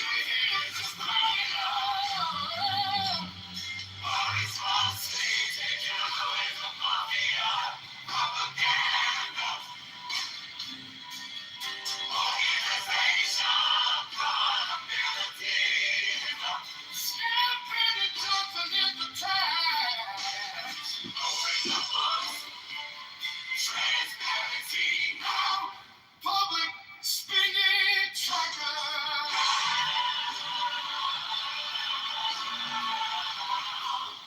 Brandon Johnson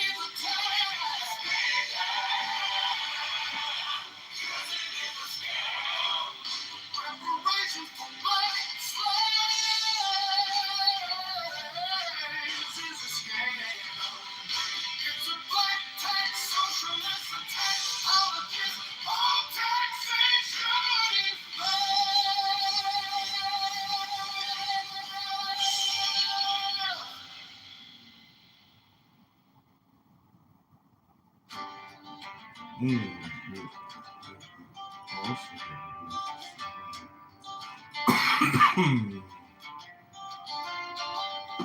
Chicago Mayor Brandon Johnson is a fraud. Chicago Mayor Brandon Johnson Is the scam. Chicago Mayor Brandon Johnson is the tax. Chicago Mayor Brandon Johnson. is a liar. Chicago Mayor Brandon Johnson is a criminal.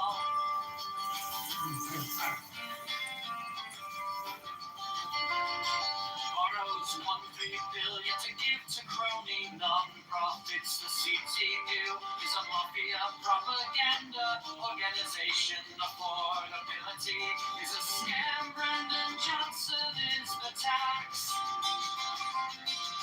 Open the books, transparency now.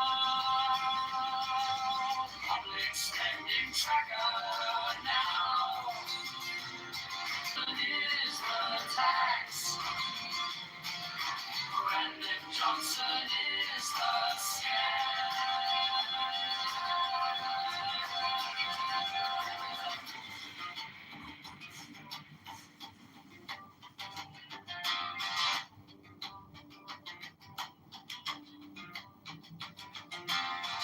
Reparations for black slaves is a scam. It's a black tax socialists or taxologists. All taxation is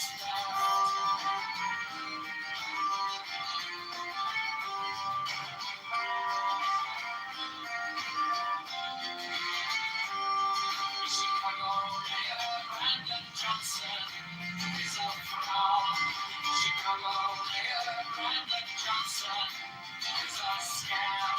Chicago Mayor Brandon Johnson is Chicago Mayor Brandon Johnson is a liar. Chicago Mayor Brandon Johnson is a criminal.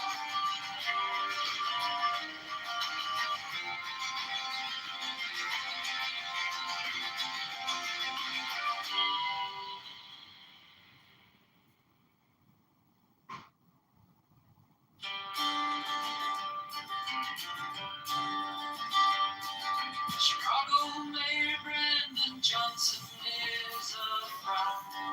Chicago Mayor Brandon Johnson is a scam. Chicago Mayor Brandon Johnson is the tax. Chicago Mayor Brandon Johnson is a liar.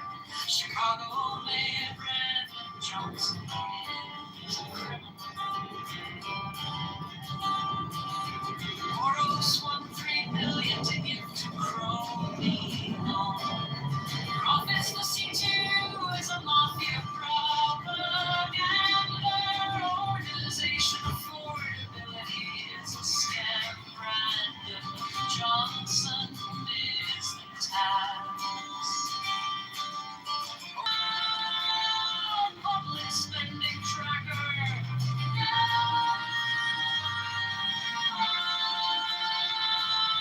Brandon Johnson is the tax. Brandon Johnson is the scam.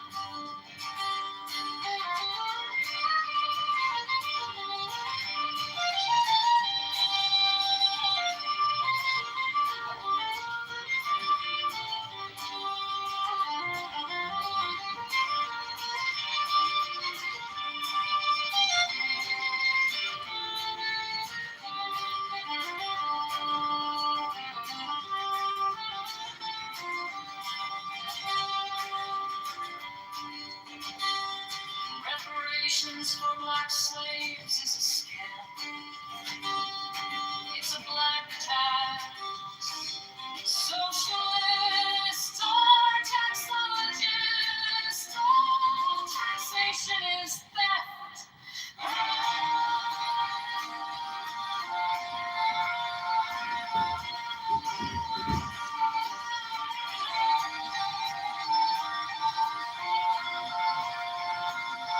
Brandon Johnson is the tax.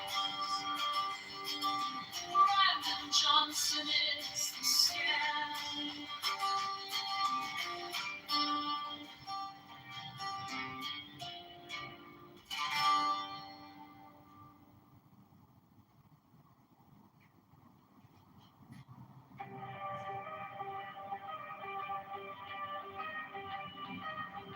Chicago Mayor Brandon Johnson is a fraud. Chicago Mayor Brandon Johnson is a scam. Chicago Mayor Brandon Johnson is the tax. Chicago Mayor Brandon Johnson is a liar. Chicago Mayor Brandon Johnson is a criminal.